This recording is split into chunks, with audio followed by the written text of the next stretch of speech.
Maybe tidak. Kita akan gunakan strategi lain. Sebab setiap tim ada strategi orang, so kita orang ada strategi untuk counter orang. So for the last question, what is your biggest challenge to beat your opponent? What the biggest challenge to beat an opponent? Tim mana yang bagi dia? What the big The biggest opponent to beat the opponent is about we studied them. We need to Melayu je. Kita orang nak kena beat diorang daripada segi strategi dengan drafting itu je lah kot.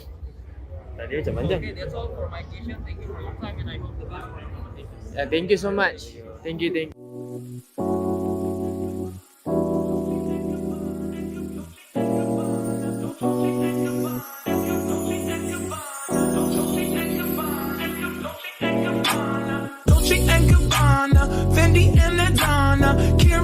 Sharing all their money got me wearing fly Gerber Iesf and they say they love my ass and 7 G's to religion I say no but they keep giving so I keep on taking and no I ain't taking we can keep on taking I keep on demonstrating my love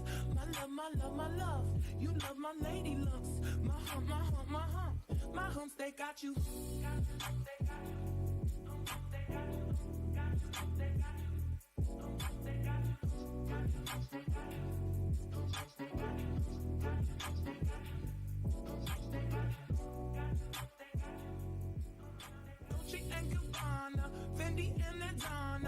Check.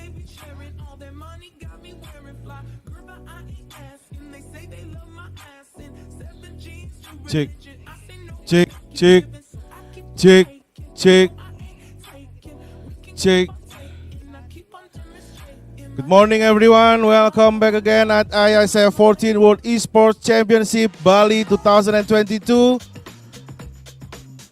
Untuk semua yang mau nonton match Indonesia versus Filipina bisa di depan Gading Resto. Sudah tersedia layar besar.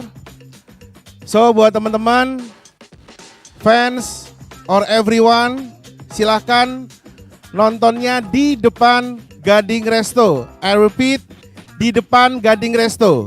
Thank you.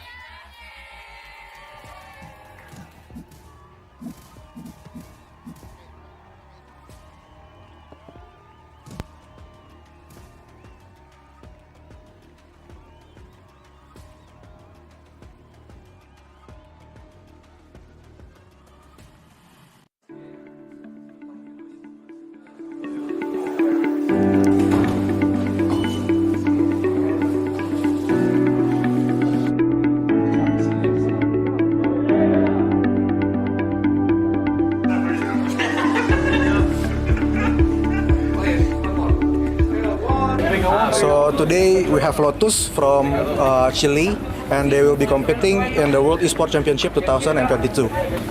So Lotus, how was your trip from Chile to Bali and what is your impression of the place? Was a very long trip. We came from Chile. We have 3 connection flights: Chile, Houston, Tokyo, Indonesia, and then Jakarta, Bali. So it was a very long trip, 2 days in a row, but it was a lot of fun. We had a lot of fun too. Totally worth it. Bali is a very beautiful place, so we are so happy to be here. We are delightful right away. So first, how was your trip from your country to Bali? What is your impression about the place? So about my trip, it was a little bit tiring, of course, from Saudi Arabia to Bali. Very long journey, but in the end, it worked out. Everything was fine, and my impressions was very great. The place here is wonderful, amazing, beautiful place. Yeah. So about the competition, how do you guys prepare for this championship? Well, we are a stack from Mexico, of course. Everyone has their own team, but we kind of practice with scrims a little bit 2 weeks ago. Okay. So for this tournament, which team or participant do you think will be your biggest rival? So I think our biggest rival will be from our same region, Philippines. Like we're in the same group. Like I think they're pretty strong, and I'm hoping we can have a good match. So you've traveled so far from Maldives to Bali, Indonesia. What is your target in this competition? Actually, we look forward to be in the top 1 or 2.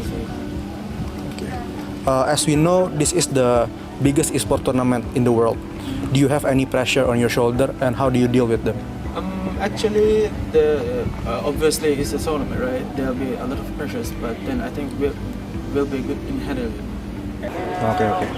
So you already been through several stages of Iesf qualification. What is the key of success for you in order to qualify for this tournament? Well, the key is practice a lot, have fun again. I mean, focus on the game, study the game. The game is your life in a competition. We also know that there have been a significant growth of the esport industry for the past few years, and there are many esport fans that want to represent their country just like you. Yeah. Do you have any advice or tips for them so they can achieve that dream? So I think we should all remember, like, it's a team game, so we should solely not only focus on ourselves, and we should maybe focus on the team and how to grow as a team together, and sticking together through the thick and thin. I think that would be the greatest tip I can give. Okay, so that's all for my questions. Thank you. Thank you for your time, and I hope you the best Thank you, for this tournament. I hope the best for Mexico team. Thank you so much. We hope that too. Thanks to you, Pong. Thank you so much. Thank you.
Hi guys, back again with me, Putra Sutopo as your fellow host. So right now, I'm at the Earth Stage area, where this area will be used as the stage for opening ceremony of Iesf 14 World Esports Championship Bali 2022.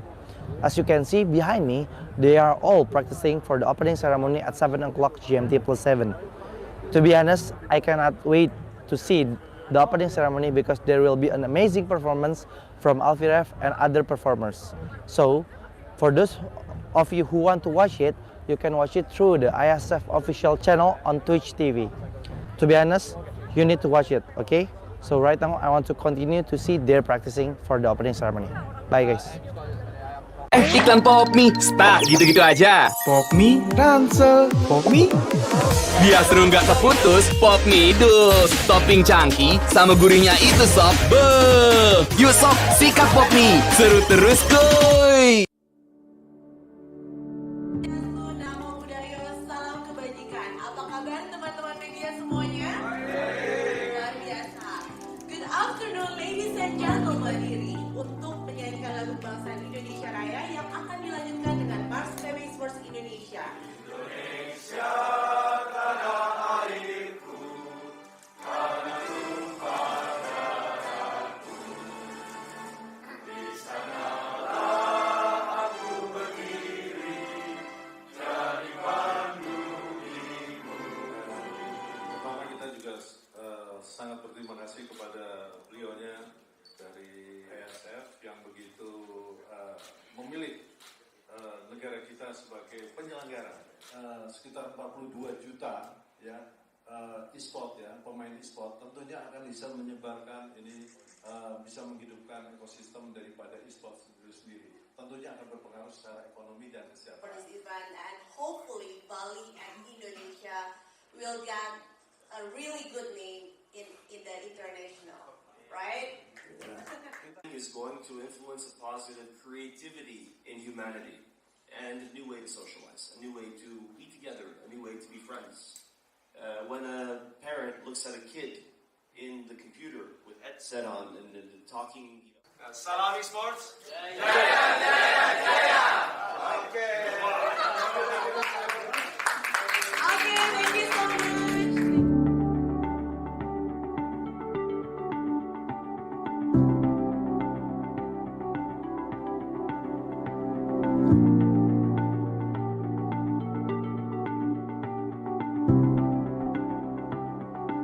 Okay. Let's go Bali. Let's go Bali.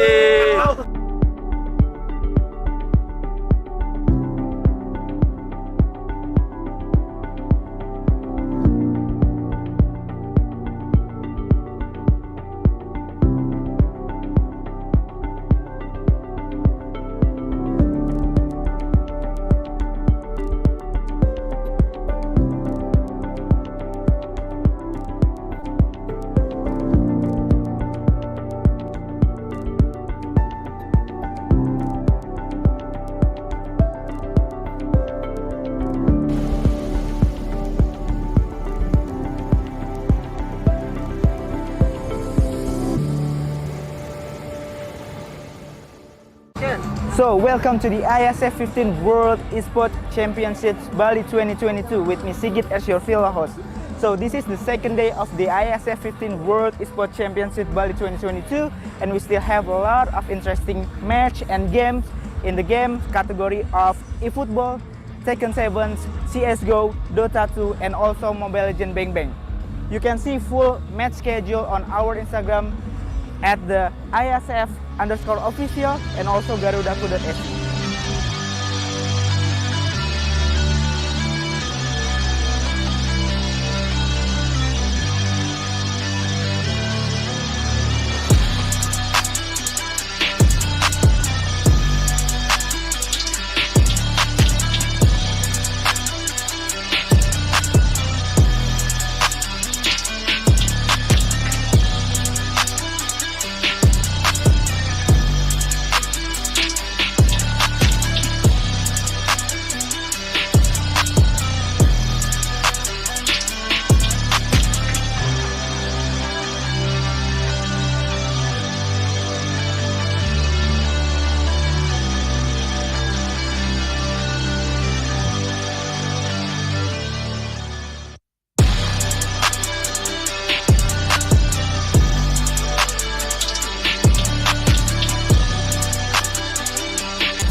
So, before we go, did any of you miss the excitement of the day one?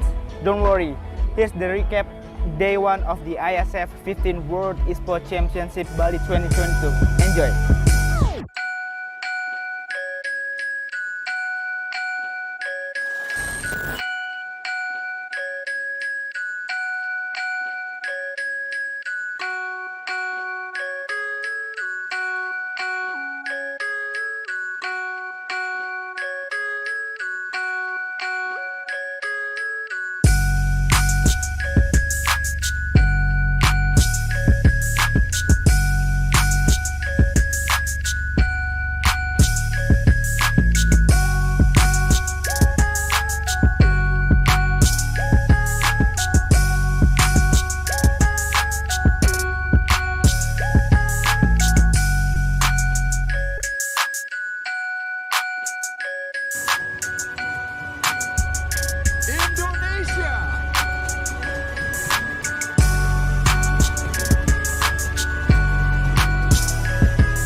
Saya membuka secara resmi 14 World Esports Championship.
Iklan Popmi, stuck gitu-gitu aja. Popmi, ransel, Popmi. Biar seru nggak terputus, Popmi dus. Topping cangki sama gurihnya itu sob. Beuh. Yuk sob, sikat Popmi. Seru terus kuy. Nah, setelah hari ini kita bahas berbagai macam match, mulai dari match yang ada di Ice Stage ataupun yang ada di Fire Stage. Sekarang saya mau ngajak kalian untuk relax terlebih dahulu, di mana saat ini saya berada di booth area. Di sini banyak banget berbagai macam activation yang disediakan oleh booth-booth, baik itu booth dari sponsor ataupun booth-booth dari partner-partner PBSI dan Iesf. Seperti yang ada di belakang saya, ini ada Garuda Zone, di mana seperti yang kalian lihat, di sini banyak banget area-area permainan, ada racing simulator, ada juga mesin capit yang bisa mendapatkan hadiah item-item Dota, atau di sekelilingnya banyak sekali game-game atau booth-booth dari developer lokal. Nah, sekarang saya mau ngajak kalian untuk kita keliling-keliling di area booth. Mungkin buat kalian yang mau nonton dan mau datang ke acara Iesf World Championship ini, kalian bisa tahu nih, kalian mau ke booth mana dan mau menikmati activation di booth mana aja. So, ayo gue ajak kalian untuk keliling-keliling lebih dahulu.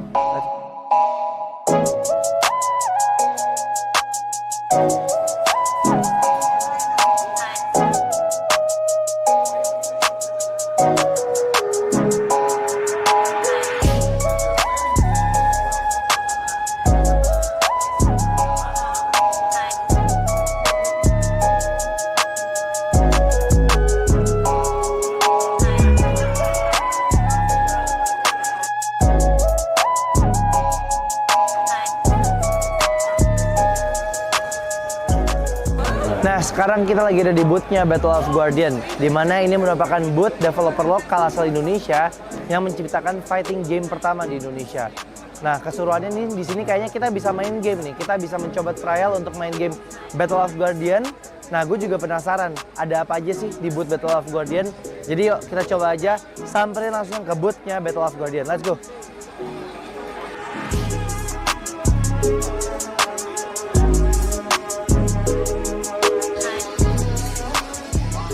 Nah, aku sekarang udah sama Kak Jenny selaku strategisnya ya Mbak ya. Strategisnya dari Battle of Guardian. Nah Mbak, aku mau nanya-nanya nih sedikit tentang apa sih sebenarnya Battle of Guardian itu. Mungkin teman-teman di sana masih banyak yang belum tahu. Mungkin boleh tolong dijelasin, Mbak? Oke, Battle of Guardians itu sendiri adalah game fighting pertama dari Indonesia yang kita mengusung konsepnya Web3 nih. Oke. Jadi kita mengusung pakainya itu sistemnya blockchain gitu dari beberapa karakter. Nah, beberapa karakter kita itu juga terinspirasi nih dari beberapa legenda dan story-story lokal. Seperti kita juga ada kalau yang macan putih.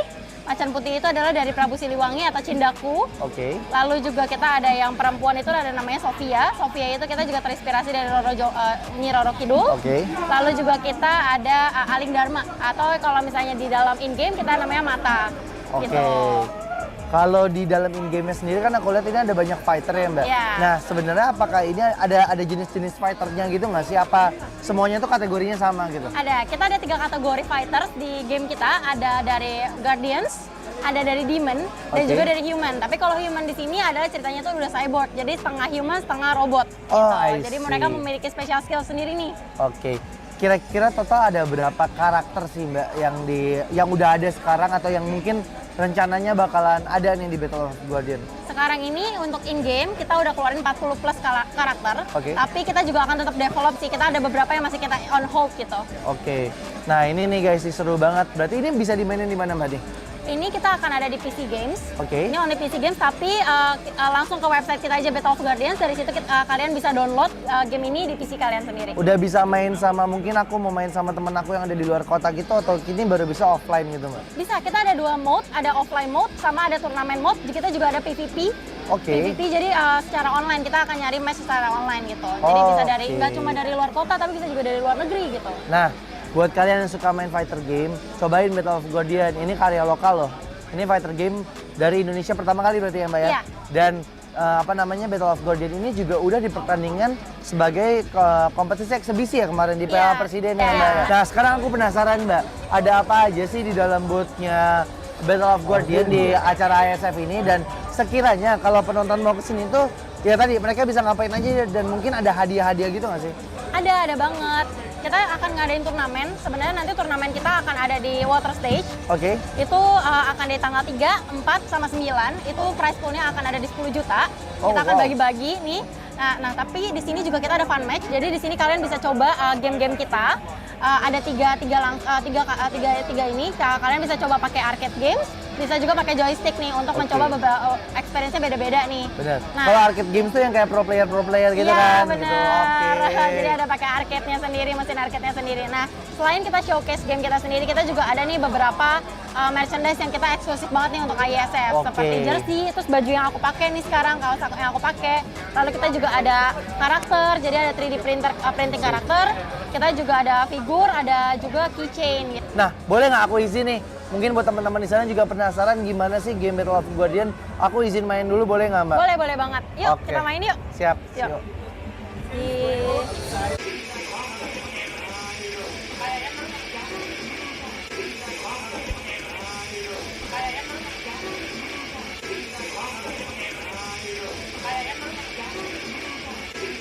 Mbak Jen, thank you banget udah ngasih kesempatan aku untuk main Battle of Guardian. Gamenya seru banget.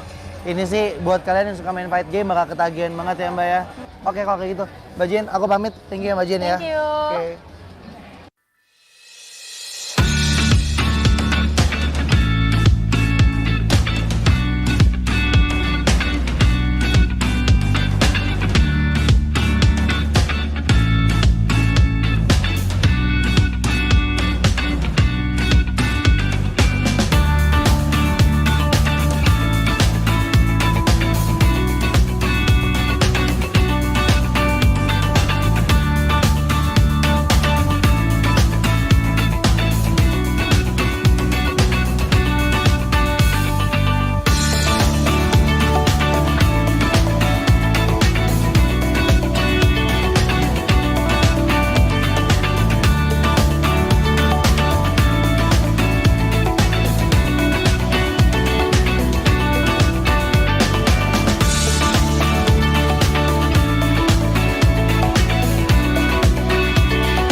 Okay, so today we have Argentina that will be competing in Mobile Legends Bang Bang in World Esports Championship 2022, and I have a few questions to ask. Okay, so the first question, are you satisfied with your performance in this match? ¿Están contentos con la performance que tuvieron? Sí, estamos contentos y conformes. Yeah, we're really happy and up to our standards. So the next question, what is your key factor that helped you to win in this match? ¿Cuál es el factor clave que les ayudó a ganar en este partido? La unión entre todos y la confianza entre uno y el otro. The union among us and trusting each other on all the decisions we had to make. For sure. So even you have won this match, do you think there are things that you can improve to the next match? Incluso aunque no hayan perdido ningún partido, ¿creen que hayan cosas que tengan que mejorar para el próximo partido? Siempre hay cosas que mejorar y hay que ver los errores individuales. ¿Cómo que, por ejemplo? Posicionamiento, visión, comunicación. There are always things to improve, not only in the macro game but also in the micro game. Like we could do like some better like visualization of the map and positioning ourselves on the map. So we're going like rewatch our match and check what we did so we don't make the same mistakes for the next match. So you will facing other country in your next match. Will you use the same strategy on the next match? ¿Vamos a la misma estrategia contra el próximo partido? Sí. Vamos a salir con todo. La idea es ganarlo todo. Somos la selección de Argentina y vamos a salir a ganar. Yeah, well, it obviously depends on the pick and the rivals we're going to have. But yeah, we're going to give all of us to the match. We are Argentina, we're proud of it, and we're going to show what Argentina is. So this is the last question. What is your biggest challenge to beat your opponent? I'm sorry? What is your biggest challenge to beat your opponent? ¿Cuál es el principal desafío que tienen para vencer a sus rivales? Estudiarlos y entender cuál es su forma de juego para poder contrarrestarlo. Yeah. So our biggest challenge is to understand our rivals, so we can think of a strategy to overcome them before they come after us. Okay, that's all for all my questions. Thank you very much for your time, and I hope the best for this competition. Thank you. Hydro Coco. Why choose Hydro Coco? Healthy. Tastes good. Rasakan manfaat air kelapa asli untuk bantu jaga imun tubuh. We choose Hydro Coco. Real coconut water. Hydro Coco. Why choose Hydro Coco? Healthy. Tastes good. Rasakan manfaat air kelapa asli untuk bantu jaga imun tubuh. We choose Hydro Coco. Real coconut water.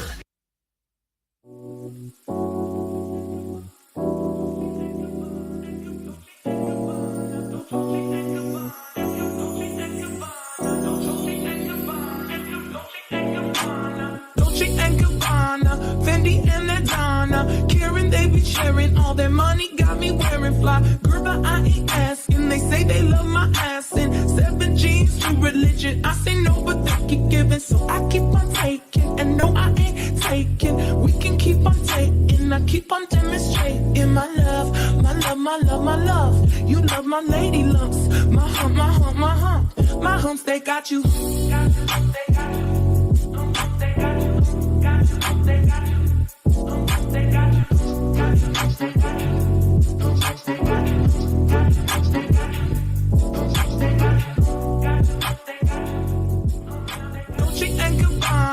Fendi and Adana, Karen, they be sharing all their money, got me wearing fly. Girl, but I ain't asking. They say they love my ass and 7 jeans to religion. I say no, but they keep giving, so I keep on taking. And no, I ain't taking. We can keep on taking. I keep on demonstrating my love, my love, my love, my love.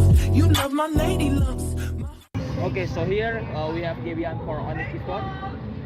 And I have a few questions to ask. So the first question, how confident are you for the Indonesian Mobile Legends national team to win in this competition? Yang pastinya yakin banget, soalnya kayak aku juga sering lihat kayak beberapa turnamen kayak mereka mainnya gimana dan yang gak kalah jagonya sama tim-tim negara lain, jadi harus menang. So what do you expect for e-sport Indonesia? E-sport Indonesia sekarang kan udah dibilang lumayan maju juga ya maksudnya dibanding negara-negara lain selain Filipina.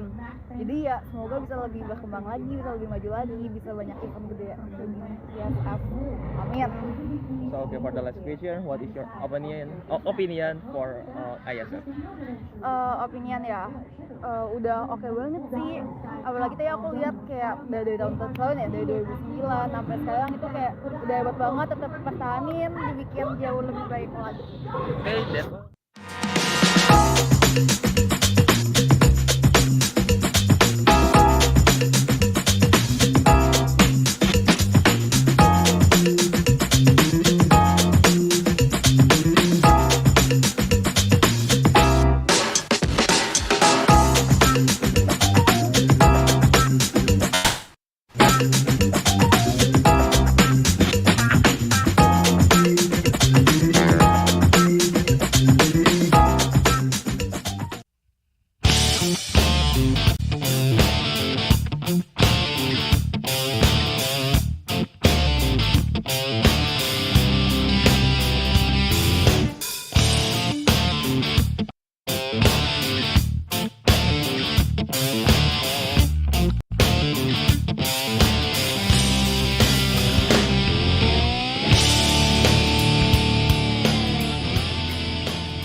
Okay, so today we have Malaysia that will be competing in Mobile Legends Bang in World Esports Championship in 2022, and we have a few questions. So the first question: are you satisfied with your performance in this match? I think the boys are quite happy, but they are not overconfident because our motive is to go straight into the finals. So for the next question, what is your key factor to help you to win in this match? Menangkan Momolin, menangkan Golin dan mid lane. Even you have won this match, do you think that you will improve for your next match? Cakap orang. Dah menang match ni, perlu improve tak untuk next match? Kita nak akan buat lagi the best lah daripada sebelum ni. InsyaAllah kita akan buat lagi power. So you will face other country in your next match, right? Will you use the same strategy on the next game? Maybe tidak. Kita akan gunakan strategi lain. Sebab setiap team ada strategi orang, so kita orang ada strategi untuk counter mereka. So for the last question, what is your biggest challenge to beat your opponent? What the biggest challenge to beat an opponent? Team mana yang bagi dia? What would be? The biggest opponent to beat the opponent is about we studied them. I mean, we need to Melayu je.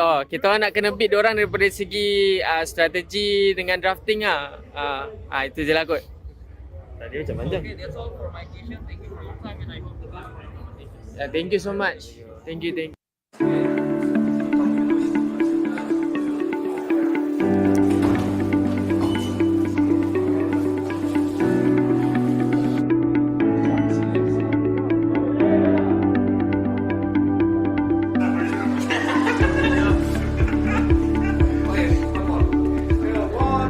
So today we have Lotus from Chile, and they will be competing in the World Esports Championship 2022. So Lotus, how was your trip from Chile to Bali, and what is your impression of the place? It was a very long trip. We came from Chile. We have 3 connection flights: Chile, Houston, Tokyo, Indonesia, and then Jakarta, Bali. So it was a very long trip, 2 days in a row, but it was a lot of fun. We had a lot of fun too. Totally worth it. Bali is a very beautiful place, so we are so happy to be here. We are delightful right away. So first, how was your trip from your country to Bali? What is your impression about the place? So about my trip, it was a little bit tiring, of course, from Saudi Arabia to Bali. Very long journey, but in the end, it worked out. Everything was fine. And my impression was very great. The place here is wonderful, amazing, beautiful place. And yeah. So about the competition, how do you guys prepare for this championship? Well, we are a stack from Mexico, of course. Everyone has their own team, but we kind of practice with scrims a little bit 2 weeks ago. Okay. So for this tournament, which team or participant do you think will be your biggest rival? So I think our biggest rival will be from our same region, Philippines. Like we're in the same group. Like I think they're pretty strong, and I'm hoping we can have a good match. So you've traveled so far from Maldives to Bali, Indonesia. What is your target in this competition? Actually, we look forward to be in the top 1 or 2. Okay. As we know, this is the biggest esport tournament in the world. Do you have any pressure on your shoulder, and how do you deal with them? Actually, obviously it's a tournament, right? There'll be a lot of pressures, but then I think we'll be good in handling it. Okay. So you already been through several stages of Iesf qualification.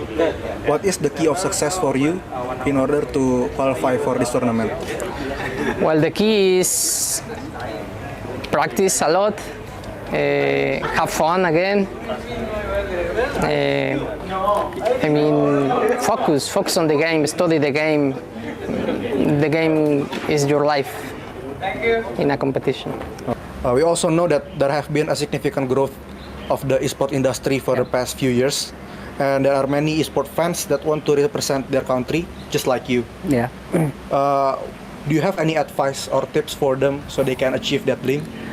So I think we should all remember, like, it's a team game, so we should solely not only focus on ourselves, and we should maybe focus on the team and how to grow as a team together, and sticking together through the thick and thin. I think that would be the greatest tip I can give.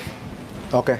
So that's all for my questions. Thank you. Thank you for your time, and I hope you the best for this tournament. I hope the best for Mexico team. Thank you so much. We hope that too. Thanks to you, Pong. Thank you so much. Thank you.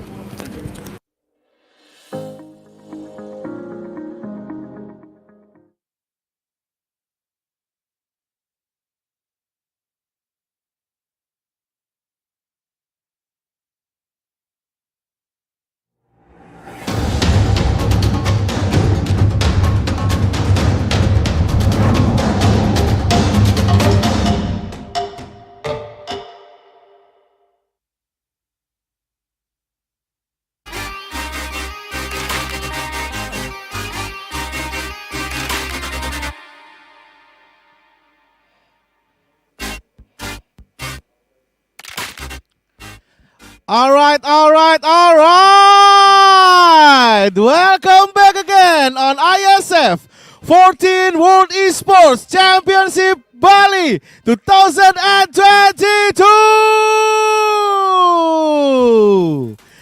Back again with me, Gary Eka, as a host for today, and now we are on the air stage, third day for Mobile Legends Bang Bang. So, before we start the match, before we invite both of the teams, I would like to give you information about the event. The Iesf 14 World Esports Championship will be a part of the Indonesia Esports Summit 2022, an annual celebration of the country's esports ecosystem initiated by Iesf and PBSI, with the goal to involve all esports stakeholders in Indonesia, including game publishers, game developers, pro teams, athletes, influencers, brand, community, and media in the country. Here, we have more than 600 international athletes, 106 countries, and more than 596 offline matches. This is make the Iesf is the esport event with the most nationalities competing offline and the largest outdoor esports competition in Southeast Asia, with 4 marvelous thematic stage: Earth, Air, Ice, and Fire stage. 6 games include CSGO, Dota 2, Mobile Legends Bang Bang, PUBG Mobile, eFootball 2023, and Tekken 7. And especially for CSGO, there is not only CSGO male, we also have the first CSGO female tournament of the year. Ladies and gentlemen, the situation is tense now, so what we are waiting for, we have to invite both of the team that will compete for today. So, for the first team, please welcome Indonesia!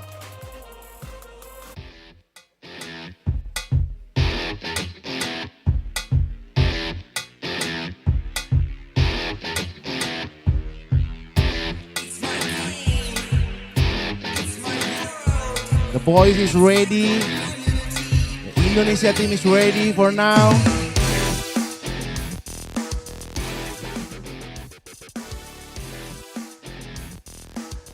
All right. For the second one, please welcome Philippines.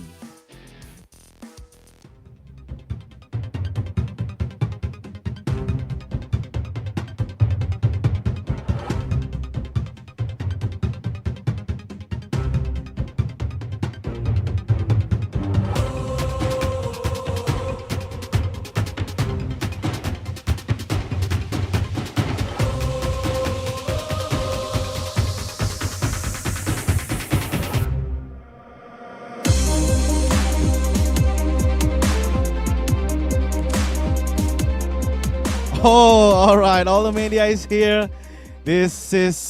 Will be a big match for today between Indonesia and Philippines on Iesf 14 World Esports Championship Bali 2022. So, are you ready for today? Ready. Good. Are you ready for today? Super ready. Super ready. Okay, leader, please handshake. Okay, you go straight to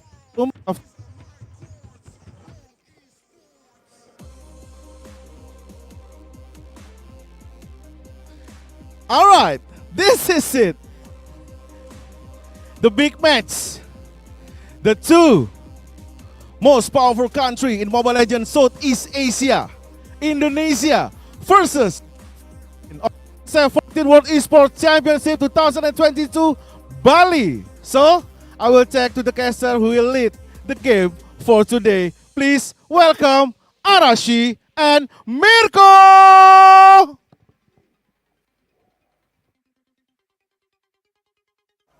The two titans collide once again, the two biggest Mlbb nations. Thank you so much, Masger. Here, you guys are going to be accompanied by me, Mirko, and Arashi on the caster desk for the match. Philippines versus Indonesia. Two regions with an unmatchable rivalry, man. One country had a lot of questions posed against them. One country with unshakable confidence. So this will be a clash of two very different situations. It's a big match for a reason, right? Both of these teams have history. They're matchups in every single World Championship, and this time up against one another in the Iesf World Esports Championship, the 14th one in 2022 here in Bali, Indonesia. Man, we got a whole lot of people watching live, online, and even offline here in the venue, Rashi. A lot of people were lining up to get their tickets to get in, and we're ready now to witness greatness. I think a lot of people were waiting when we're in the waiting screen even. You can see that the amount of people just waiting for the stream to begin is absurd. This just shows, again, the scale and hype. how hype it is. This matchup is something else every single time. And today is no different. And I think we have to really start thinking about what exactly can we expect. Is it going to be aggression? Is it going to be slow-paced calculation? Because both these teams have shown that they can do both very, very efficiently. Well, let's start there. What are we going to expect? What should we expect coming up in this matchup of Philippines versus Indonesia? Sure, it's a rivalry that we've seen. It's a matchup that we've seen many, many times before. But the thing is, Arashi, this is Blacklist International, one of the most experienced teams in the world. And in terms of achievements, I think they do have that title. They have the #1 most achievements, actually, for Blacklist International. World champions already 2 times back-to-back, MPLPH champions as well. Meanwhile, they're up against a very young EVOS Legends team that is barely qualified here. Again, it was a grueling battle to qualify for Iesf 2022. In the end, this EVOS team were able to do it. But Arashi, like we mentioned, it's a very new team. Experience is still a question. And we talked about experience in yesterday's match actually, and we saw the gap that experience can show in the Land of Dawn. So now Indonesia has the task of actually absorbing as much experience and knowledge they can before the game begins, because otherwise they're in for a very difficult time. But before we get into the game, let's talk a little bit about this prize pool. Well, the total prize pool here is $100,000 US, with the first place team taking a whopping $50,000 US back to their country. Second place getting $30K US, and for third place, $20,000 US. Now, all these teams, all these countries will definitely be fighting for this prize pool, but more so for the glory of that Iesf title, Arashi. And we've already seen day number 1. An amazing day full of crazy surprises, and here it is, the recap and the bracket update per day number 1. Everything is 2-0. Cambodia were able to have a dominant performance against Namibia. Malaysia in a slugfest against Vietnam, and Slovenia just getting completely outmaneuvered, outsmarted, outwitted by Argentina. But today we are continuing the trend, continuing the journey for all these teams, because it does not get any less hype. Definitely all the not. matches are definitely something to witness. I think after every day, it's going to get just increasingly more hyped as we progress to the tournaments, right? Day number 2, we're starting it off with, again, a banger. It's Indonesia versus Philippines. Even when these two titans got drawn in the group draw, everyone was just shocked. Indonesia and Philippines meeting up in the first round of the playoffs in the upper brackets. But here we're going to take a look at a team versus screen for Indonesia and Philippines, looking at both of the roamers. Villa Luna from the Philippines, otherwise known as Venus, and Dreams from Indonesia. Both very skilled in their own roles respectively, but you cannot deny the effect, the impact that Venus is able to bring to his team. So Villa Luna will have to try and replicate the same kind of success, whereas Dreams, he has a lot to actually try and do for his team. And before that, Taz and Del Rosario, yet another very intense matchup, because both of these players have insane mechanics, but I think a bit of a contrast in their approach to these big fights. Well, Del Rosario, a very notable name in the Mlbb world. He's made a mark on this Mlbb stage, in the international stage, as the best utility jungler there is. With all these tank junglers, the man who introduced the world to the Demon Slayer emblem, basically, and who was the pioneer of that meta, versus Taz, a man that's still very, very new, a rookie player, you can kind of call him, as right now he's making his debut as a jungler for the international stage. Last time we saw him domestically, he was playing as a mid laner for EVOS. But he was a jungler before that, so there's no lack of mechanical skill in the hands of Taz. But as you mentioned, experience, time, that will be the main concern here, and we'll have to see if he can match up, because as we just highlighted, his opponent is pretty significant, man. I don't know how else to put it. And that's the thing, right? Right now, for this Indonesian roster, you're up against such veterans, the veterans here from Philippines. You can already see just from the confidence in the interview earlier on when Masgier asked them the question, "Are you guys ready?" Psychons answered, "Yeah, we're ready." Venus though, super ready. Super ready. That was the answer. No hesitation whatsoever as they walked into the air stage to face off against one another. And I think you can kind of see that later in game 1. This is definitely going to be the pace starter, right? This is going to set the pace for the entire series and maybe perhaps the day. Ooh, they're starting the day strong for sure. And I think, as you mentioned, funny enough, it seems to be a bit of a similar case. Experience being the main deciding factor, and the same double-edged sword. Will our team from the Philippines here actually have enough data to gather from this very young, very new, very versatile team from the Indonesian side? We'll see, once again. You know, in terms of that multi-dimensional level, when it comes down to the hero pools, the drafts as well, you can kind of give EVOS or this Indonesian team some room to play with, right? Taz, again, many times he's played the mid lane as well, so it's, I don't know if this is going to happen, but in MPL ID, last time they played with 2 jungler players and 2 players who could actually play the mid lane, they really like to flex this. Very similar to how Malaysia actually plays, right? They really like to just roll swap here and there depending on what heroes they get and what comfort heroes they get on certain players. Malaysia for sure has been able to put that to absolutely good use and completely confuse their opponents, especially when it comes to that drafting phase. Because now you have no idea who exactly it is you're trying to target in that particular role.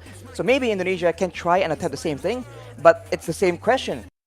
Against versatility, against new blood, explosiveness, and I think it makes for a very exciting matchup.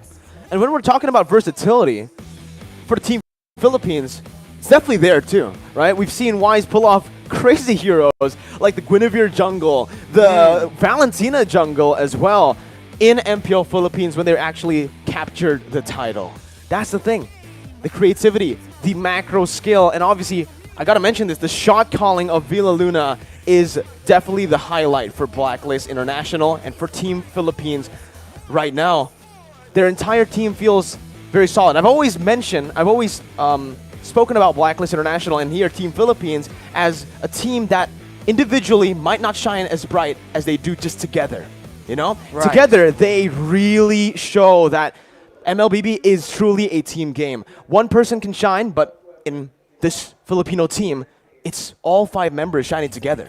I think everyone shines for sure, but the presence of the team, especially a team that knows how to play around you, that just amplifies your impact so much.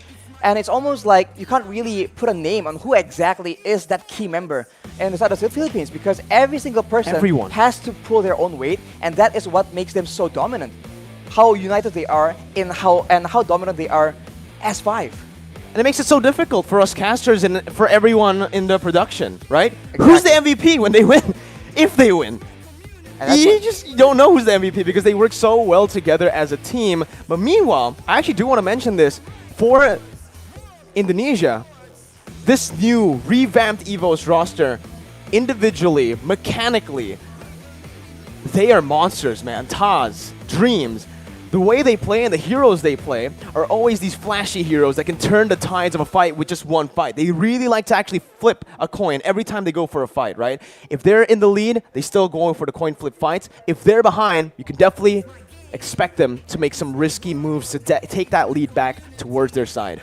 And that tendency for Indonesia to just go very aggressively and in a way gamble a bit in different situations, that definitely is a big factor where the Philippines need to be a bit more careful, because if they predict that it's going to happen, the Indonesians can use that as a feint, right? They can bait out certain skills, certain resources. They can get control purely by baiting out or acting like they're gonna do or go for a very aggressive maneuver and then just wait for the next opportunity. So I think the mind games definitely come in strong here against a team that can just go very differently, right? They can do so many different things, almost contrastingly from game 1 to game 2.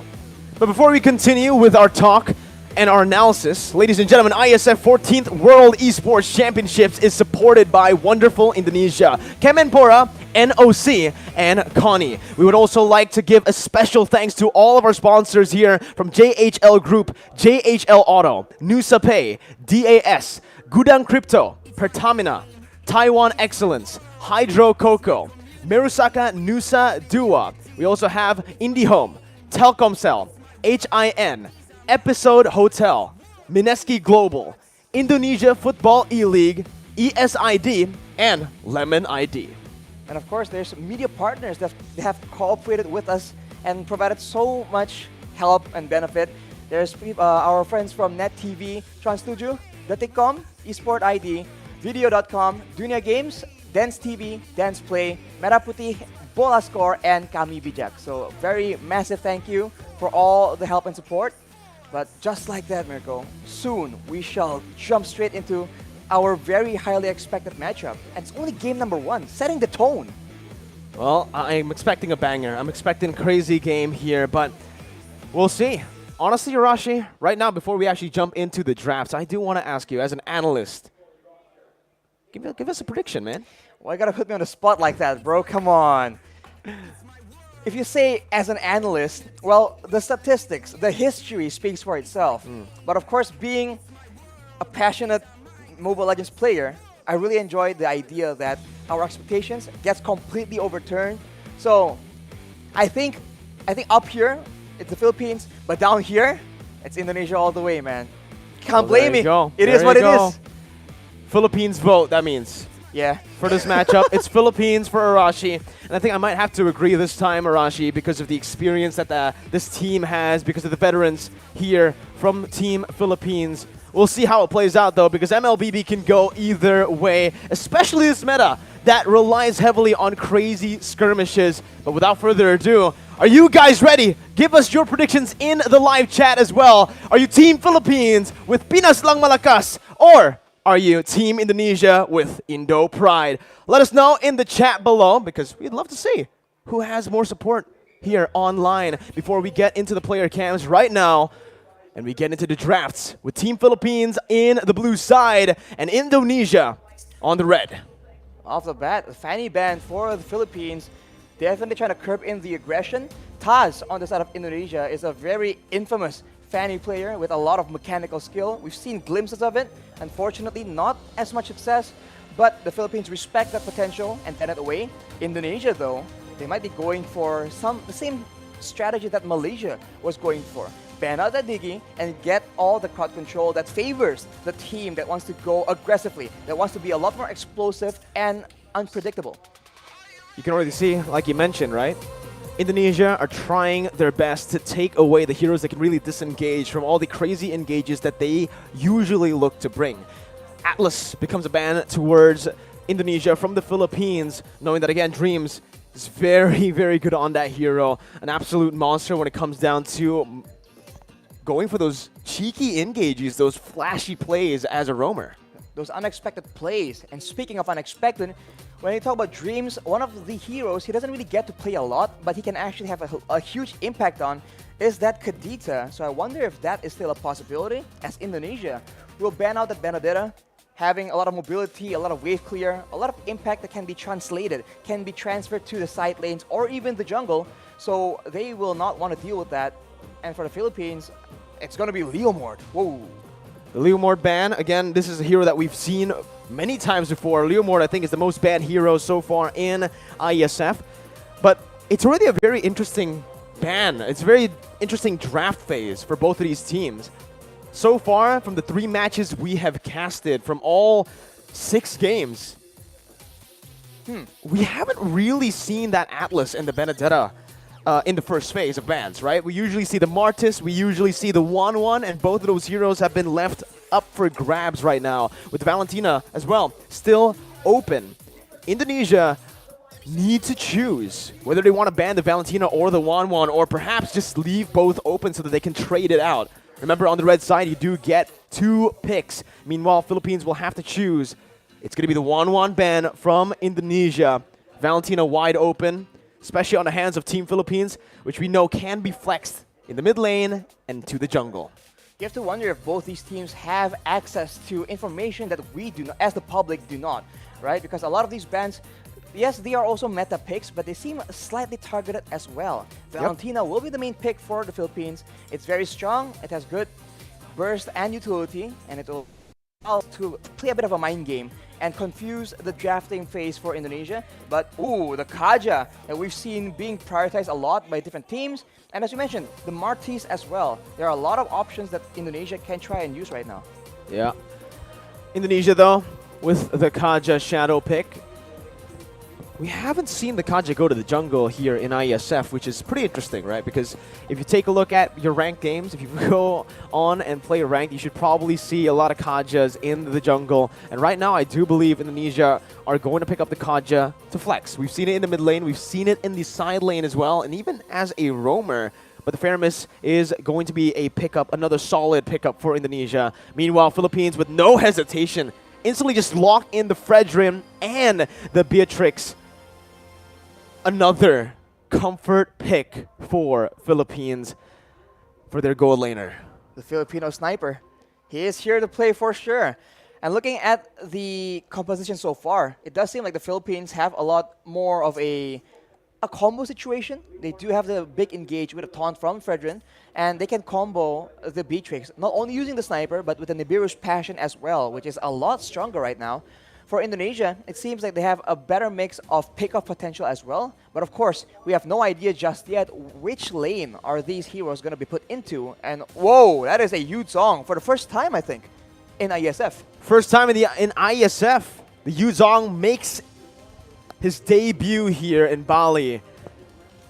Just some dive, I guess, dive potential from the side of Indonesia to stop Beatrix from free hitting, and obviously just threaten that back line. Threaten the back line. As now we are going to be entering the second phase of the bans. Indonesia with the first ban. They're already looking towards, I feel, more of a dive composition with this whole comp. Indonesia with the Faramis, the Kaja, and the Yuzong, they're going to try their best to actually look for the all-in team fights, right? They do not want these team fights to go the distance, because if it does, Philippines have the heroes to take it. So far, they have a lot more DPS for sure, so the longer the fight draws out, the more the combo that Indonesia is going for will start faltering.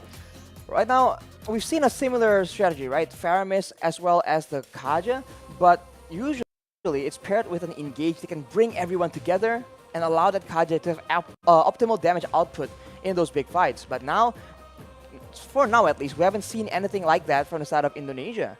Leslie has been picked by the Philippines, so denying another sniper from Indonesia. And Lolita actually will be the ban for Indonesia. So maybe they are looking at a hero with a lot of projectiles for now.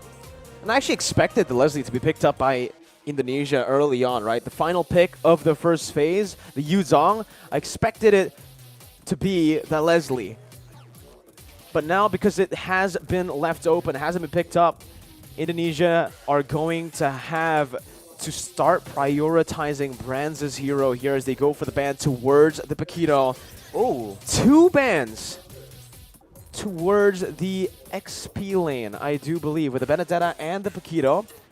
Philippines still without a jungler. But I think Indonesia are just trying to just take that Paquito away, knowing that it's a very good flex pick. And currently, Philippines, they have the Fredrin, they have the Valentina. We've seen Wise play both Fredrin and Valentina in the jungle. So that's the threat that Indonesia really needs to think of constantly. And you can already see Philippines with a very smart approach through the second bans, trying to shut Brands down here with 2 marksman bans. Leslie and Claude, only the Irithel being ready, opened up here for Team Indonesia. And Arashi, the Irithel up against the Beatrix here, up against so much dive as well. A lot of CC.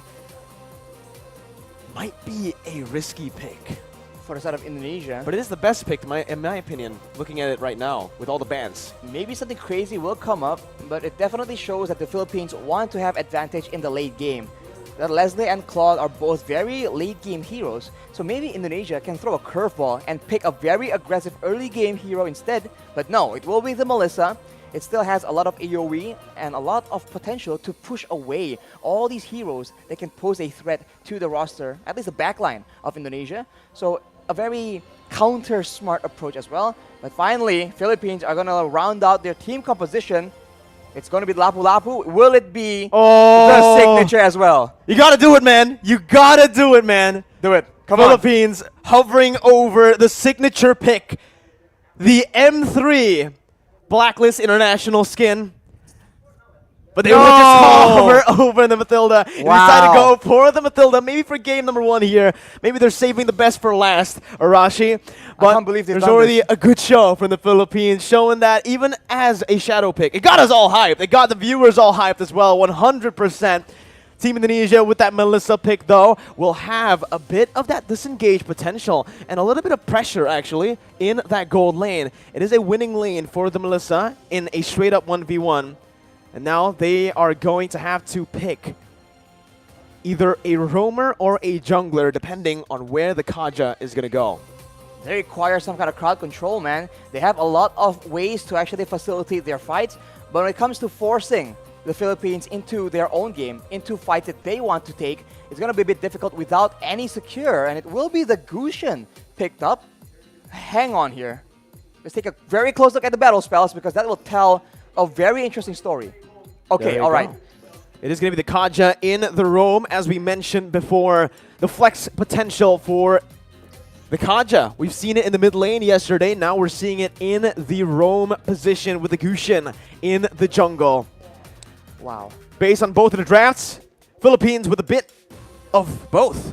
Both of the drafts has a lot of dimensions to play with, a lot of win conditions to play around, with the dive being mentioned before, the flex potential for The Kaja, we've seen it in the mid lane yesterday. Now we're seeing it in the roam position with the Gushin in the jungle. Wow. Based on both of the drafts, Philippines with a bit of both. So both of the drafts has a lot of dimensions to play with, a lot of win conditions to play around with. Of the Philippines, because we know strategic, slow maneuvers, the Philippines have a bit of an edge.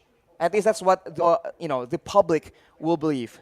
Well, we'll see how the match plays out here, Arashi, as we are going to get ready for the game. We're going to get ready to enter the portal, to enter the land of dawn for Team Philippines versus Indonesia on the opening match of day number 2. We're going to dive straight into the land of dawn, ladies and gentlemen, for Indonesia versus Philippines. Wow, honestly, the early game is going to be so important here, because at any moment, right, any one of these teams, they can actually get an advantage, and if they do, both Indonesia and Philippines are notorious for taking that kind of lead and actually using it as efficiently as possible and punishing every single mistake. And if they do that, they can set the tone for the mid to late game all the way since as early as the 2nd or 3rd minute. You can see in the start here, both teams wanting to go for just a normal start, not really going for anything too aggressive early on. They both just want to clear their camps, get to a point where they can finally actually deal out some damage, the burst, and obviously use those power spikes well. Here, Arashi, with the pathing of both of the junglers, it does feel like they want to play towards the side laners a little bit early as well. We've also seen many times that Del Rosario on the utility junglers really likes to go and clear that gold lane to help the Beatrix out. Well, the early game, it's going to be so much pressure, so many things for the roamers to do, right? Because in the early game, it's always about how the roamers can facilitate. Will they move towards the gold lane? Will they move towards the mid lane? You know, once you get one of your laners ahead, that will allow you to use that lane as the basis to make plays happen. Well, here it is once again, 2 minutes in, and it's going to be Team Philippines who has a bit more pressure around a turtle with the Black Dragon form being popped in. It's still going to be Del Rosario who secures the retribution on the turtle. Divine Judgment going to be popped in towards Patapop, but it's not going to work. That is a very tanky hero, and you can see that despite all the burst damage being used by the Indonesian team, you do see that the Lapu-Lapu, man, is just so tanky. And we've seen this from Malaysia yesterday, actually. Formace able to 1v4. Maybe we'll see a similar play out for the Philippines in the bottom side. 2 minutes in, it's already a neutral objective secure for Team Philippines. And now they're going to look, again, just to play it calmly, play it efficiently. And that's exactly what they need to do. They do not need to go for anything too aggressive here when they have the lead. For the Indonesians, they need to make sure that they abuse that Cult Altar as much as possible. They do have the Black Dragon form as well, so those objective takes are going to be very much in their favor, only if they're able to actually get an advantage and actually capitalize on the fact that they have a bit more crowd control and they have a lot more utility that they can actually abuse to force the Philippines into a tough spot. But of course, if they do go too aggressively, there is a Lapu-Lapu, there is a Valentina, so a lot of counter-engage potential from the side of the Philippines. Well, here it is, another engage coming in, and that's going to be Dreams taken really low. First blood over to Philippines as they're looking for more. That's the IMU doing work, stealing away to the Divine Judgment and picking up another for Imam in the mid lane.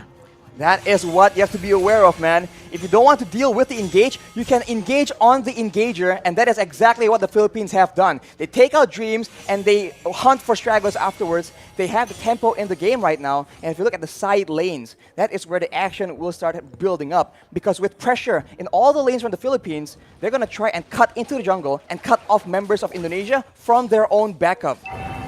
I just really like how Soriano is taking this lane, is approaching this lane, this matchup, right?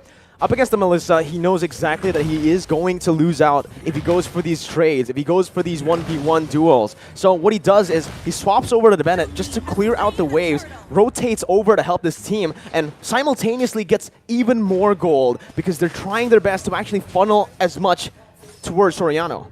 and if Soriano gets a bit more items, he can very easily start poking down members from the side of the Indonesians, because there's only one real tanky frontline member in Psychots, and if he is too low for a fight, it's going to be very difficult for the Indonesians to try and contest any kind of objective. Well, ladies and gentlemen, here, Villa Luna in the gold lane. They're looking for some plays here up in the gold lane. The gold lane for sure has been the target for a lot of players, but here we go, Nibiru's Passion. Soriano picking up a kill, and now Dreams is going to be very, very low. Gets out just barely here, but you can already see the cut coming in from Del Rosario over the top side. There's going to be flickers over under the tier 2. Dreams not using flicker just yet. Very wise to save that flicker, as he did have a bit of backup.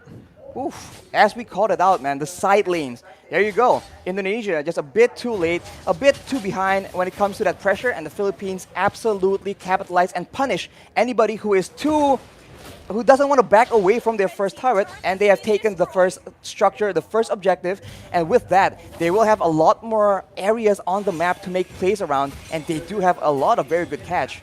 This is it, Arashi. This is the meta that we have been mentioning about. The ultimate bonding experience where they group up as 5 into the mid lane. They start to just put in a lot of mid pressure so that they can actually have more room to play in the side waves. 4 members grouping up, and always just dap-a-dap in that XP lane solo.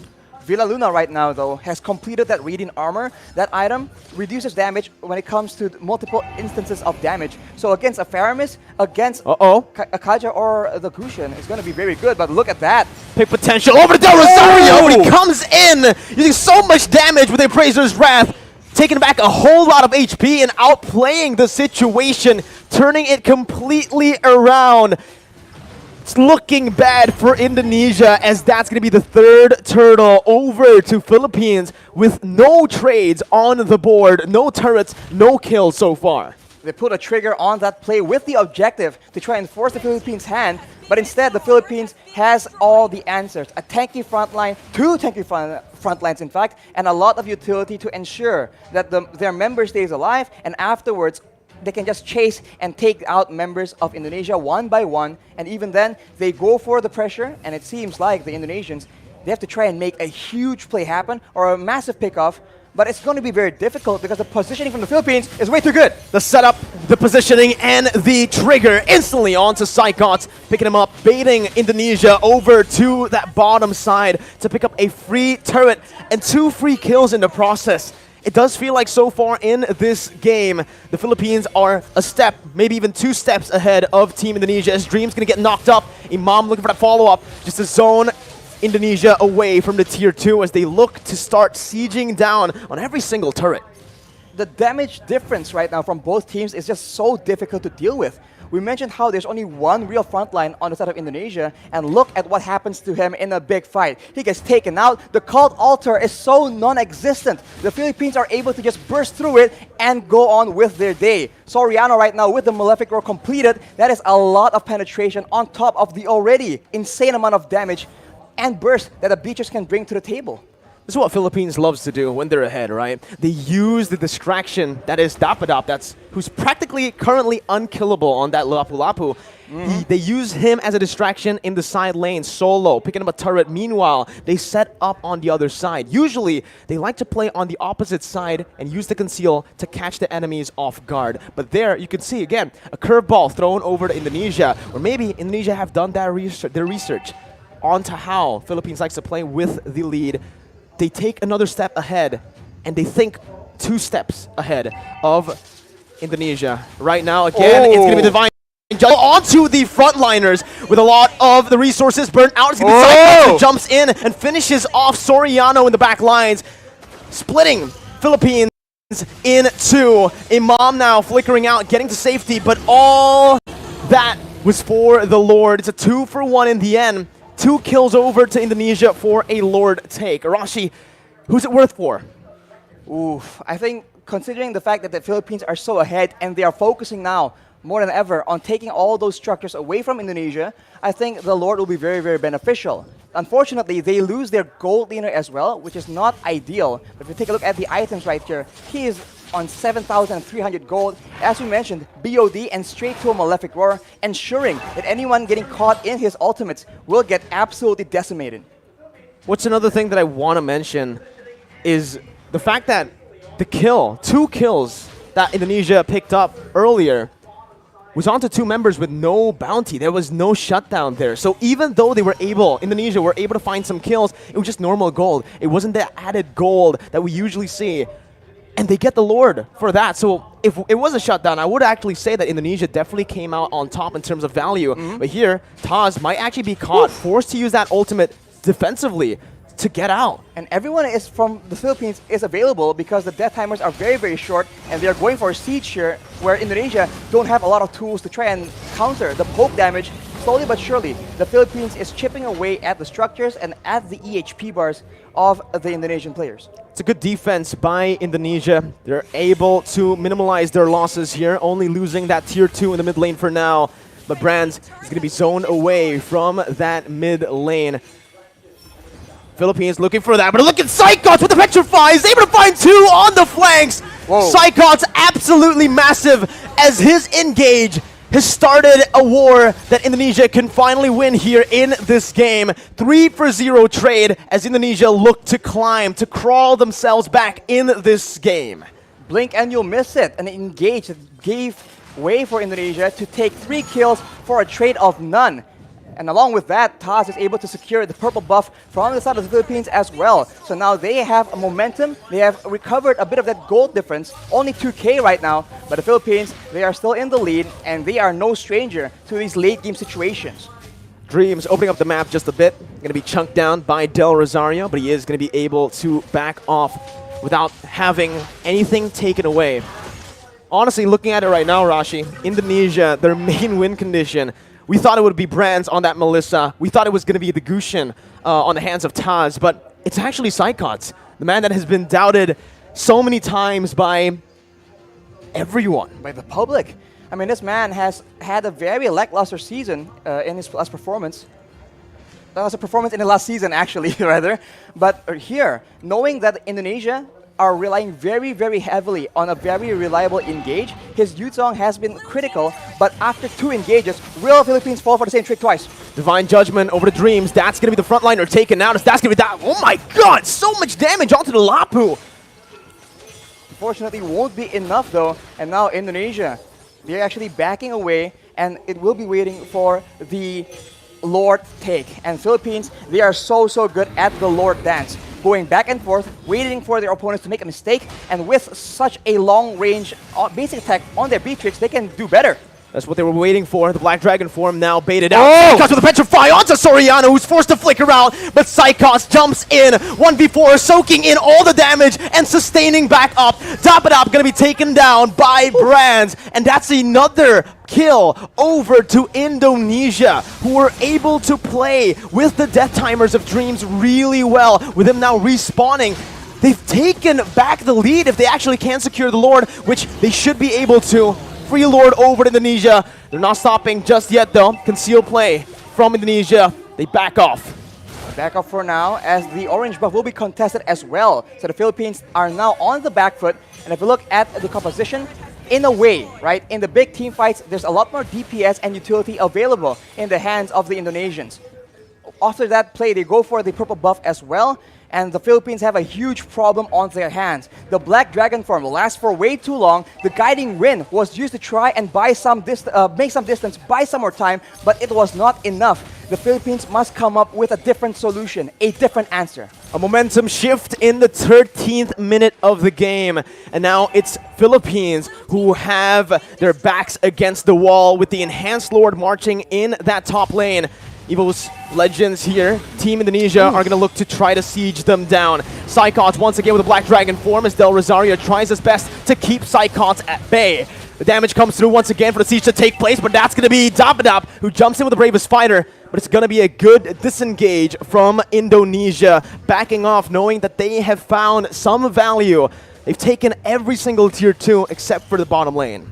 And look at how Psychos is playing around with his Petrify, man. He goes in for the Black Dragon form, but he doesn't always use that Petrify. And when you think about it, the Petrify is what makes these engages so dangerous. It guarantees the Furious Dive knockup, and that is what allows Indonesia to just be a lot more elusive. And as we talked about it earlier, this is what is so dangerous. They can feint around, act like they're about to engage a fight, and then back away. The Philippines need to identify the right moment and then adjust accordingly.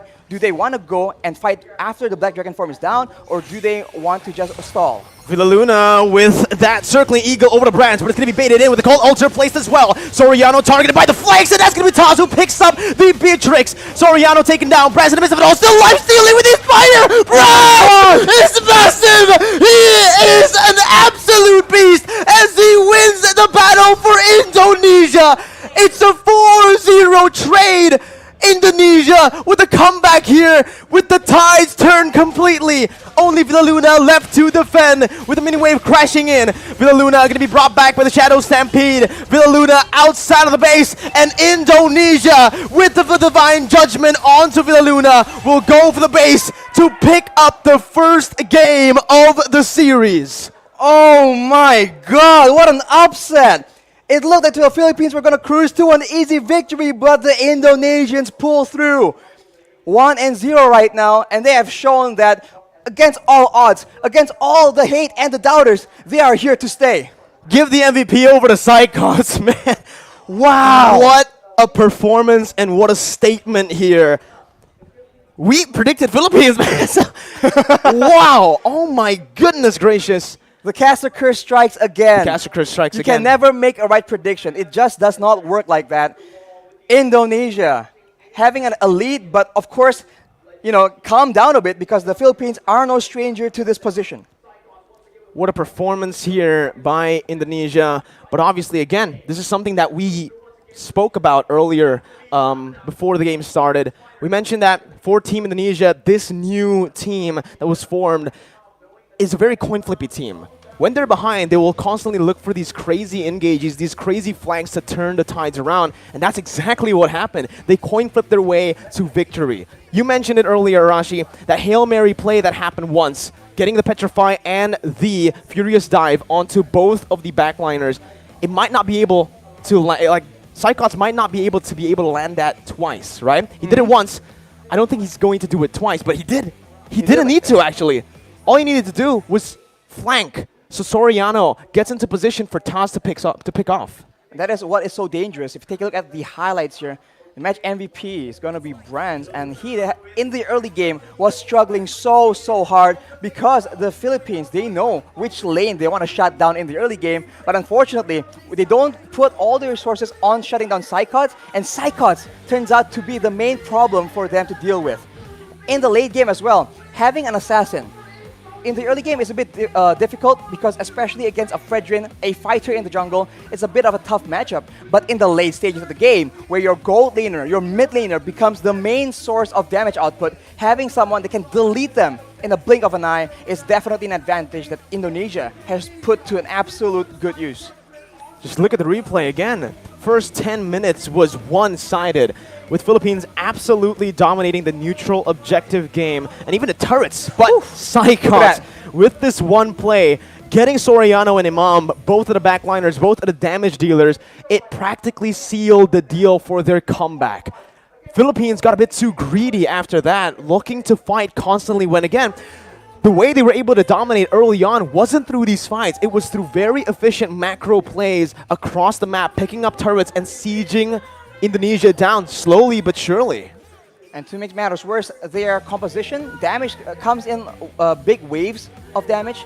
So with a Cult Altar in possession of the Indonesians, they can just deny the pickoff as we saw earlier. Brands was able to be saved by the Cult Altar, and he was able to just outlast all the damage and make a huge comeback happen for the Indonesians. That is the late game that the Indonesians have been hedging their bets on, and it completely paid off. Match MVP Brands from Indonesia on that Melissa. Very patient, very consistent. Every time, any game where he is behind, he will find a way to stay relevant, and we see it yet again. An absolute beast, man. But we have to give the player spotlight over to Psychots. If it's not Brands, it's definitely Psychots. He has 1 death. He has 1 death on the Yuzong. Wow. Even though he's always diving into that back line, trying to create plays for his team. And personally for me, I would actually say that Sycots is my MVP, right? The performance, the way that he led his team to victory on that Yuzong, a pick that we haven't seen here so far in Iesf in the first day. Coming into the second with their unique draft. A lot of people doubted them as well, but they definitely showed the world that you can't take them lightly, this new revamped EVOS team for Indonesia. Look at his items. Only the Hunter Strike for a bit of damage, a bit of utility. And then afterwards, it's all defensive because that is his main role. We were concerned because of it, but in a way, they made it work. Only 1 front line, it doesn't matter because the back line from the Philippines is not safe either. Look at Taz with the full inventory slot. 1 more item to go, actually. But with the Genius 1 and Glowing 1 combo, his daggers are doing a lot of damage and he has penetration and the Holy Crystal to boot. So at this point, without adequate protection, there is no solution for Soriano to survive from that damage. And to put matters worse, if he is 2 tunnel vision on Taz, then Sycots will take him out. So the mix of damage and the mix of problems that Indonesia can keep showing and flashing at the Philippines makes it very difficult for them to get a very easy adjustment. It was a very good game by both of the sides, but again, I do feel like in the end, it was just the battle of strategies, right? It was a battle of styles, honestly, a clash of styles, where for Team Philippines, they really like to go for those macro plays, early dominance, and for Team Indonesia, in very true Indonesian fashion, like to team fight. They go in for these coin flip plays, coin flip team fights when they're behind because they've got nothing to lose. At that point, they only had their base turrets left to play with. So that flank from Sycots, the way he was able to position in that bush to find that opening amongst the vision that was controlled fully by Team Philippines was amazing. He found that little gap and he utilized it so well to create that chance. This is a team that is so patient and calculative in the late game, and Sycots somehow was able to actually, supersede their expectations. This is the X factor that we keep talking about when we talk about these very dynamic, very explosive young teams. players. Young players, right? The young blood really shows through. So we have to see in game number 2, in a way, right? Both teams do not have to change anything in the drafts because they have a solid game plan, but now it's up to Indonesia, I think. Do they want to suffer the same painful, slow early game, or do they want to try and take matters into their own hands? We'll just have to see. Yeah, I think we can both agree that in game number 1, the reason Indonesia was able to come back was because of a crazy play by Sycots. If that hadn't happened, I feel like Philippines might have been able to actually take the game pretty easily, like we mentioned. The first 10 minutes was completely controlled by Philippines. So this is where Team Indonesia really needs to think it over. Do they really want to go through that grueling early game again up against Philippines, who are notorious to play that objective game and take it slow? And this time, they're going to have to risk Philippines already knowing how they like to go for these flanks. Exactly, because for the Philippines, they have a lot of adjustments available for them. They can go for different solutions, different battle spells, as we were talking about earlier. So I think, as you mentioned, if things were going just fine, they had more poke, they can actually use the sniper from Beatrix to just slowly but surely take out those objectives, those turrets, and that's just how the Philippines like to play, right? Slow and steady, but they usually win the race. So now I think Indonesia, they might just go for something even crazier, I think, because there's no way they go and exceed your expectations and then they go back down, right? It doesn't really make sense. It is a best of 3, so the teams will have time to dissect their mistakes for both Philippines and Indonesia. But I do feel like from the draft, Philippines, like you mentioned, the front to back was the win condition that really shined for them, right? Yeah. Especially in the early stages of the game, they were able to give Soriano so much space in that back line on the Beatrix to create all these chances to happen, to siege turrets down like it's nothing, because it's a Beatrix. With the Renner, with the Bennett, clear waves super easily, taking turrets down like it's nothing. But they need to start utilizing that a bit more. They need to start looking for these team fights, I believe, and start sticking to, again, the win condition that has got them so far into that game already. 10 minutes in, complete control. Through what? Wave team control. fights. I think wave control is the main issue here. because we see that the Philippines, they use a lot of resources to ensure that they have all that pressure and they can be at the right place at the right time before the Indonesians can. So I think that is something that Indonesians will have caught wind of as well. They will have adjustments to deal with this wave clear now, and we'll have to see, without that wave pressure, can the Philippines mimic the same kind of domination in that early game? Well, ladies and gentlemen, before we jump into game number 2, we're going to take a short break right here. So stay tuned, don't go anywhere, because we'll be back right after this.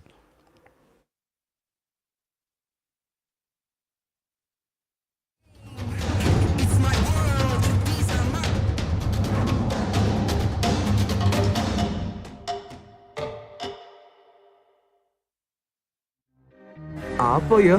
Makanan yang harganya receh tapi enaknya mantul. Banyak pengen loh, ini dia. Menu receh, harga receh, dijamin enaknya mantul. Enak banget. Coba men. Apapun yang kamu pengenin, di sini referensi lengkapnya. Ada yang ngiler. Jajan terus bareng makan receh dan enaknya mantul. Ini baru Trans 7. We are getting the grid forming here at the Mandalay circuit. Musim balap motor 2022 telah usai. Namun jiwa petualang untuk memacu adrenalin di atas roda 2 masih terus membara. Away we go in Indonesia. Oh, what a dramatic start. Mendaki gunung lewati lembah. Baru mulai belum apa-apa, udah terjebak motornya. Menyusuri hutan, bahkan pelosok daerah yang jarang terjamah. Sangat ekstrim dan sangat menyulitkan waktu. Dengan latar belakang alam yang bersahaja. Mana nih tuang busena kok? Dan cara berkendara dengan kearifan lokal. Can you believe it? Banyak rintangan dalam sebuah perjalanan. And the bike's on fire. Terjatuh adalah pelajaran. Goodness me, that was vicious. Kembali bangkit sebuah keharusan. Deru petualangan tanpa henti. Bertualang di negeri sendiri. Unbelievable. What a finish.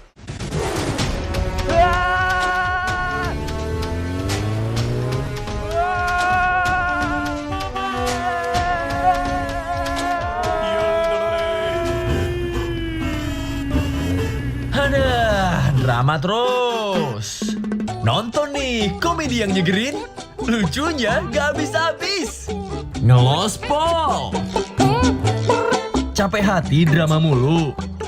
Mending dibawa happy.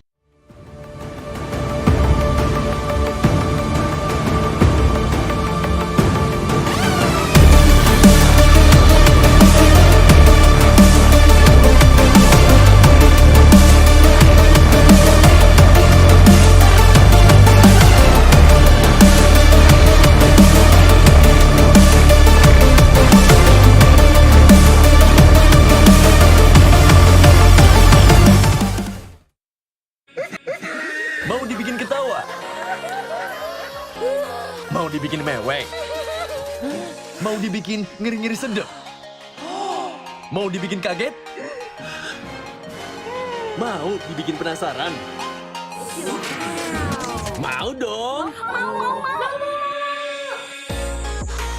Di sini gudangnya informasi yang bikin kalian update gak kelar-kelar setiap hari. Ini baru Trans 7. Apa ya? Makanan yang harganya receh tapi enaknya mantul. Banyak pengen loh, ini dia. Menu receh, harga receh, dijamin enaknya mantul. Enak banget. Coba men. Apapun yang kamu pengenin, di sini referensi lengkapnya. Ada yang ngiler. Jajan terus bareng makan receh dan enaknya mantul. Ini baru Trans 7. We are getting the grid forming here at the Mandalay circuit. Musim balap motor 2022 telah usai. Namun jiwa petualang untuk memacu adrenalin di atas roda 2 masih terus membara. Away we go in Indonesia. Oh, what a dramatic start. Mendaki gunung lewati lembah. Baru mulai belum apa-apa, udah terjebak motornya. Menyusuri hutan, bahkan pelosok daerah yang jarang terjamah. Sangat ekstrim dan sangat menyulitkan waktu. Dengan latar belakang alam yang bersahaja. Dan cara berkendara dengan kearifan lokal. Banyak rintangan dalam sebuah perjalanan. Terjatuh adalah pelajaran. Kembali bangkit sebuah keharusan.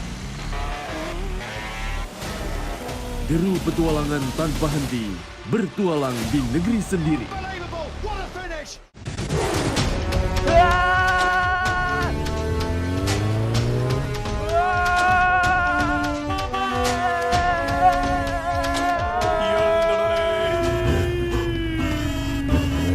Aduh, drama terus. Nonton nih, komedi yang nyegerin. Lucunya gak habis-habis. Ngelospol. Capek hati drama mulu. Mending dibawa happy.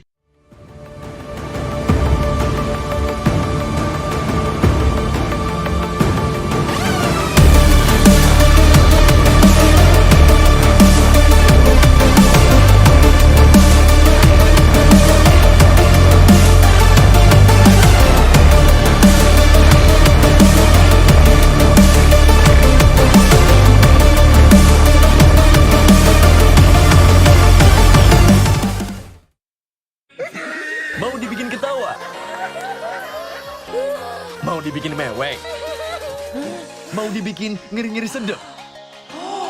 Mau dibikin kaget? Mau dibikin penasaran? Mau dong! Di sini gudangnya informasi yang bikin kalian update gak kelar-kelar setiap hari. Ini baru Trans 7. Apa ya? Makanan yang harganya receh tapi enaknya mantul. Banyak pengen loh, ini dia. Menu receh, harga receh, dijamin enaknya mantul. Enak banget. Coba Mel. Apapun yang kamu pengenin, di sini referensi lengkapnya. Ada yang ngiler. Jajan terus bareng makan receh dan enaknya mantul. Ini baru Trans 7. We are getting the grid forming here at the Mandalika circuit. Musim balap motor 2022 telah usai.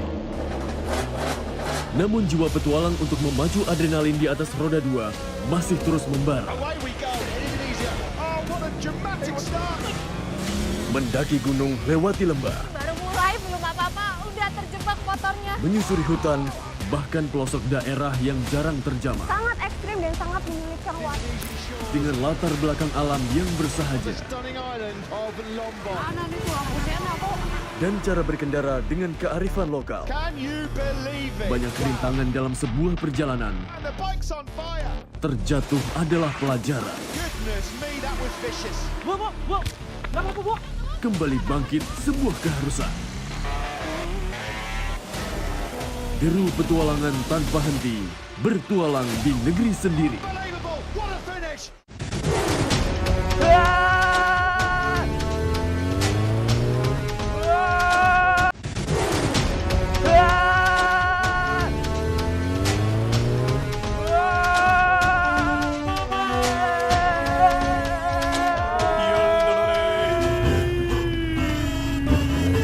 Aduh, drama terus. Nonton nih, komedi yang nyegerin. Lucunya gak habis-habis. Ngelospol. Capek hati drama mulu. Mending dibawa happy.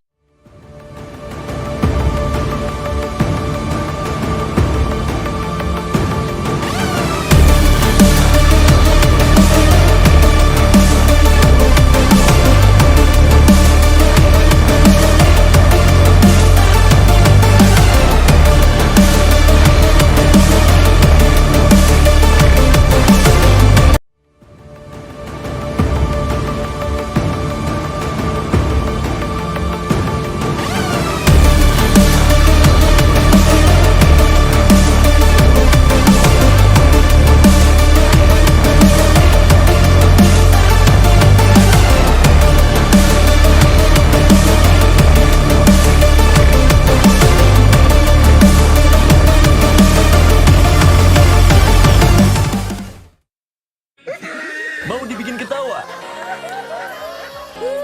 Mau dibikin mewek? Mau dibikin ngeri-ngeri sedep?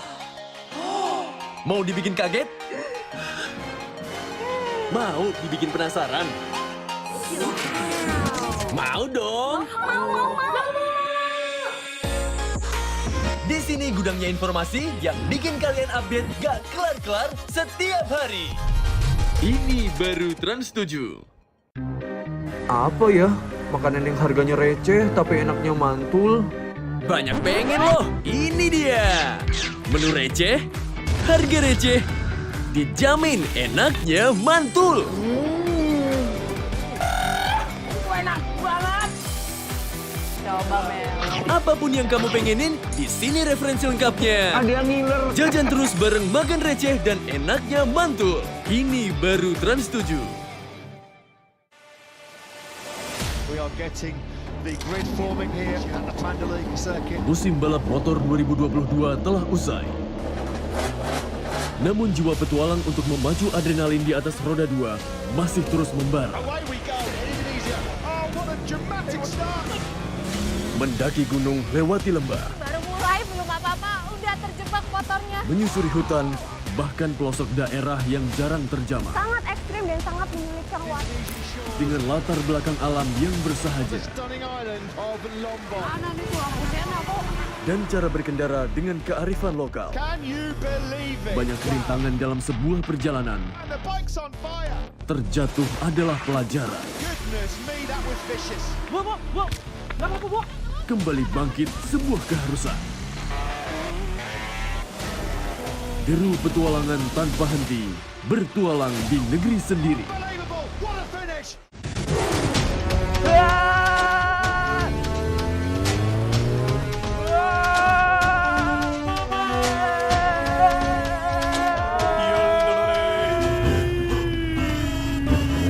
Aduh, drama terus. Nonton nih, komedi yang nyegerin. Lucunya gak habis-habis. Ngelospol. Capek hati drama mulu. Mending dibawa happy.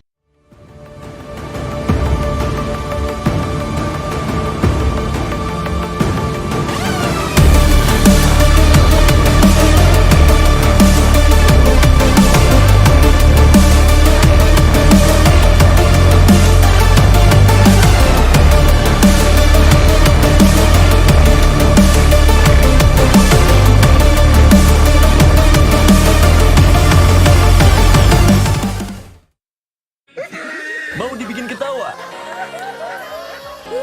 Mau dibikin mewek? Mau dibikin ngeri-ngeri sedep? Mau dibikin kaget? Mau dibikin penasaran? Mau dong?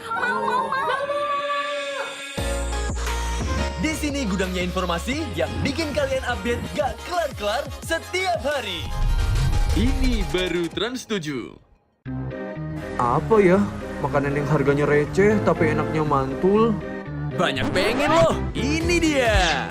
Menu receh, harga receh, dijamin enaknya mantul. Enak banget. Coba men. Apapun yang kamu pengenin, di sini referensi lengkapnya. Ada yang ngiler. Jajan terus bareng makan receh dan enaknya mantul. Ini baru Trans 7. We are getting the grid forming here at the Mandalay circuit. Musim balap motor 2022 telah usai. Namun jiwa petualang untuk memacu adrenalin di atas roda 2 masih terus membara. Away we go in Indonesia. Oh, what a dramatic start.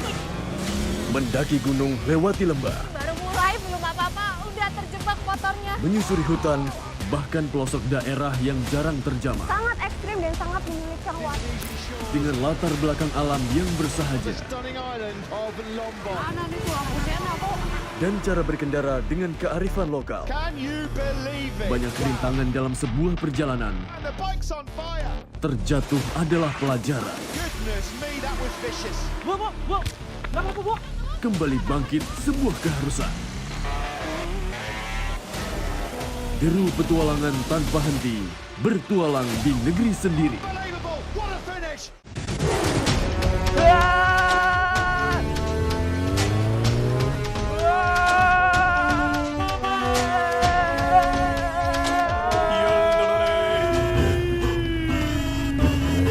Aduh, drama terus.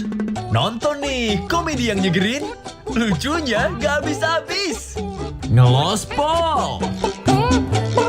Capek hati drama mulu, mending dibawa happy.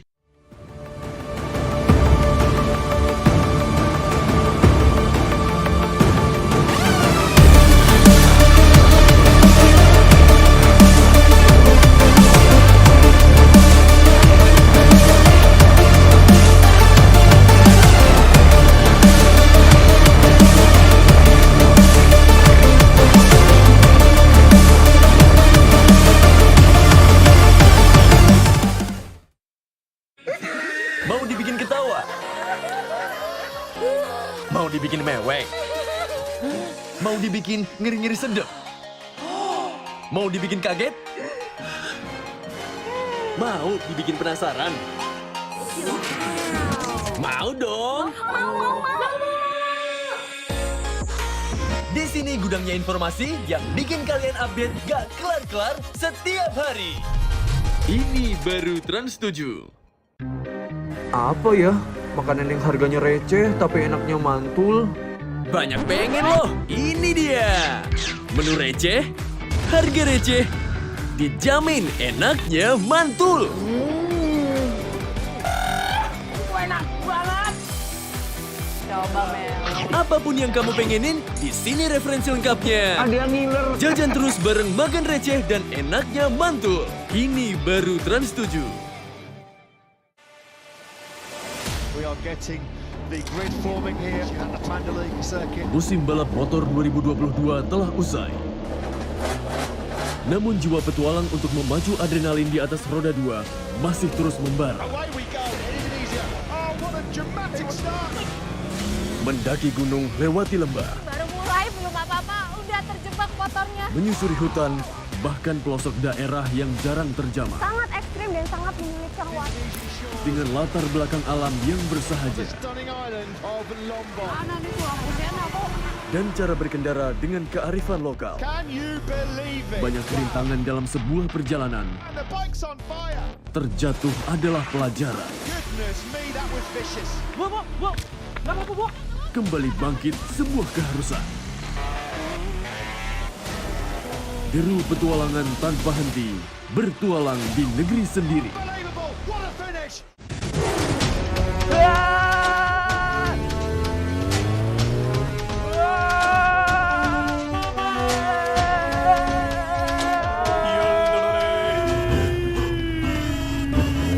Aduh, drama terus.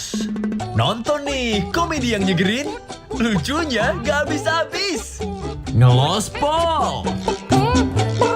Capek hati drama mulu, mending dibawa happy.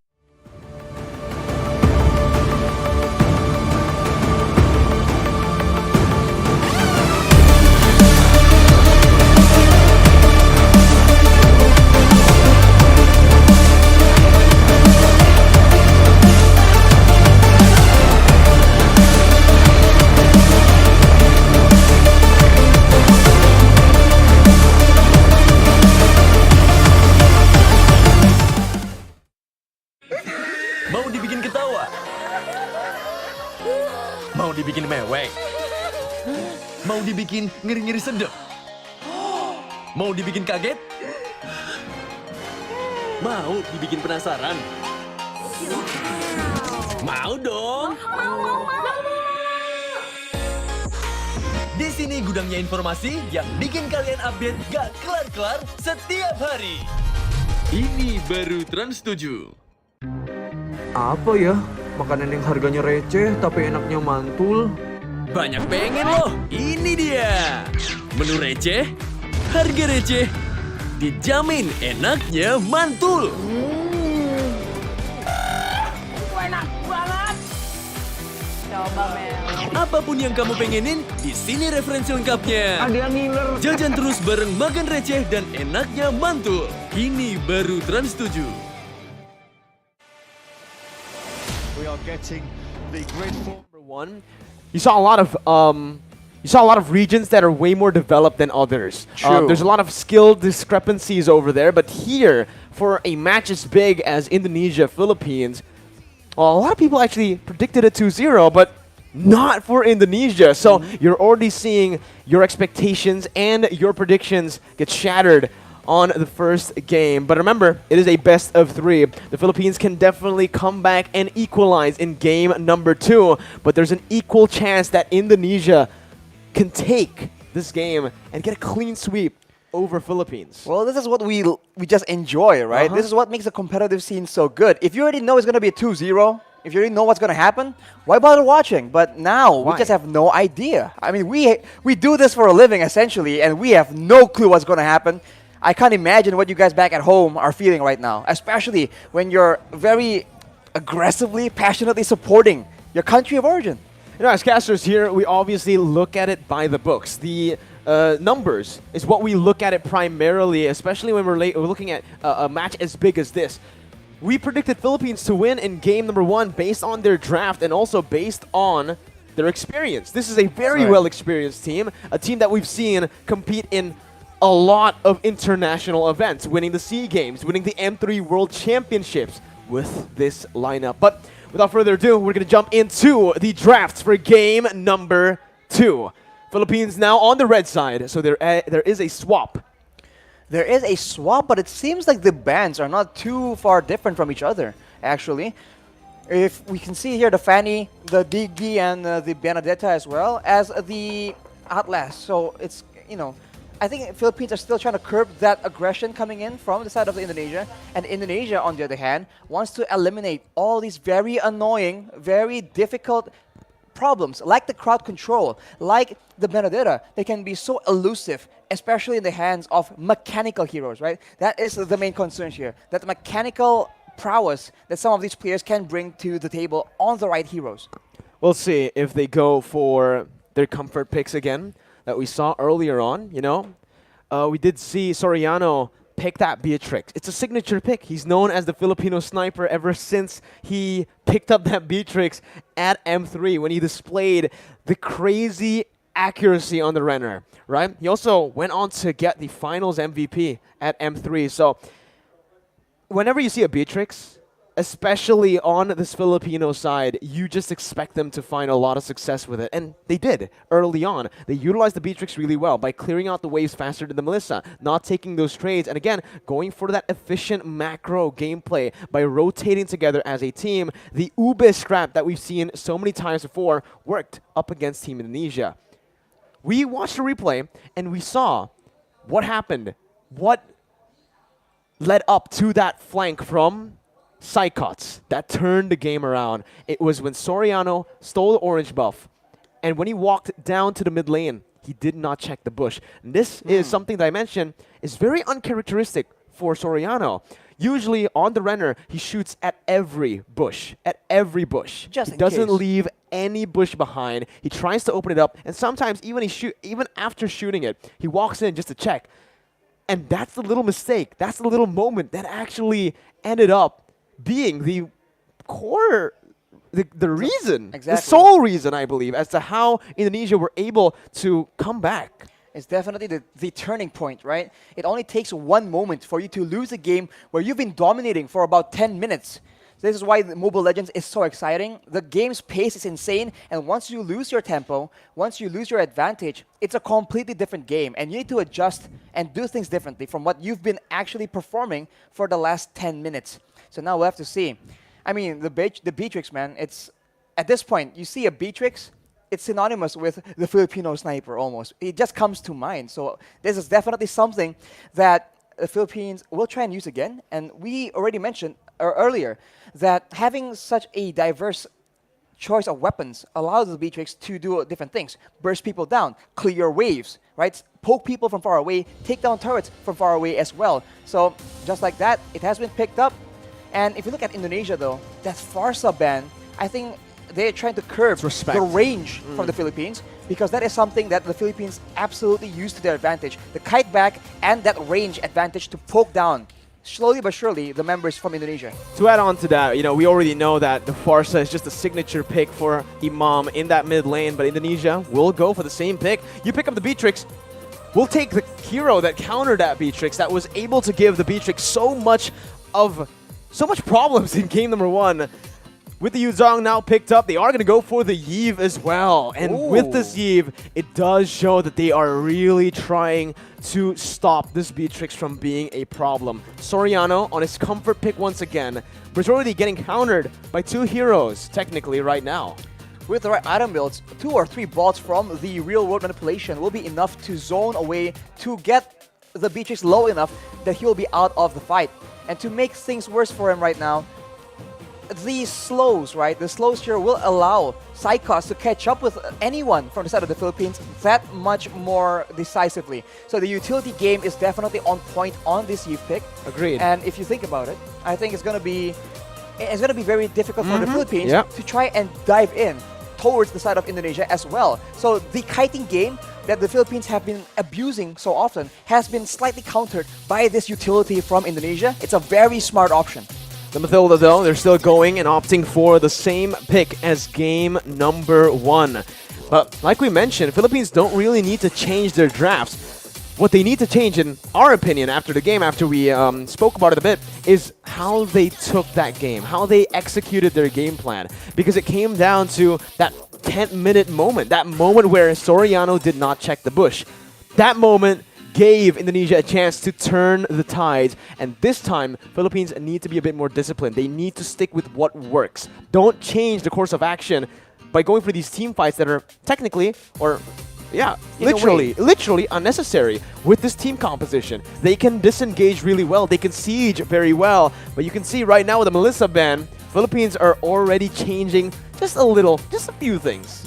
Are they going to go for the front 2 backs? Because I was about to say, in the previous game, they made sure Brands was having a difficult time. They made sure that Soriano was the one having a great lane.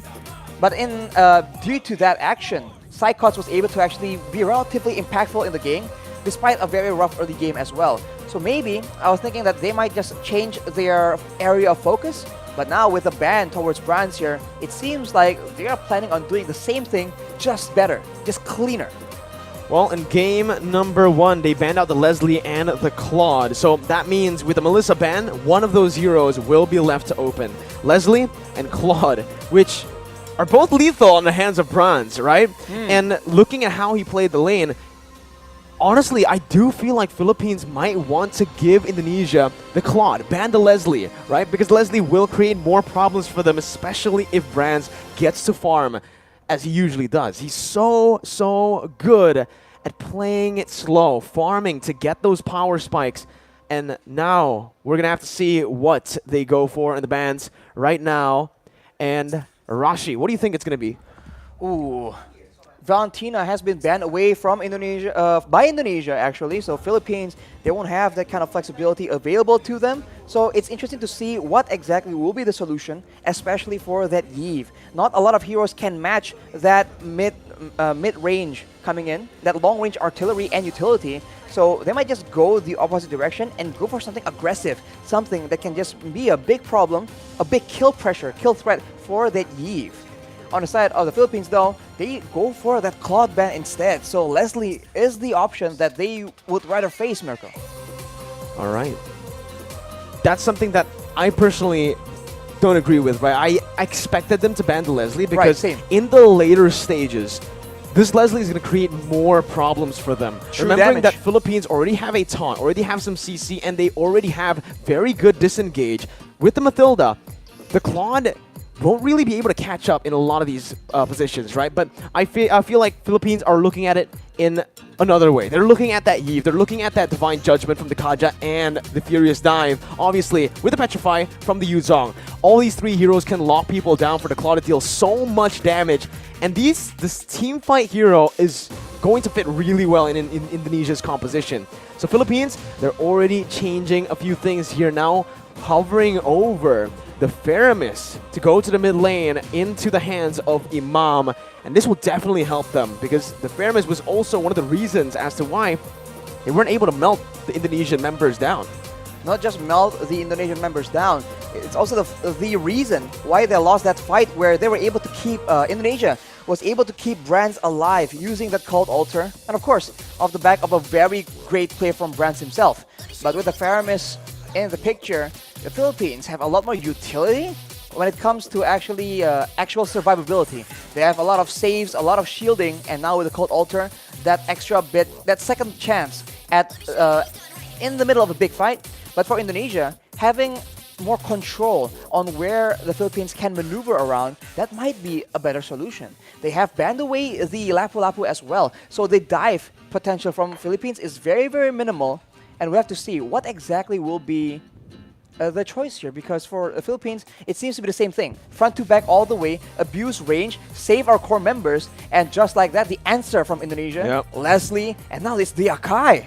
Well, now considering that they have these two very vulnerable backline heroes, they need something like the Akai to provide a bit more peel, cover for the team, but Philippines respond with Grok in the jungle for Del Rosario. What? We mentioned that he likes to go for some crazy picks sometimes, like the Valentina, the Guinevere as well in the jungle.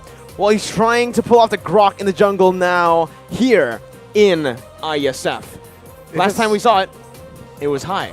It was high, and it's just a very interesting situation here, because earlier in the game number 1, we saw that for Indonesia, they had an assassin, right? And that assassin was critical, because in the late fights, you saw that Soriano was just unable to get anywhere safe. He was chased away by the Black Dragon form, and he was deleted by Taz on the Gusion. Now, with an Akai instead of a Gusion, can Indonesia get the same kind of pressure onto Soriano?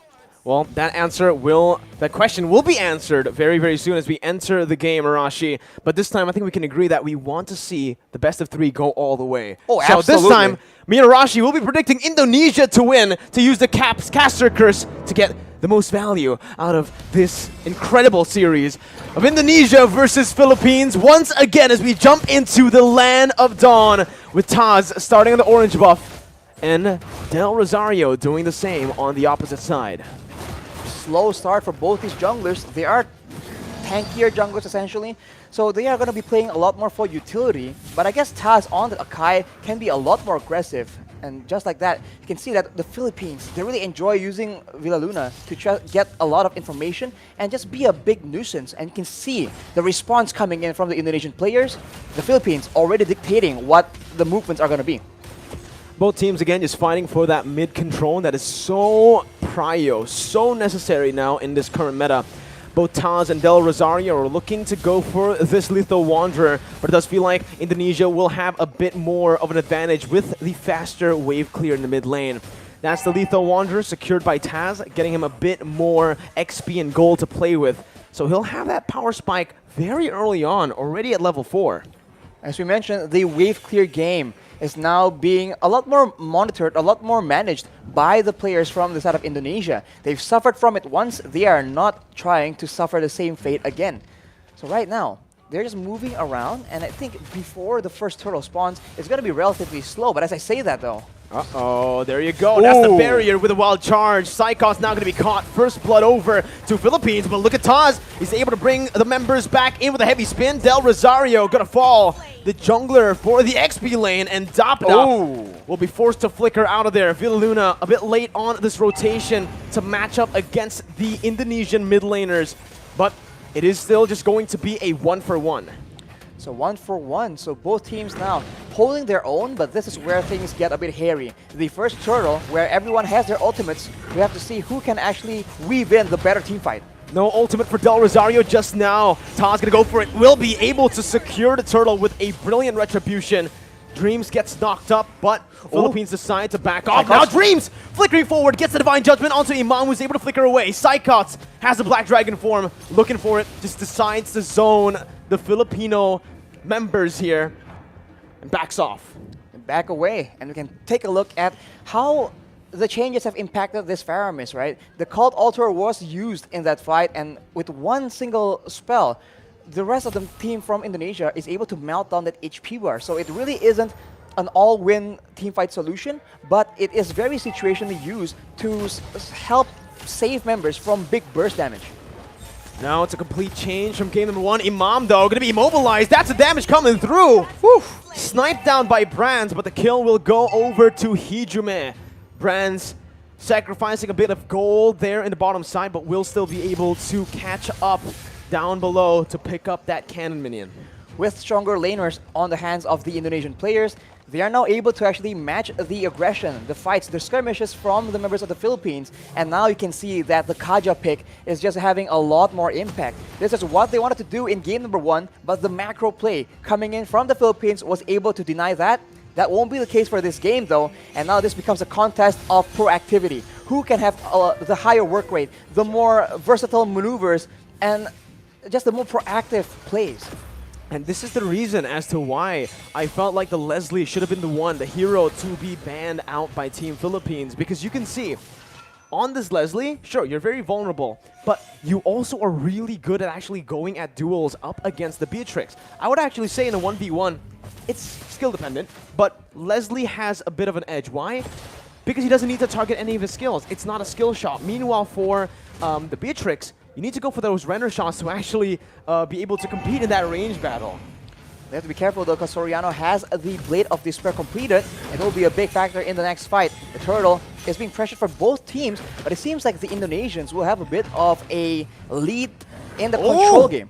Divine Judgment and the Petrify. Imam gonna be able to pop the Cold Altar. Taz against 3 members, still able to secure the Turtle. Right now, Psychot jumps in with the Black Dragon form, zoning the backline away. Dapadap gonna be pinned down onto the wall with the heavy spin, and that's Hijume who picks up the killing spree. Everything going well for Indonesia, and everything going wrong for Philippines in the early game of Game 2. They lose a member to the pickoff, they lose a turtle to the steal, so Indonesia is completely taking over and looking completely different. Is this a momentum thing? We'll just have to see. Hijume with the Ice Queen's wand right now will ensure that the Filipino members need to be a bit more careful, even more careful in how they want to position. They've been getting caught out without that slow as well. Brands has just been farming up a storm. I really want to take a look at these items, right? It's a good steal by Soriano, but he got full turret gold, clearing waves constantly. He should have more gold than Soriano here with the assist that he got as well. But here in the mid lane, the bottom side river, Del Rosario going to be chained up again, and that's the pin down by the heavy spin.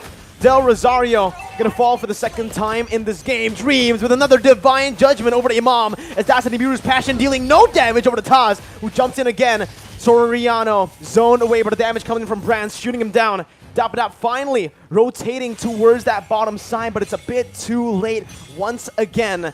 Team Philippines falling more and more behind as we go and progress into the game.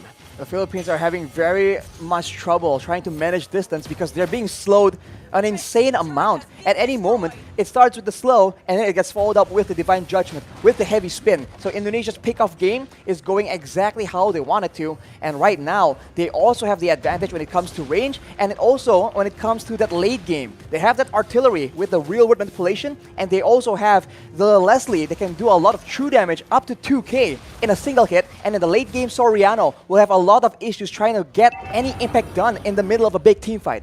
There's so much CC from Team Indonesia. There's a lot of survivability from Philippines, but they need to be able to utilize that crazy engage from the Wild Charge, and right now, it just doesn't feel like they are going to be able to. Taz there going for the turtle. That's going to be the real world manipulation that was popped into for Soriano to flicker out. They baited out the Cult Altar, and they baited out Villa Luna into the other side of the wall.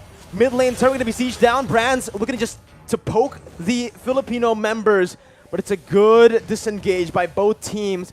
It's still a small victory for Indonesia with that turtle take.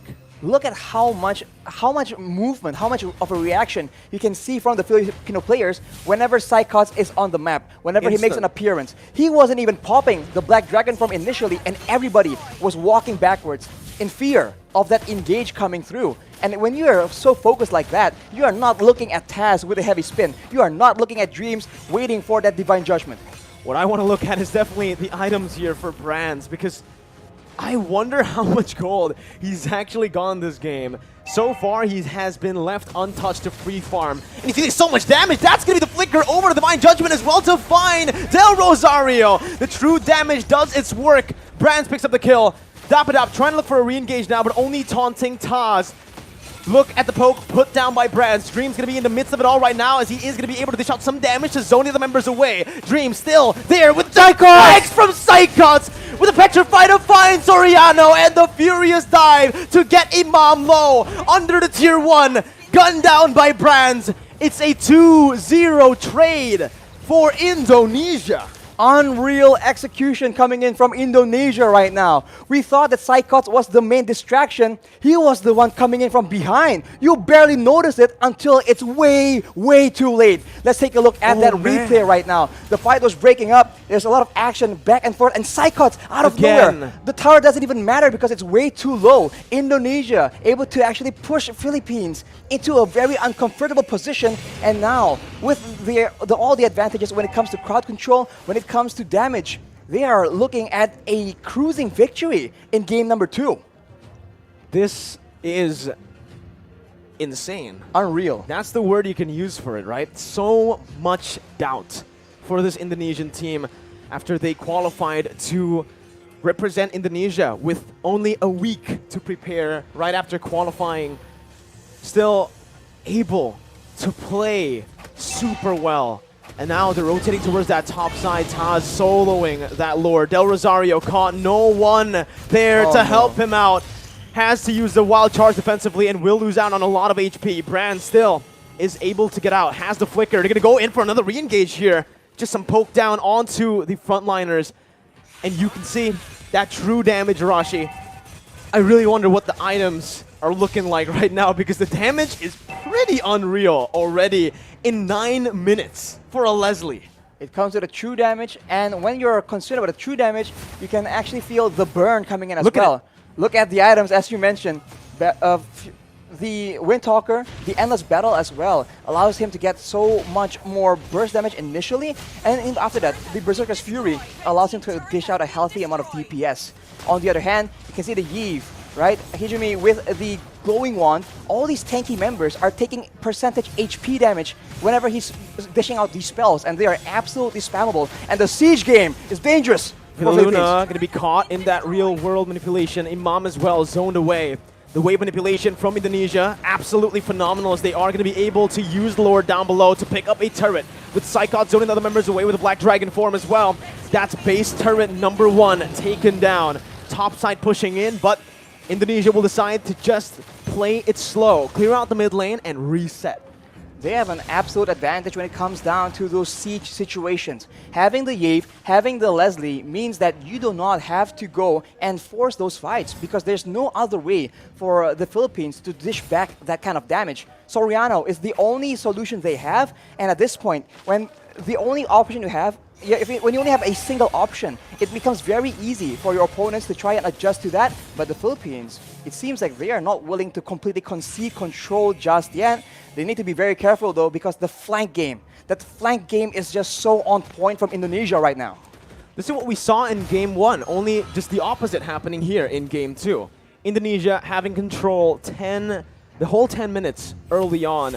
Philippines with a very similar flanking position here to look for something, but it's going to be a concealed play from Indonesia. And oh my god, Dream finds the Divine Judgment onto the best possible target. Soriano's out. Dapadap has to flicker out, but Psychos chases him down with a passive. Dapadap still surviving here. Only one member taken down, but that might just be the member that Indonesia needs to pick up some more base turrets. That high ground control is no longer available for Soriano. Dapadap trying to go in for some damage right there, but it's actually going to be petrified from Mlbb. He's going to be taken down. The wild charge in desperation. Villaluna in the back has to back off. It's an absolutely insane game and an insane performance from Indonesia as they knock Philippines down to the lower brackets. How? What? Oh my, we have no words left right now. How was that possible? That is insane from Indonesia. The awareness to know where are the members from the Philippines, who to target in the middle of everything against a team as patient, as disciplined as the Philippines. Dream was able to find Soriano, and even afterwards, Psychots just denying that cult altar by going with that Petrify Furious Dive combo. Everything is just going so smoothly for them. It doesn't make sense. How is this possible? Well, sometimes you ask these questions and even I don't know The how caster to curse answer them. has broken, by the way. They broke the caster curse, but what a performance by an Indonesian team that was doubted, that Absolutely was hated, doubted. that was not trusted. Nobody, or just a few people trusted this roster, and they definitely sent a statement to everybody, especially the haters, that they're here for the trophy. They're not here just to participate. They're here to conquer. And so far, up against the tournament favorites in the Philippines. We're going to take a look at the replay first, though, as to what happened, Arashi, in the highlights. I am still, honestly, quite speechless myself. I think that the Philippines, they had a different game plan from game number 1. But for the most part, it's all pretty similar. So Indonesia made adjustments, and I really dare say that for the Philippines, look at their composition. It really isn't that much different. They only have a Grok as a different pick and a Fredrin, of course in different roles. But the utility game from Indonesia, the range they can abuse is just insane, man. The Iesf pick, call me biased because I'm a Iesf player, but I think it's an absolutely strong hero at this point in time. The utility is just so good. And right now, with the increase in the slow amount, even without the Ice Queen's wand, you see that the Filipino members are constantly getting caught out. And with the Kaja, with the Akai, there's just so many tools available. And we talk about this a lot. You cannot be one-dimensional when you're going up against these top-tier teams. They will adjust to your single tool of the trade and maneuver around it. And Soriano felt all of that completely, man. Everyone is out for him, and he is constantly getting pressured, getting picked off again and again. My goodness, this final fight by Dreams. His name is Dreams, but this game, he is the Filipino nightmare. That's what pretty good. A performance with the Divine Judgment with 2 games on the Kaja. First game, even we questioned that Kaja roam. Wasn't really able to do much early on, but this game he certainly showed why it's such a good pick as a roamer in the early stage with a team that gets to pressure early on, right? Except for the Leslie, every single lane has a bit more pressure, has a bit more kill pressure, and just overall a lead. Even in the jungle, Akai clears faster than the Grok, securing a lead early on with level 4. And Taz, can we just give Taz a bit more appreciation? He did not lose a single retry battle up against a world champion. Up against the Filipino champions. That's Del Rosario, Wise from the Philippines. But like you mentioned, Rashi, this guy is the main man here. The utility, the damage, just take it all. Hijume was a perfect Eve in this game. Zero deaths, doing all utility and providing that extra bit of catch or enabling for the rest of the engage. So it's a bit of a 2-layered engage, and it's just so difficult to deal with. The player spotlight, though, is going to be Dreams on that Kaja. Only a single death, despite being one of the more aggressive members from the side of Indonesia. And when your engage tools are this solid, are this dynamic, you don't really have to do much. Everyone else needs to just follow up at the right time and the right moment, and they are just set up for success. So Dreams, this is the impact he's able to bring for his team. And as we mentioned, I think it's just a matter of adjustments. The change from the Indonesian roster, or the Indonesian composition in game number 2 is very visible, and you can see instantly the difference in the performance, especially in that early game. Lower brackets for Philippines. This is a scene that we have seen a few times before for the Philippines, right? Climbing their way from the lower brackets, but here, none of the main carries have a death from Indonesia. That is crazy. Rans, Hijume. We can also talk about how Faramis, right? Same pattern. The team with the Faramis actually starts losing a lot of steam in the early game because the Cult Altar allows you to be a bit more aggressive, but at the same time, if you don't have the damage to back it up, then you're just allowing your opponents to just hit you more times before you get taken out. I think that is something that a lot of teams need to take into consideration. It is no longer a prio pick, it is a situational pick that can have a lot of value in the right situations. I think again it comes down to that gold lane, right? Yes. The Leslie was so good. But ladies and gentlemen, we're going to throw it over to our host to take it over right here from the caster desk. Let's see what he has to say.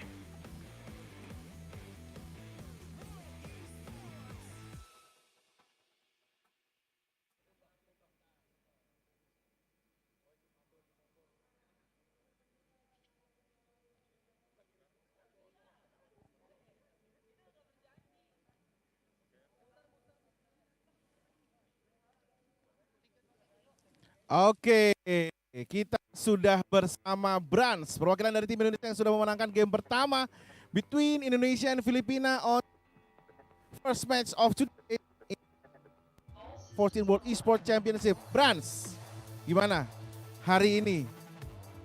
Expect gak hasil seperti ini? Pastinya ya kita kan udah latihan kayak segala ya, jadi kita juga expect lah pasti bisa menang lawan Filipina, soalnya ya gak ada libur segala macam, kita latihan benar-benar fokus buat match hari ini dan kedepannya. Jadi ya alhamdulillah bersyukur. Dari strategi yang kamu rencanakan bersama teman-teman, apakah semuanya bisa tereksekusi dengan baik? Alhamdulillah hari ini bisa tereksekusi dengan baik melawan Filipina, cuman kan ini namanya turnamen panjang ya, kita tetap harus fokus ke match-match kedepannya. Adakah lawan yang ingin kamu jumpai dengan teman-teman untuk nextnya, atau siapa yang paling pengen dijumpai? Ya paling ya tetangga-tetangga kita aja, Malaysia kan ada mantan coach satu juga dan juga Filipina kita pengen ketemu lagi lah di grand final. Alright guys, itu tadi dari Brans ya. Sekali lagi congratulations bro for winning the first match of today. So we will have a short break, so don't go anywhere. Still on Iesf 14 World Esports Championship Bali 2022. Thank you.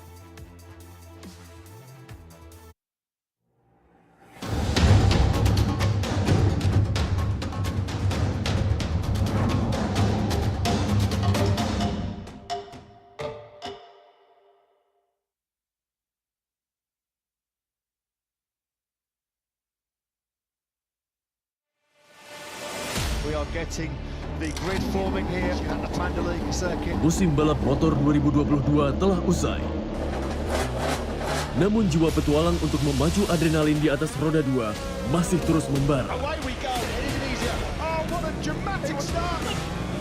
Mendaki gunung, lewati lembah, Baru mulai belum apa-apa, udah terjebak motornya. menyusuri hutan, bahkan pelosok daerah yang jarang terjamah. Sangat ekstrim dan sangat menyulitkan waktu. Dengan latar belakang alam yang bersahaja Stunning island of Lombok. Mana nih tuh lampunya aku? dan cara berkendara dengan kearifan lokal. Can you believe it? Banyak rintangan dalam sebuah perjalanan. And the bike's on fire. Terjatuh adalah pelajaran. Goodness me, that was vicious.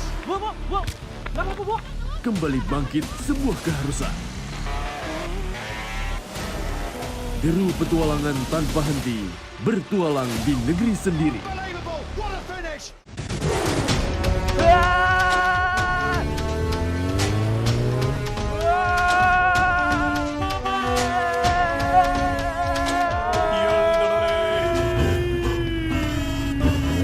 Aduh, drama terus.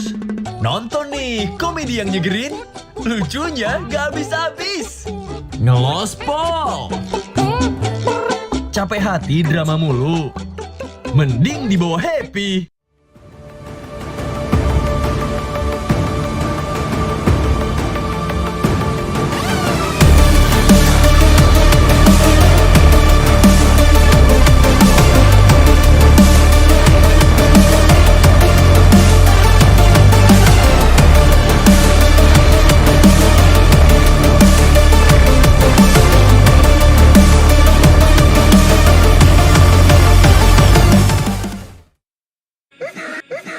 Mau dibikin ketawa? Mau dibikin mewek? Mau dibikin ngeri-ngeri sedep? Mau dibikin kaget? Mau dibikin penasaran? Mau dong? Di sini gudangnya informasi yang bikin kalian update gak kelar-kelar setiap hari. Ini baru Trans 7. Apa ya? Makanan yang harganya receh tapi enaknya mantul. Banyak pengen loh, ini dia. Menu receh, harga receh, dijamin enaknya mantul. Enak banget. Coba Mel. Apapun yang kamu pengenin, di sini referensi lengkapnya. Ada yang ngiler. Jajan terus bareng makan receh dan enaknya mantul. Ini baru Trans 7. We are getting the grid forming here at the Mandalay circuit. Musim balap motor 2022 telah usai.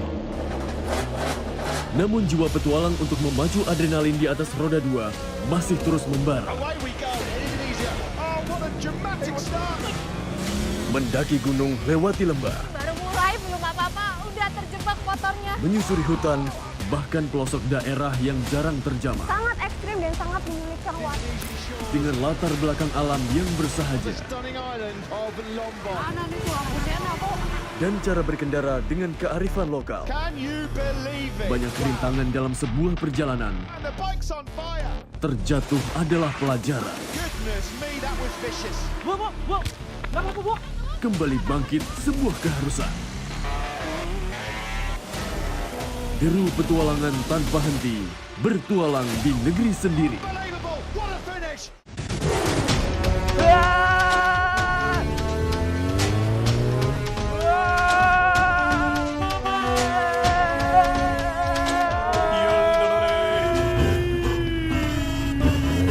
Aduh, drama terus. Nonton nih komedi yang nyegerin, lucunya gak habis-habis. Ngelospol. Capek hati drama mulu, mending dibawa happy.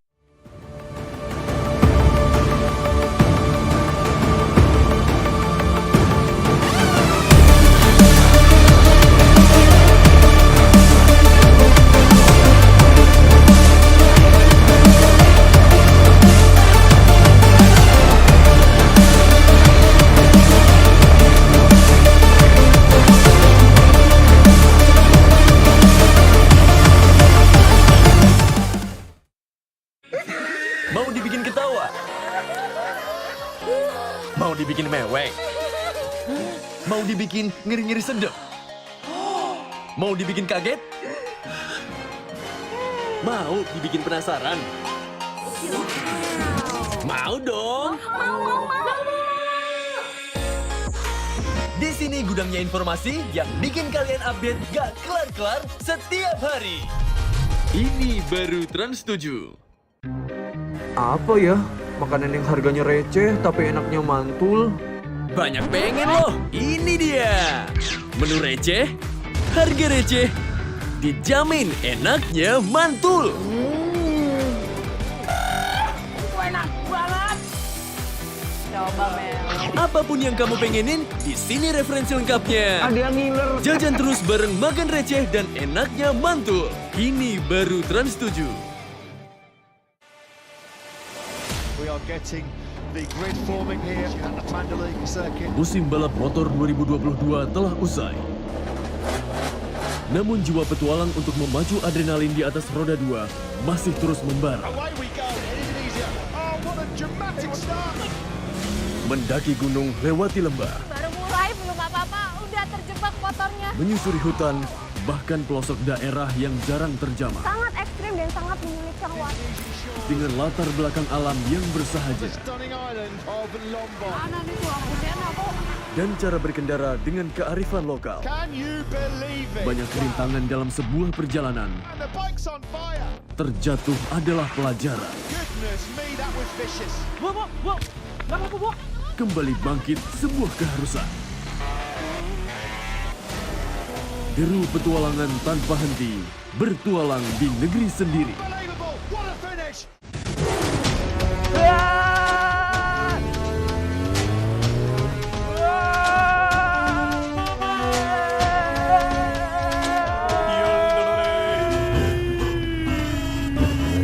Aduh, drama terus.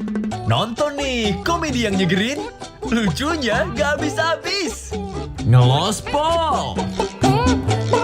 Capek hati drama mulu, mending dibawa happy.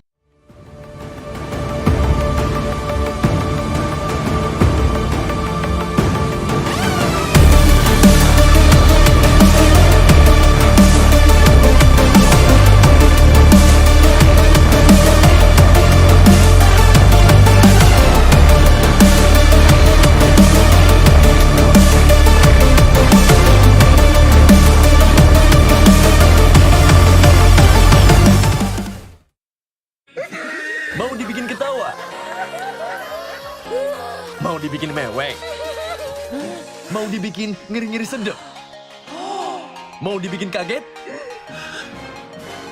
Mau dibikin penasaran? Mau dong! Di sini gudangnya informasi yang bikin kalian update gak kelar-kelar setiap hari. Ini baru Trans 7. Apa ya? Makanan yang harganya receh tapi enaknya mantul. Banyak pengen loh, ini dia. Menu receh, harga receh, dijamin enaknya mantul. Enak banget. Coba Mel. Apapun yang kamu pengenin, di sini referensi lengkapnya. Ada yang ngiler. Jajan terus bareng makan receh dan enaknya mantul. Ini baru Trans 7. We are getting the grid forming here at the Mandalay circuit. Musim balap motor 2022 telah usai. Namun jiwa petualang untuk memacu adrenalin di atas roda 2 masih terus membara. Away we go in Indonesia. Oh, what a dramatic start. Mendaki gunung, lewati lembah, Baru mulai belum apa-apa, udah terjebak motornya. menyusuri hutan, bahkan pelosok daerah yang jarang terjamah. Sangat ekstrim dan sangat menyulitkan waktu.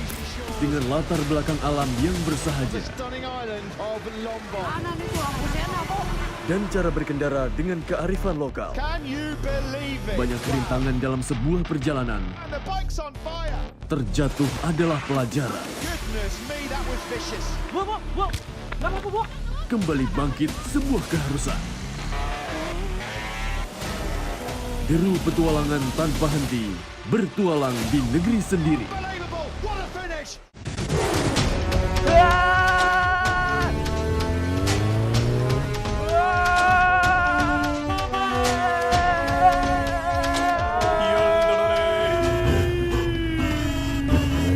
Aduh, drama terus. Nonton nih komedi yang nyegerin, lucunya gak habis-habis. Ngelospol. Capek hati drama mulu, mending dibawa happy.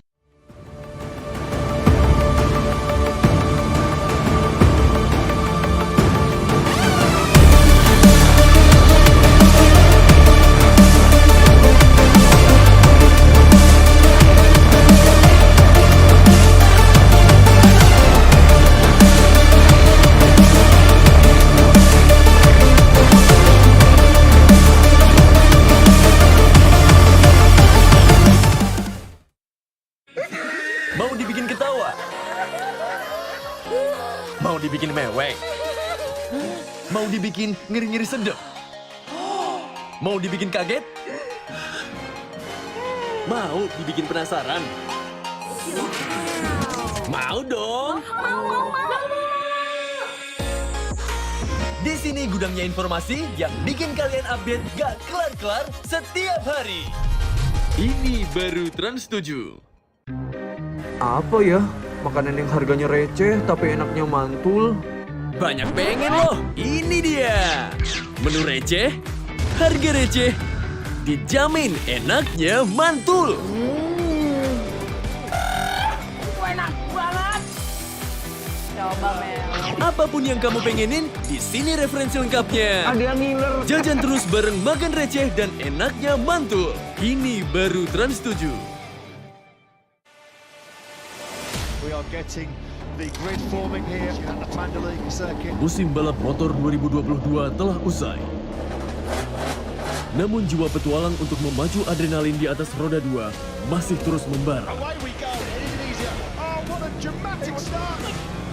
Mendaki gunung, lewati lembah, Baru mulai belum apa-apa, udah terjebak motornya. menyusuri hutan, bahkan pelosok daerah yang jarang terjamah. Sangat ekstrim dan sangat menyulitkan waktu.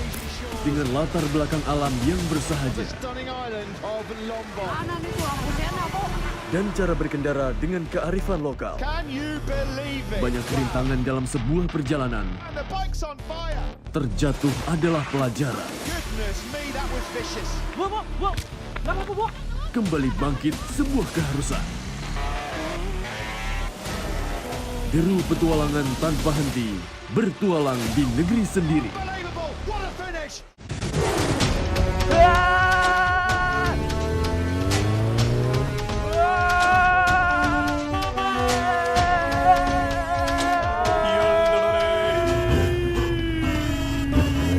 Aduh, drama terus. Nonton nih komedi yang nyegerin, Lucunya gak habis-habis. Ngelospol. Capek hati drama mulu. Mending dibawa happy.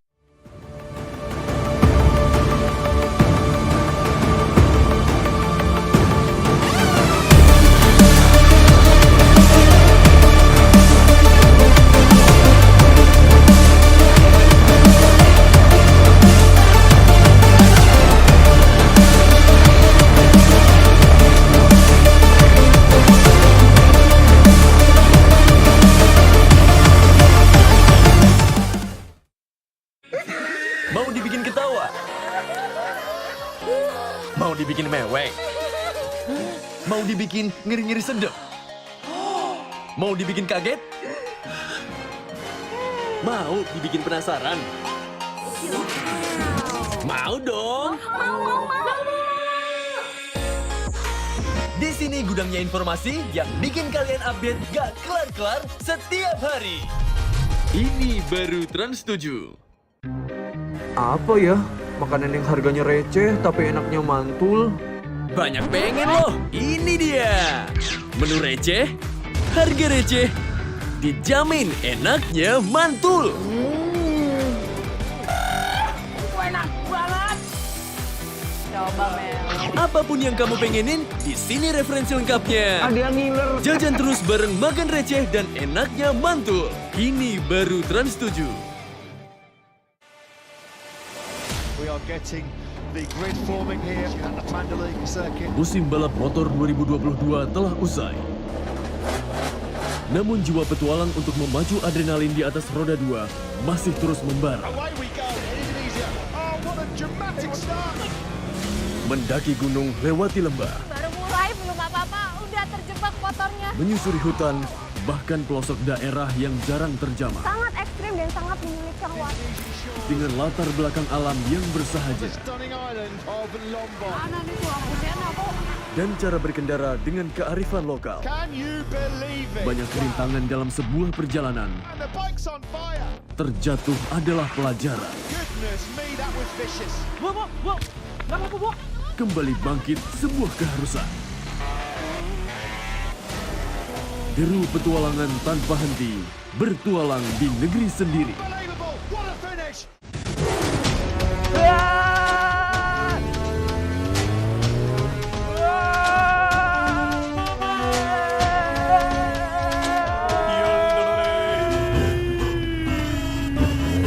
Aduh, drama terus. Nonton nih komedi yang nyegerin, lucunya gak habis-habis. Ngelospol. Capek hati drama mulu. Mending dibawa happy.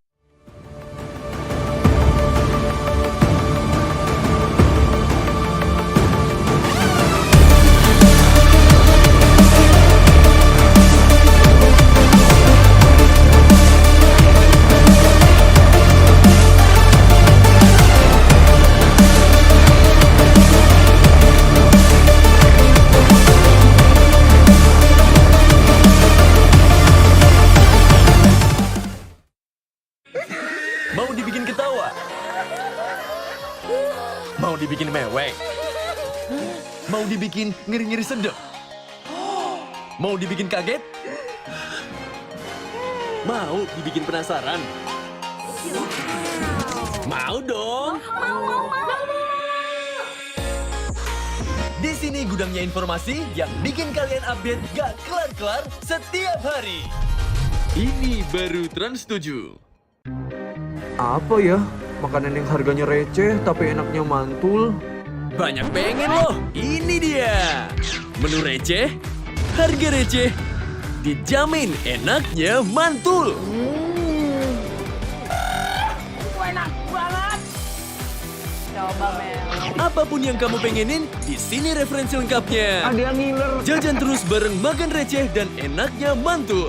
Ini baru Trans 7. We are getting the grid forming here at the Mandalay circuit. Musim balap motor 2022 telah usai. Namun jiwa petualang untuk memacu adrenalin di atas roda 2 masih terus membara. Away we go, Indonesia. Oh, what a dramatic start.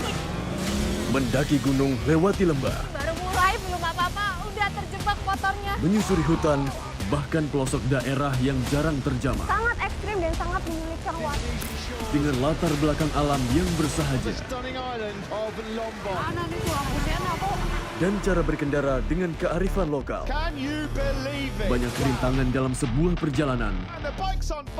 Terjatuh adalah pelajaran. Kembali bangkit sebuah keharusan.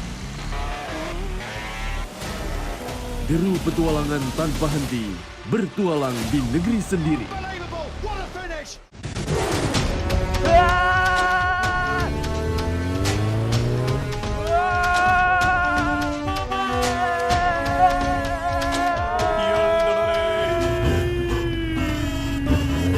Aduh, drama terus. Nonton nih komedi yang nyegerin, lucunya gak habis-habis. Ngelospol. Capek hati drama mulu, mending dibawa happy.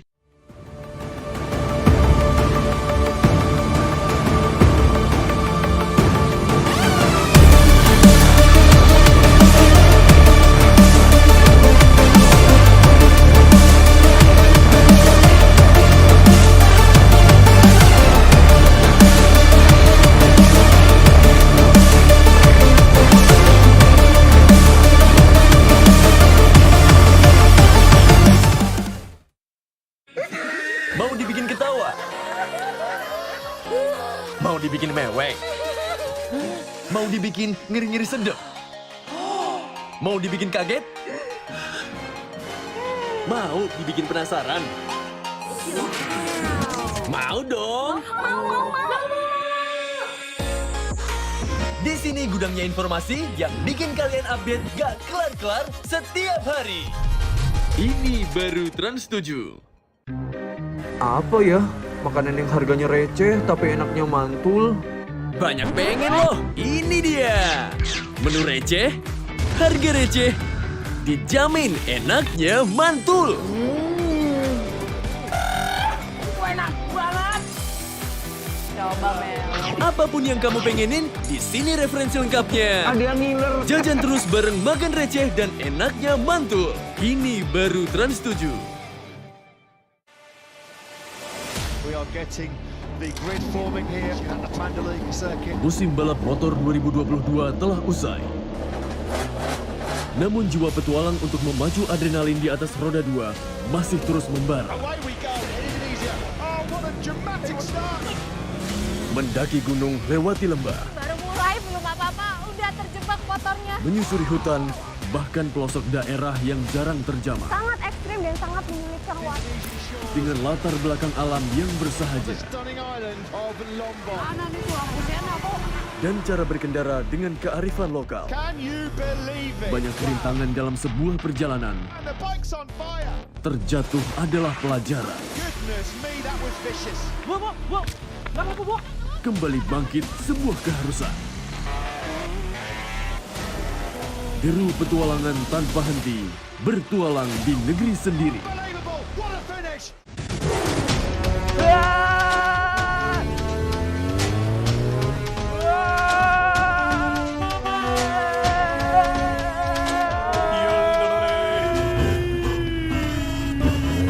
Aduh, drama terus. Nonton nih komedi yang nyegerin, lucunya gak habis-habis. Ngelospol. Capek hati drama mulu, mending dibawa happy.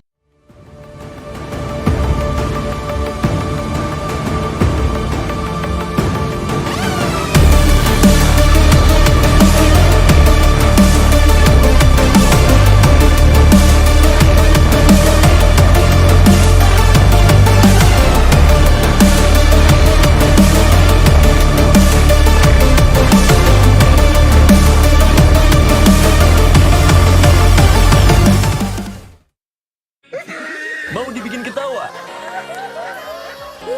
Mau dibikin mewek? Mau dibikin ngeri-ngeri sedep? Mau dibikin kaget? Mau dibikin penasaran? Mau dong? Di sini gudangnya informasi yang bikin kalian update gak kelar-kelar setiap hari. Ini baru Trans 7. Apa ya?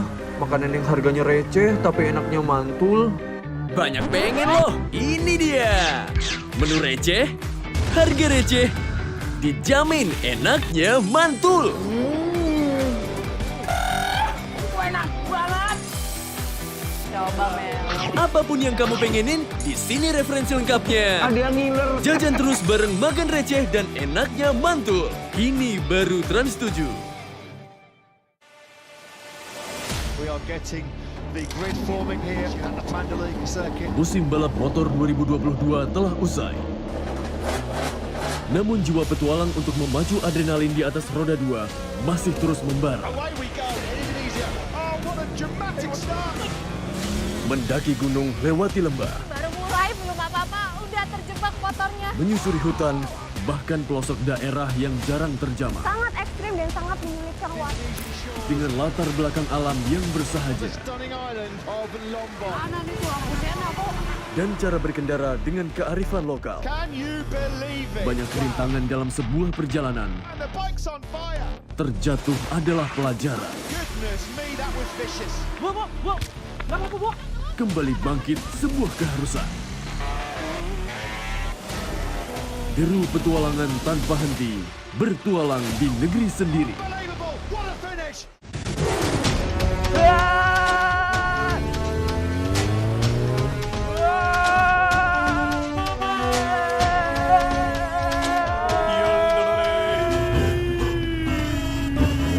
Aduh, drama terus. Nonton nih, komedi yang nyegerin. Lucunya gak habis-habis. Ngelospol. Capek hati drama mulu. Mending dibawa happy.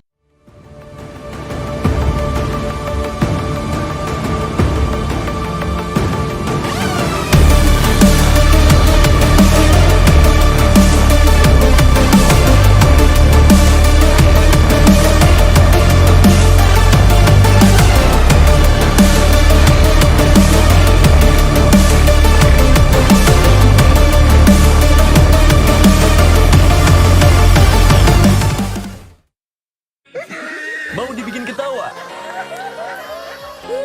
Mau dibikin mewek? Mau dibikin ngiri-ngiri sedep? Mau dibikin kaget? Mau dibikin penasaran?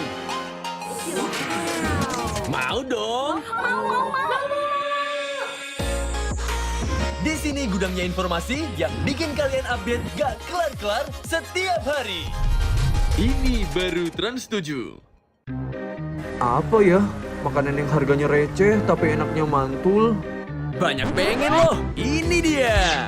Menu receh, harga receh, dijamin enaknya mantul. Enak banget. Coba Mel. Apapun yang kamu pengenin, di sini referensi lengkapnya. Ada yang ngiler. Jajan terus bareng makan receh dan enaknya mantul. Ini baru Trans 7.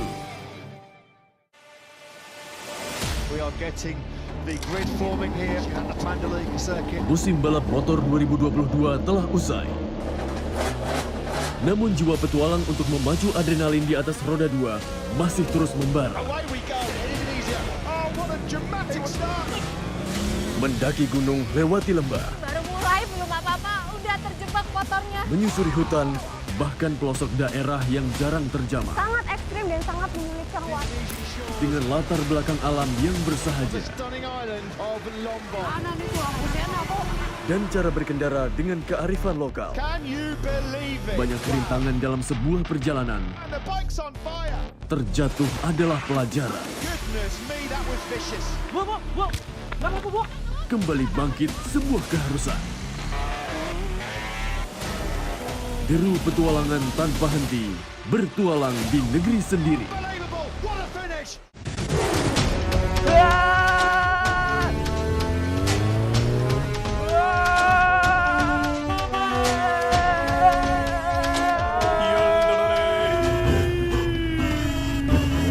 Aduh, drama terus. terus.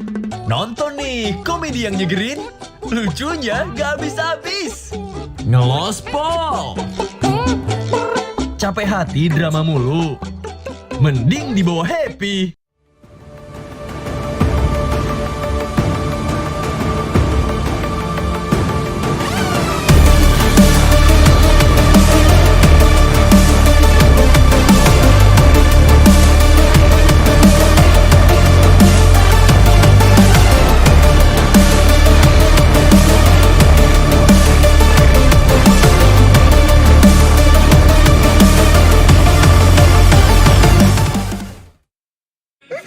Mau dibikin ketawa? Mau dibikin mewek? Mau dibikin ngiri-ngiri sedep? Mau dibikin kaget? Mau dibikin penasaran? Mau dong! Di sini gudangnya informasi yang bikin kalian update gak kelar-kelar setiap hari. Ini baru Trans 7. Apa ya? Makanan yang harganya receh tapi enaknya mantul. Banyak pengen loh, ini dia. Menu receh, harga receh, dijamin enaknya mantul. Enak banget. Coba Mel. Apapun yang kamu pengenin, di sini referensi lengkapnya. Ada yang ngiler. Jajan terus bareng makan receh dan enaknya mantul. Ini baru Trans 7. We are getting the grid forming here at the Mandalika circuit. Musim balap motor 2022 telah usai. Namun jiwa petualang untuk memacu adrenalin di atas roda 2 masih terus membara. Away we go in Indonesia. Oh, what a dramatic start. Mendaki gunung lewati lembah, Baru mulai belum apa-apa, udah terjebak motornya. menyusuri hutan, bahkan pelosok daerah yang jarang terjamah. Sangat ekstrim dan sangat menyulitkan waktu. Dengan latar belakang alam yang bersahaja Stunning island of Mlbb. Mana nih tuh aku kok. dan cara berkendara dengan kearifan lokal. Can you believe it? Banyak rintangan dalam sebuah perjalanan. And the bike's on fire. Terjatuh adalah pelajaran. Goodness me, that was vicious. Kembali bangkit sebuah keharusan. Deru petualangan tanpa henti, bertualang di negeri sendiri. Unbelievable. What a finish.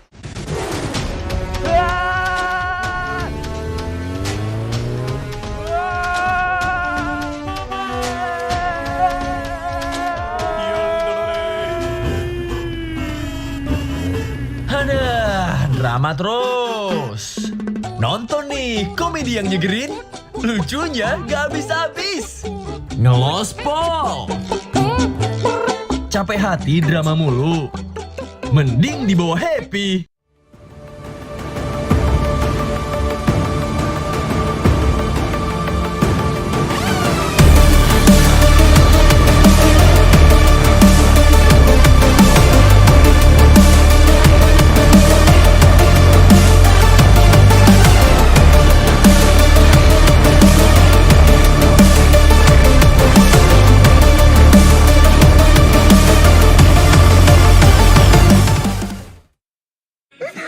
Mau dibikin ketawa? Mau dibikin mewek? Mau dibikin ngiri-ngiri sedep? Mau dibikin kaget? Mau dibikin penasaran? Mau dong! Di sini gudangnya informasi yang bikin kalian update gak kelar-kelar setiap hari. Ini baru Trans 7. Apa ya? Makanan yang harganya receh tapi enaknya mantul. Banyak pengen loh, ini dia. Menu receh, harga receh, dijamin enaknya mantul. Enak banget. Coba Mel. Apapun yang kamu pengenin, di sini referensi lengkapnya. Ada yang ngiler. Jajan terus bareng makan receh dan enaknya mantul. Ini baru Trans 7. We are getting the grid forming here at the Mandalika circuit. Musim balap motor 2022 telah usai. Namun jiwa petualang untuk memacu adrenalin di atas roda 2 masih terus membara. Away we go in Indonesia. Oh, what a Mendaki gunung lewati lembah, Baru mulai belum apa-apa, udah terjebak motornya. menyusuri hutan, bahkan pelosok daerah yang jarang terjamah. Sangat ekstrim dan sangat menyulitkan waktu. Dengan latar belakang alam yang bersahaja Mana nih tuh Busena kok? dan cara berkendara dengan kearifan lokal. Banyak kerintangan dalam sebuah perjalanan. Terjatuh adalah pelajaran. Kembali bangkit sebuah keharusan. Deru petualangan tanpa henti, bertualang di negeri sendiri.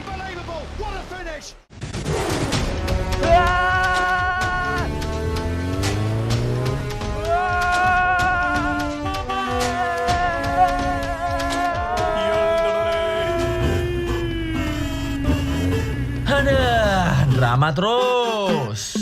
Nonton nih komedi yang nyegerin, lucunya gak habis-habis. Ngelospol. Capek hati drama mulu, mending dibawa happy.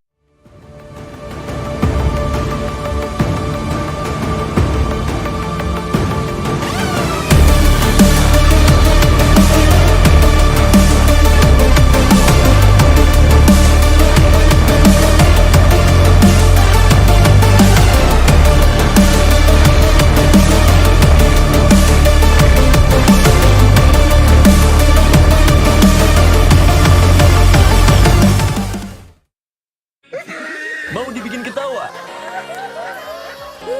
Mau dibikin mewek? Mau dibikin ngeri-ngeri sedep? Mau dibikin kaget? Mau dibikin penasaran? Mau dong! Di sini gudangnya informasi yang bikin kalian update gak kelar-kelar setiap hari. Ini baru Trans 7. Apa ya? Makanan yang harganya receh tapi enaknya mantul. Banyak pengen loh, ini dia. Menu receh, harga receh, dijamin enaknya mantul. Enak banget. Coba Mel. Apapun yang kamu pengenin, di sini referensi lengkapnya. Ada yang ngiler. Jajan terus bareng makan receh dan enaknya mantul. Ini baru Trans 7. We are getting the grid forming here at the Mandalay circuit. Musim balap motor 2022 telah usai.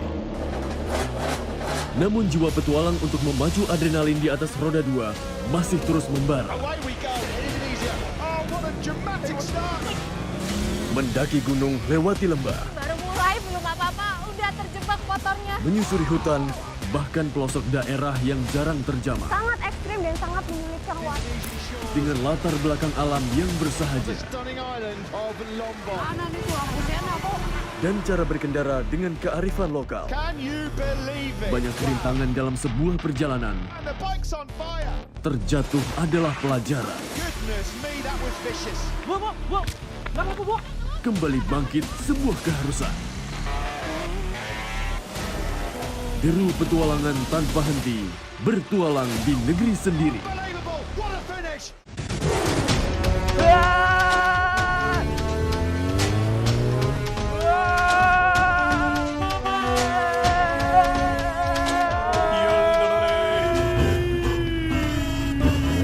Aduh, drama terus.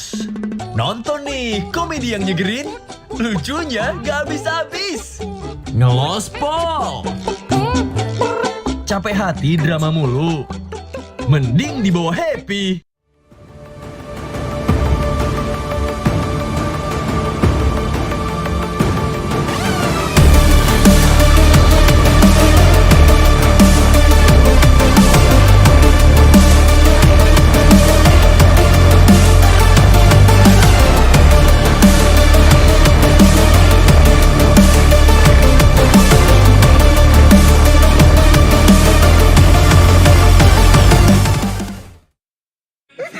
Mau dibikin ketawa? Mau dibikin mewek? Mau dibikin ngeri-ngeri sedep? Mau dibikin kaget? Mau dibikin penasaran? Mau dong! Di sini gudangnya informasi yang bikin kalian update gak kelar-kelar setiap hari. Ini baru Trans 7. Apa ya? Makanan yang harganya receh tapi enaknya mantul. Banyak pengen loh, ini dia. Menu receh, harga receh, dijamin enaknya mantul. Enak banget. Coba Mel. Apapun yang kamu pengenin, di sini referensi lengkapnya. Ada yang ngiler. Jajan terus bareng makan receh dan enaknya mantul. Ini baru Trans 7. We are getting the grid forming here at the Mandalika circuit. Musim balap motor 2022 telah usai. Namun jiwa petualang untuk memacu adrenalin di atas roda 2 masih terus membara. Away we go, Indonesia. Oh, what a dramatic start. Mendaki gunung lewati lembah, Baru mulai belum apa-apa, udah terjebak motornya. menyusuri hutan, bahkan pelosok daerah yang jarang terjamah. Sangat ekstrim dan sangat menyulitkan waktu. Dengan latar belakang alam yang bersahaja Stunning island of Lombok. Mana nih tuh Husena kok? dan cara berkendara dengan kearifan lokal. Can you believe it? Banyak rintangan dalam sebuah perjalanan. And the bike's on fire. Terjatuh adalah pelajaran. Goodness me, that was vicious. Kembali bangkit sebuah keharusan. Deru petualangan tanpa henti, bertualang di negeri sendiri. Unbelievable. What a finish.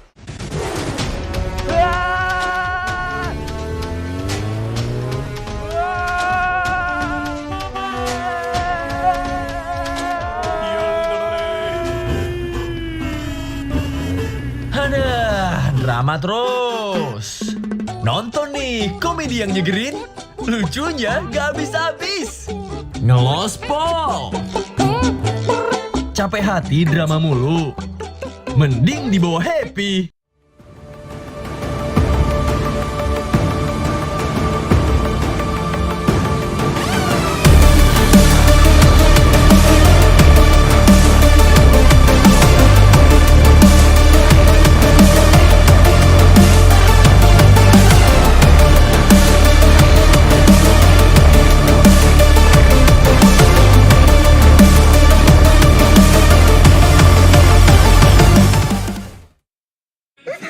Mau dibikin ketawa? Mau dibikin mewek? Mau dibikin ngeri-ngeri sedep? Mau dibikin kaget? Mau dibikin penasaran? Mau dong! Di sini gudangnya informasi yang bikin kalian update gak kelar-kelar setiap hari. Ini baru Trans 7. Apa ya? Makanan yang harganya receh tapi enaknya mantul. Banyak pengen loh, ini dia. Menu receh, harga receh, dijamin enaknya mantul. Enak banget. Coba Mel. Apapun yang kamu pengenin, di sini referensi lengkapnya. Ada yang ngiler. Jajan terus bareng makan receh dan enaknya mantul. Ini baru Trans 7. We are getting the grid forming here at the Mandalika circuit. Musim balap motor 2022 telah usai. Namun jiwa petualang untuk memacu adrenalin di atas roda 2 masih terus membara. Away we go, Indonesia. Oh, what a dramatic start. Mendaki gunung lewati lembah, Baru mulai belum apa-apa, udah terjebak motornya. menyusuri hutan, bahkan pelosok daerah yang jarang terjamah. Sangat ekstrim dan sangat menyulitkan waktu. Dengan latar belakang alam yang bersahaja Stunning island of Lombok. Mana nih tuh Husena kok? dan cara berkendara dengan kearifan lokal. Can you believe it? Banyak rintangan dalam sebuah perjalanan. And the bike's on fire. Terjatuh adalah pelajaran. Goodness me, that was vicious. Kembali bangkit sebuah keharusan. Deru petualangan tanpa henti, bertualang di negeri sendiri. Unbelievable. What a finish.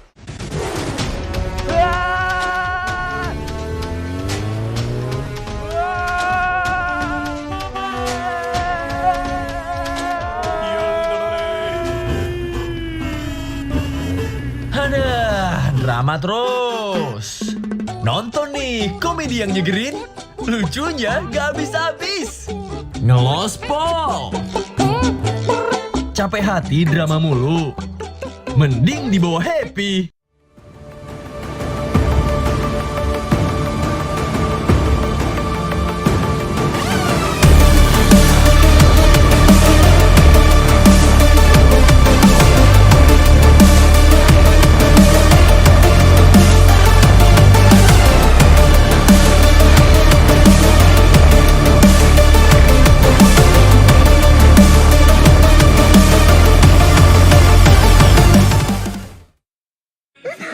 Mau dibikin ketawa? Mau dibikin mewek? Mau dibikin ngiri-ngiri sedep? Mau dibikin kaget? Mau dibikin penasaran? Mau dong? Di sini gudangnya informasi yang bikin kalian update gak kelar-kelar setiap hari. Ini baru Trans 7. Apa ya? Makanan yang harganya receh tapi enaknya mantul. Banyak pengen loh, ini dia. Menu receh, harga receh, dijamin enaknya mantul. Enak banget. Coba Mel. Apapun yang kamu pengenin, di sini referensi lengkapnya. Ada yang ngiler. Jajan terus bareng makan receh dan enaknya mantul. Ini baru Trans 7. We are getting the grid forming here at the Mandalika circuit. Musim balap motor 2022 telah usai. Namun jiwa petualang untuk memacu adrenalin di atas roda 2 masih terus membara. Away we go in Indonesia. Oh, what a dramatic start. Mendaki gunung lewati lembah, Baru mulai belum apa-apa, udah terjebak motornya. menyusuri hutan, bahkan pelosok daerah yang jarang terjamah. Sangat ekstrim dan sangat menyulitkan waktu. Dengan latar belakang alam yang bersahaja Stunning island of Lombok. Mana nih tuh aku kok.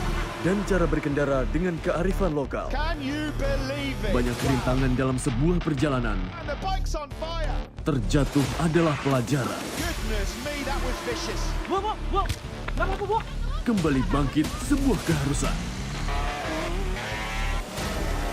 Deru petualangan tanpa henti, bertualang di negeri sendiri. Unbelievable. What a finish.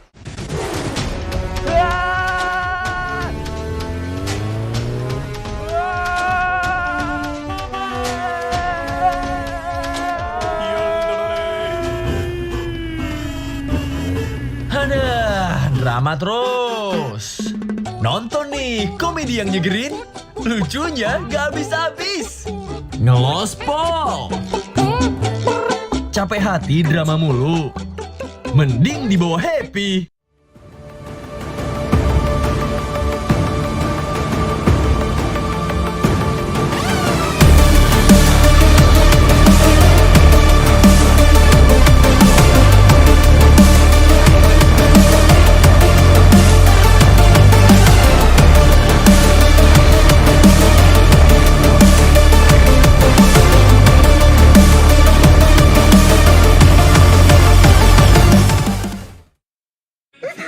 Mau dibikin ketawa? Mau dibikin mewek? Mau dibikin ngiri-ngiri sedep? Mau dibikin kaget? Mau dibikin penasaran? Mau dong? Di sini gudangnya informasi yang bikin kalian update gak kelar-kelar setiap hari. Ini baru Trans 7. Apa ya? Makanan yang harganya receh tapi enaknya mantul. Banyak pengen loh, ini dia. Menu receh, harga receh, dijamin enaknya mantul. Enak banget. Coba Mel. Apapun yang kamu pengenin, di sini referensi lengkapnya. Ada yang ngiler. Jajan terus bareng makan receh dan enaknya mantul. Ini baru Trans 7. We are getting the grid forming here at the Mandalika circuit. Musim balap motor 2022 telah usai. Namun jiwa petualang untuk memacu adrenalin di atas roda 2 masih terus membara. Away we go in Indonesia. Oh, what a dramatic start. Mendaki gunung lewati lembah, Baru mulai belum apa-apa, udah terjebak motornya. menyusuri hutan, bahkan pelosok daerah yang jarang terjamah. Sangat ekstrim dan sangat menyulitkan waktu. Dengan latar belakang alam yang bersahaja Mana nih tuh aku? dan cara berkendara dengan kearifan lokal. Banyak rintangan dalam sebuah perjalanan. Terjatuh adalah pelajaran. Kembali bangkit sebuah keharusan. Deru petualangan tanpa henti, bertualang di negeri sendiri.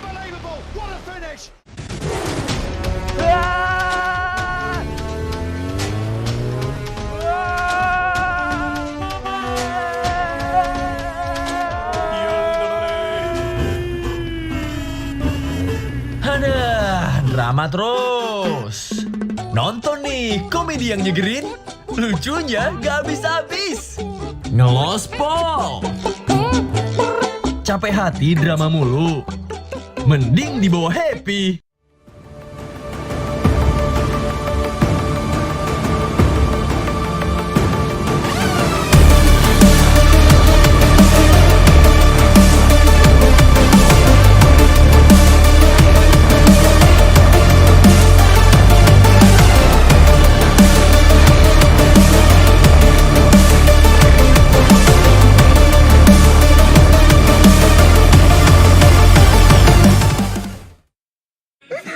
Mau dibikin ketawa?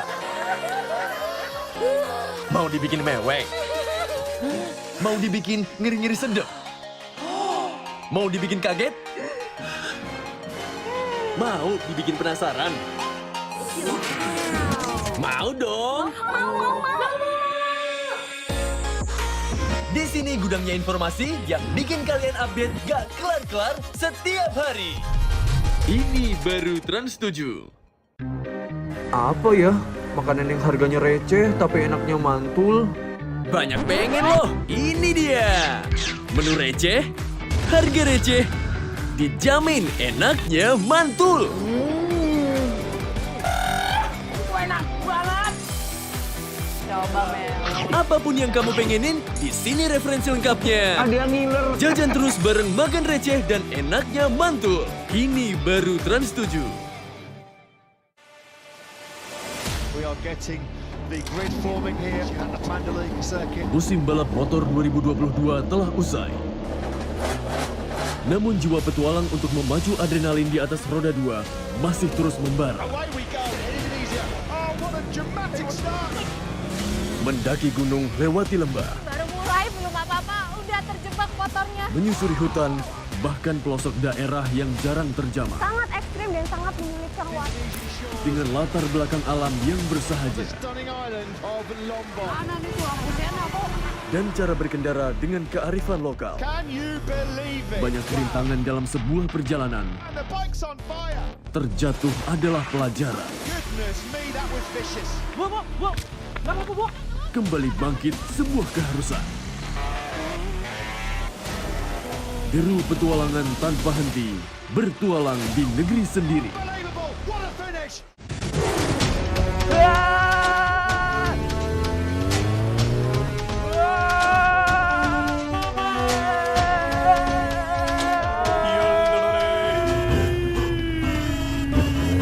Aduh, drama terus. Nonton nih komedi yang nyegerin, lucunya gak habis-habis. Ngelospol. Capek hati drama mulu, mending dibawa happy.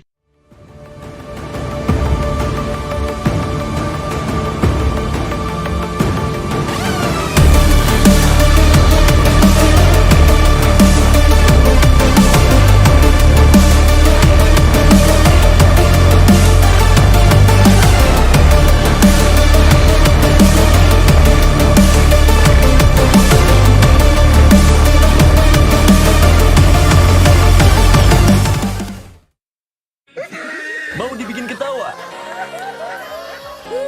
Mau dibikin mewek? Mau dibikin ngeri-ngeri sedep?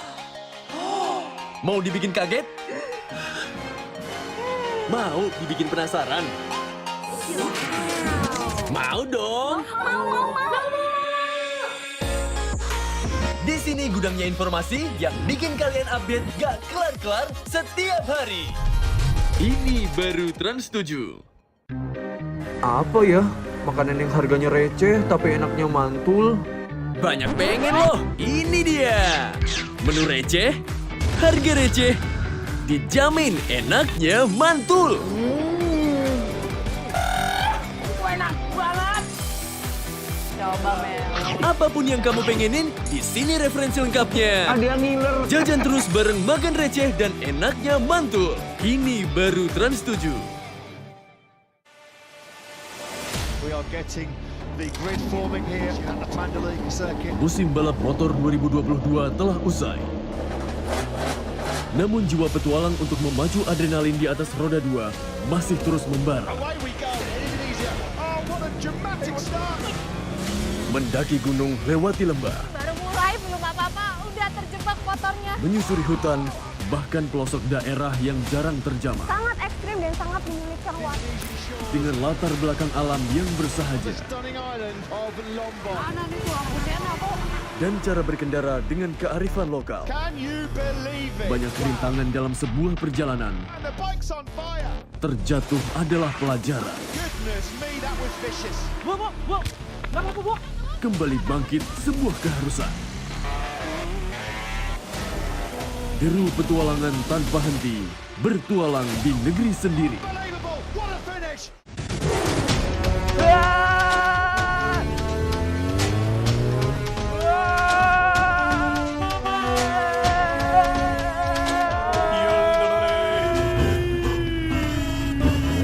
Aduh, drama terus.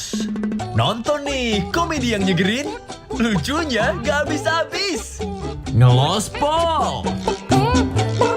Capek hati drama mulu. Mending dibawa happy.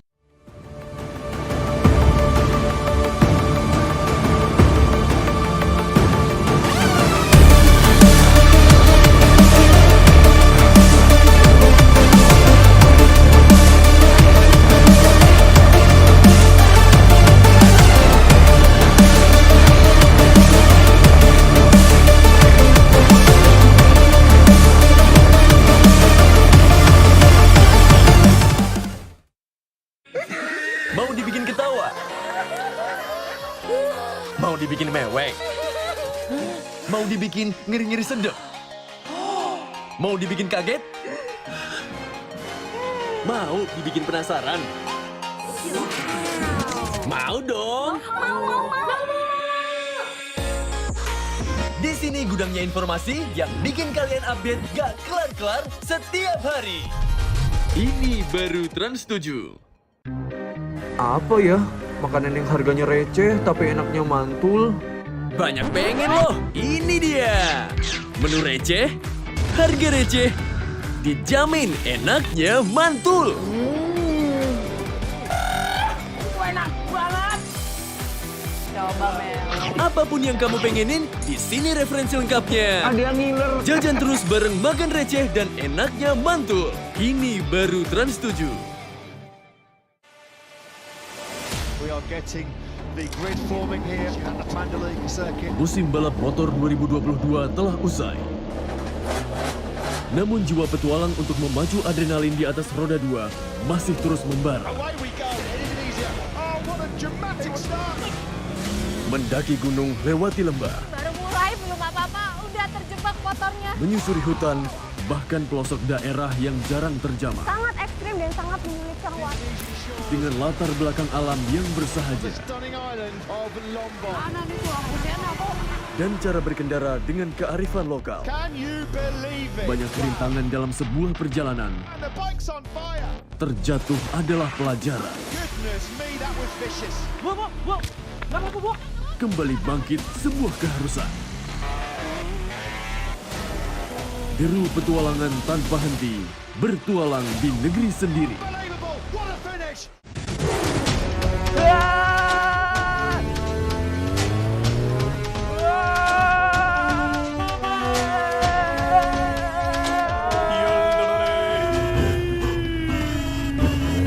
Aduh, drama terus. terus. Nonton nih komedi yang nyegerin, lucunya gak habis-habis. Ngelospol. Capek hati drama mulu, mending dibawa happy.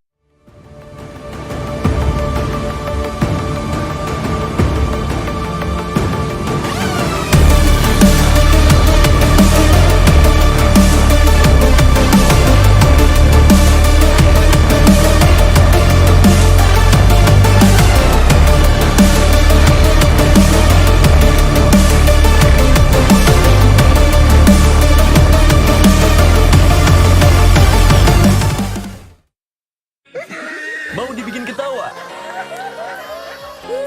Mau dibikin mewek? Mau dibikin ngiri-ngiri sedep? Mau dibikin kaget? Mau dibikin penasaran? Mau dong? Di sini gudangnya informasi yang bikin kalian update gak kelar-kelar setiap hari. Ini baru Trans 7. Apa ya? Makanan yang harganya receh tapi enaknya mantul. Banyak pengen loh, ini dia. Menu receh, harga receh, dijamin enaknya mantul. Enak banget. Coba Mel. Apapun yang kamu pengenin, di sini referensi lengkapnya. Ada yang ngiler. Jajan terus bareng makan receh dan enaknya mantul. Ini baru Trans 7. We are getting the grid forming here at the Mandalika circuit. Musim balap motor 2022 telah usai. Namun jiwa petualang untuk memacu adrenalin di atas roda 2 masih terus membara. Away we go in Indonesia. Oh, what a dramatic start. Mendaki gunung lewati lembah, Baru mulai belum apa-apa, udah terjebak motornya. menyusuri hutan, bahkan pelosok daerah yang jarang terjamah. Sangat ekstrim dan sangat menyulitkan waktu.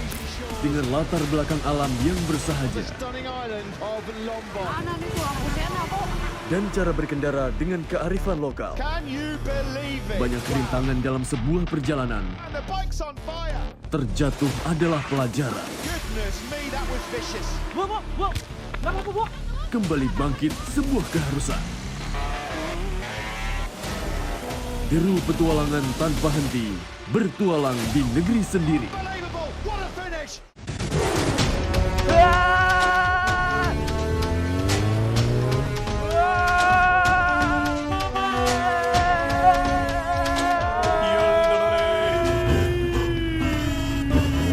Aduh, drama terus. Nonton nih komedi yang nyegerin, lucunya gak habis-habis. Ngelospol. Capek hati drama mulu, mending dibawa happy.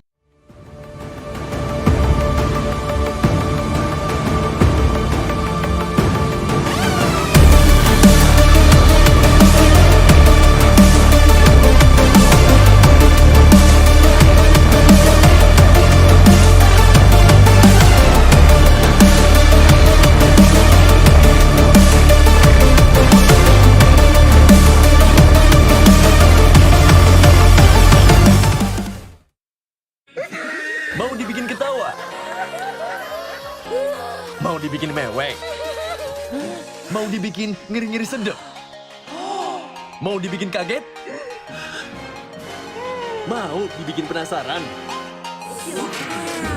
Mau dong? Di sini gudangnya informasi yang bikin kalian update gak kelar-kelar setiap hari. Ini baru Trans 7. Apa ya? Makanan yang harganya receh tapi enaknya mantul. Banyak pengen loh, ini dia. Menu receh, harga receh, dijamin enaknya mantul. Enak banget. Coba Mel. Apapun yang kamu pengenin, di sini referensi lengkapnya. Ada yang ngiler. Jajan terus bareng makan receh dan enaknya mantul. Ini baru Trans 7. We are getting the grid forming here at the Mandalika circuit. Musim balap motor 2022 telah usai. Namun jiwa petualang untuk memacu adrenalin di atas roda 2 masih terus membara. Away we go in Indonesia. Oh, what Mendaki gunung lewati lembah, Baru mulai belum apa-apa, udah terjebak motornya. menyusuri hutan, bahkan pelosok daerah yang jarang terjamah. Sangat ekstrim dan sangat menyulitkan waktu. Dengan latar belakang alam yang bersahaja Mana nih tuh Busena kok? dan cara berkendara dengan kearifan lokal. Banyak rintangan dalam sebuah perjalanan. Terjatuh adalah pelajaran. Kembali bangkit sebuah keharusan. Deru petualangan tanpa henti, bertualang di negeri sendiri.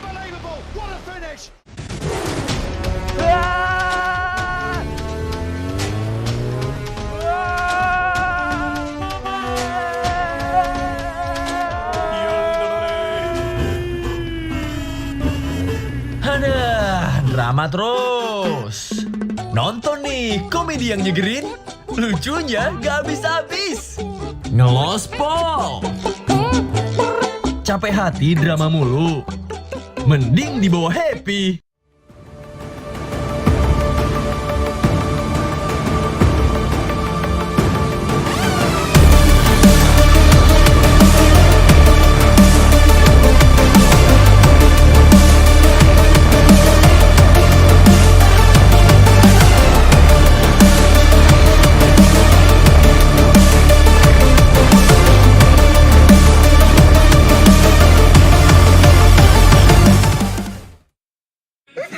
Mau dibikin ketawa? Mau dibikin mewek? Mau dibikin ngeri-ngeri sedep? Mau dibikin kaget? Mau dibikin penasaran? Mau dong! Di sini gudangnya informasi yang bikin kalian update gak kelar-kelar setiap hari. Ini baru Trans 7. Apa ya? Makanan yang harganya receh tapi enaknya mantul. Banyak pengen loh, ini dia. Menu receh, harga receh, dijamin enaknya mantul. Enak banget. Coba Mel. Apapun yang kamu pengenin, di sini referensi lengkapnya. Ada yang ngiler. Jajan terus bareng makan receh dan enaknya mantul. Ini baru Trans 7. We are getting the grid forming here at the Mandalika circuit. Musim balap motor 2022 telah usai. Namun jiwa petualang untuk memacu adrenalin di atas roda 2 masih terus membara. Away we go in Indonesia. Oh, what a dramatic start. Mendaki gunung lewati lembah, Baru mulai belum apa-apa, udah terjebak motornya. menyusuri hutan, bahkan pelosok daerah yang jarang terjamah. Sangat ekstrim dan sangat menyulitkan waktu. Dengan latar belakang alam yang bersahaja Stunning island of Mlbb. Mana nih tuh Busena kok? dan cara berkendara dengan kearifan lokal. Can you believe it? Banyak rintangan dalam sebuah perjalanan. And the bike's on fire. Terjatuh adalah pelajaran. Goodness me, that was vicious. Kembali bangkit sebuah keharusan. Deru petualangan tanpa henti, bertualang di negeri sendiri. Unbelievable. What a finish.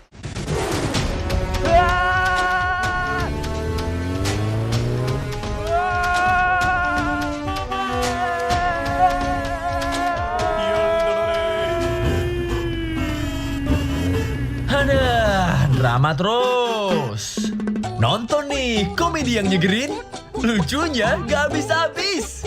Ngelospol. Capek hati drama mulu, mending dibawa happy.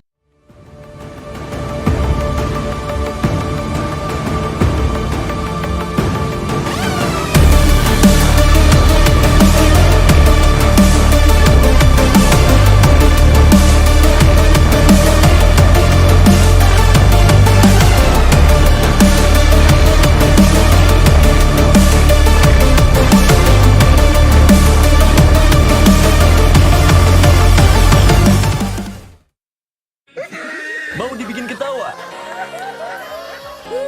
Mau dibikin mewek? Mau dibikin ngeri-ngeri sedep? Mau dibikin kaget? Mau dibikin penasaran? Mau dong. Di sini gudangnya informasi yang bikin kalian update gak kelar-kelar setiap hari. Ini baru Trans 7. Apa ya? Makanan yang harganya receh tapi enaknya mantul. Banyak pengen loh. Ini dia. Menu receh, harga receh, dijamin enaknya mantul. Enak banget. Coba Mel. Apapun yang kamu pengenin, di sini referensi lengkapnya. Ada yang ngiler. Jajan terus bareng makan receh dan enaknya mantul. Ini baru Trans 7. We are getting the grid forming here at the Mandalika circuit. Musim balap motor 2022 telah usai. Namun jiwa petualang untuk memacu adrenalin di atas roda 2 masih terus membara. Away we go in Indonesia. Oh, what a dramatic start. Mendaki gunung lewati lembah, Baru mulai belum apa-apa, udah terjebak motornya. menyusuri hutan, bahkan pelosok daerah yang jarang terjamah. Sangat ekstrim dan sangat menyulitkan waktu. Dengan latar belakang alam yang bersahaja Stunning island of Lombok. Mana nih tuh aku kok. dan cara berkendara dengan kearifan lokal. Can you believe it? Banyak rintangan dalam sebuah perjalanan. And the bike's on fire. Terjatuh adalah pelajaran. Goodness me, that was vicious. Kembali bangkit sebuah keharusan. Deru petualangan tanpa henti, bertualang di negeri sendiri. Unbelievable. What a finish.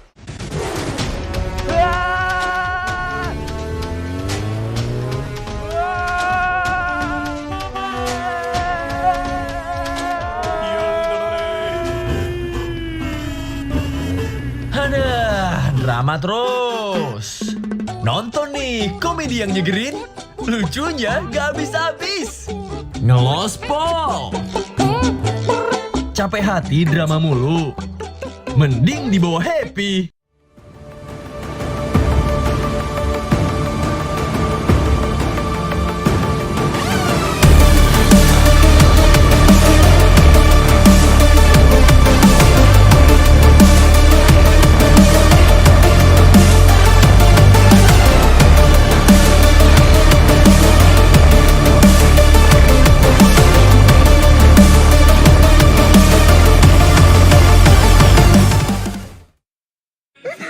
Mau dibikin ketawa? Mau dibikin mewek? Mau dibikin ngiri-ngiri sedep? Mau dibikin kaget? Mau dibikin penasaran? Mau dong! Di sini gudangnya informasi yang bikin kalian update gak kelar-kelar setiap hari. Ini baru Trans 7. Apa ya? Makanan yang harganya receh tapi enaknya mantul. Banyak pengen loh. Ini dia. Menu receh, harga receh, dijamin enaknya mantul. Enak banget. Coba Mel. Apapun yang kamu pengenin, di sini referensi lengkapnya. Ada yang ngiler. Jajan terus bareng makan receh. Including game publishers, game developers, pro teams, athletes, influencers, brand, community, and media in the country. All right, let's start the game. Let us invite the team who will compete for the second match for today. The first one is, please welcome Namibia!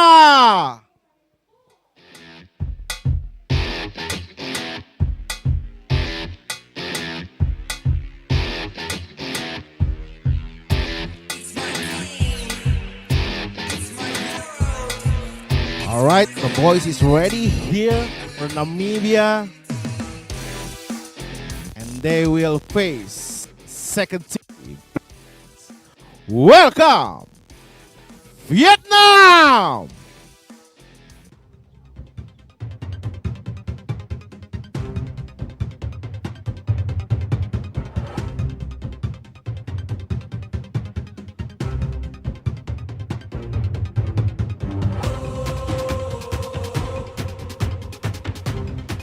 All right, one of the team is ready for today, so I will ask each of them one simple questions. Are you ready for today? We're ready and we're excited. Ready and excited. What about you? Are you ready for today? Ready. All right, both of the team ready. So please handshake each other, and you can go back to, please. All right, everyone. Second match of Mobile Legends Bang Bang on Iesf 14 World Esports Championship Bali 2022 will be start. Namibia versus Vietnam. Let us take to the caster who will lead the game. Please welcome Momo-chan, Mirko. Super ready indeed. Namibia and Vietnam, they walk their way back into the air stage once again.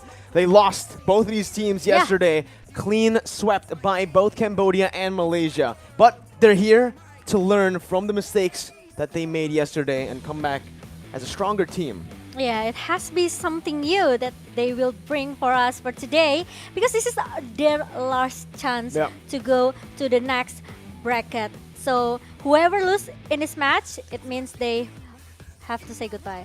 This is the first elimination match of Iesf 2022 for Mlbb, and it's either Vietnam or Namibia that goes home, that gets eliminated here in the second match of day number 2.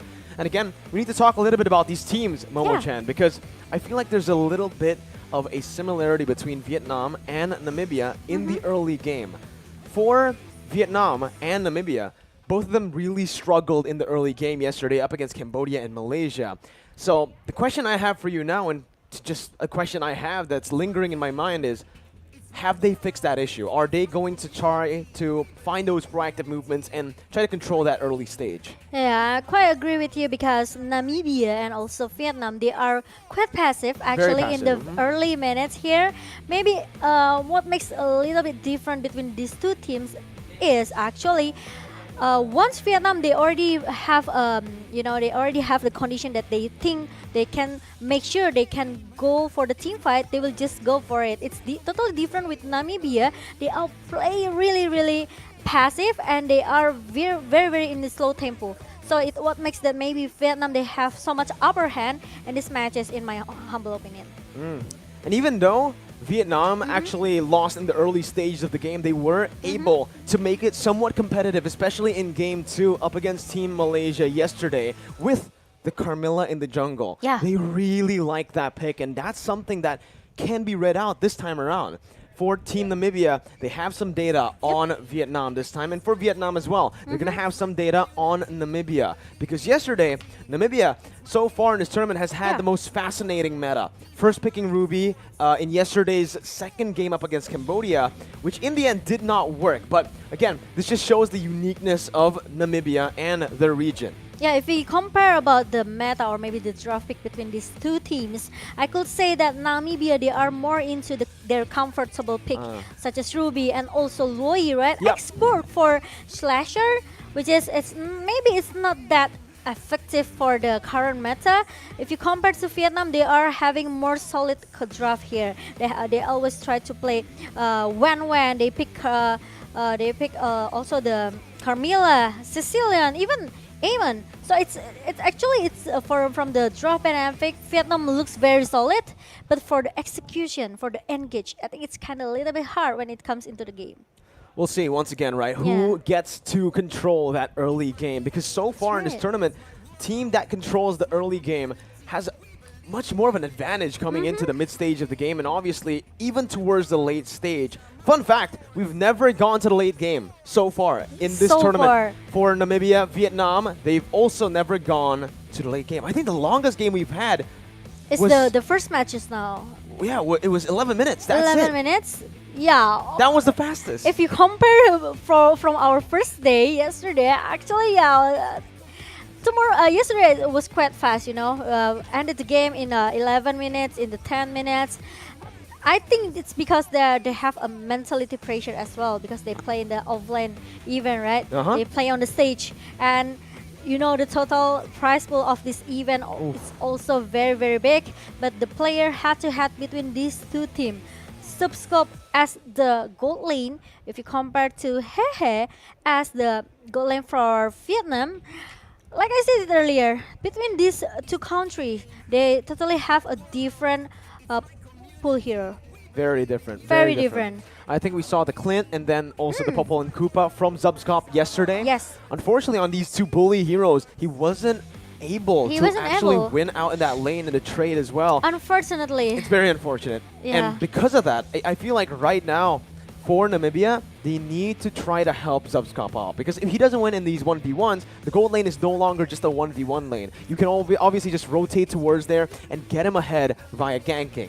But obviously, speaking of ahead, Iesf 14th World Esports Championships is supported to you by wonderful Indonesia, Kemenpora, NOC, and Connie. And we would also like to give a special thanks to all of our sponsors, JHL Group, JHL Auto, Nusapay, DAS, Gudang Crypto, Pertamina, Taiwan Excellence. We also have Hydro Coco, IndiHome, Telkomsel, HIN, Episode Hotel with our beautiful venue, Merusaka Nusa Dua, Mineski Global, Indonesia Football E-League, ESID, and Lemon ID. And thanks for our media partner, which is cooperate with this event. We have Net TV, we have Trans7, Detikcom, Esport ID, Video.com, Dunia Games, Dance TV, Dance Play, Merah Putih, Bola Score, and Kami Bijak. Thanks for all the sponsors, thanks for all the supports here. Without you guys, maybe we won't be here. No, definitely not, right? All these sponsors have helped us, have helped this event, and so far, it's been a banger. Amazing. First match set the tempo for the Yeah. day, Momo-chan, and currently the tempo is fast-paced, team fight-heavy gameplay in the meta. So that's why you're seeing a whole lot of AoE heroes being banned out. In game number 1 and 2, Farsa, Benedetta, Atlas, Diggy, all these AoE, all these crazy team fight heroes have been the prio here in the meta. Agree with that. And so it depends on the ban phase. Maybe the first three The banning drafts. phase, the draft as well. Maybe Vietnam, they don't like to meet these Martis. They don't like Valentina. The first 3 ban was amazing for both of the teams. They know what they have to do. They know what hero actually they have to ban out. And we would like to see how about the draft ban and pick for both of the countries, because we are ready to go for the first game. Let's see, Namibia on the blue side as we enter the draft for game number 1 of match number 2. Fanny still the prio here. We've seen that Namibia always bans Fanny in the first phase, whether Yeah. they're in the red stage, red side, or the blue side. They're always banning out this Fanny, and right now, so far, hasn't changed. Hasn't changed, and even I think Valentina could be the priority as well for both of the teams, or maybe Wen first, as what actually Vietnam always do. They always ban out this 1-1. They don't want to take a risk. They don't. Of course, they don't want trying to giving their lane into the hand of 1-1. They don't want to make this 1-1 actually snowballing in the hand of their opponent. Well, the Paquito ban from Namibia is something very, very interesting. We've never seen a Paquito ban in the first phase so far in this tournament. So there's definitely something that Namibia has on Vietnam. Maybe it's possible data from their scrims where Namibia lost perhaps to Vietnam on that Paquito. We'll see. But Vietnam just prioritizing the ban towards that Kaja. Just like yesterday. They were actually the ones who played the Kaja and who lost on the Kaja in the mid lane though. So, Momo-chan, there are 3 possibilities right now that we've seen in Iesf 2022 for Kaja. Mid lane, roamer, and jungle. Yeah. Dreams was able to get a win on the roam. On the roamer role. Yeah, What do you I thought if you talk about the first match just now, I just think that it's not that wise to take out Kaja, to let your enemy take Kaja as the first pick. I think it's just very expensive. With the Divine Judgment, it has a lot of potential to be done by Kaja. So I think it's quite unlucky, But yeah, let's see. It's gonna be the next band coming from Namibia. It's Martis. Ooh, Leomord is open. Momo-chan, the Leomord is wide open here. We'll see if they want to pick it up. They go for the Akai instead, Momo-chan. Okay, they could pick this Akai or maybe another hero for Namibia, but Akai as the first pick for Namibia. Meanwhile, Vietnam, they has a chance to get Leomord, or maybe if they want to, they can pick out this Diggy. Okay. I think this works. If they go for the Diggy and the Leomore, two So very it should prior be heroes. a babysit gold lane. Should be. but Possibility, they, right? Ooh, they go for the Benedetta. Wow. Though, with the Diggy. But yeah, maybe because they've already picked up that Diggy, they're not really going to go for anything. They're not going to go for the gold laner first, right? They already know that with this Diggy, whatever they choose later on to put into the gold lane will always be winning because of this Diggy that's going to be constantly in the gold lane. But Momo-chan, yesterday we saw the Luoyi, we saw the Vixana as well. Yeah. And it did not work out. We saw two Vixanas yesterday from two different teams. Yeah. And both lost. 0% win rate on this Vixana. And currently they're hovering over. No, they just lock it in. The Hylos, that should be the roamer for Namibia.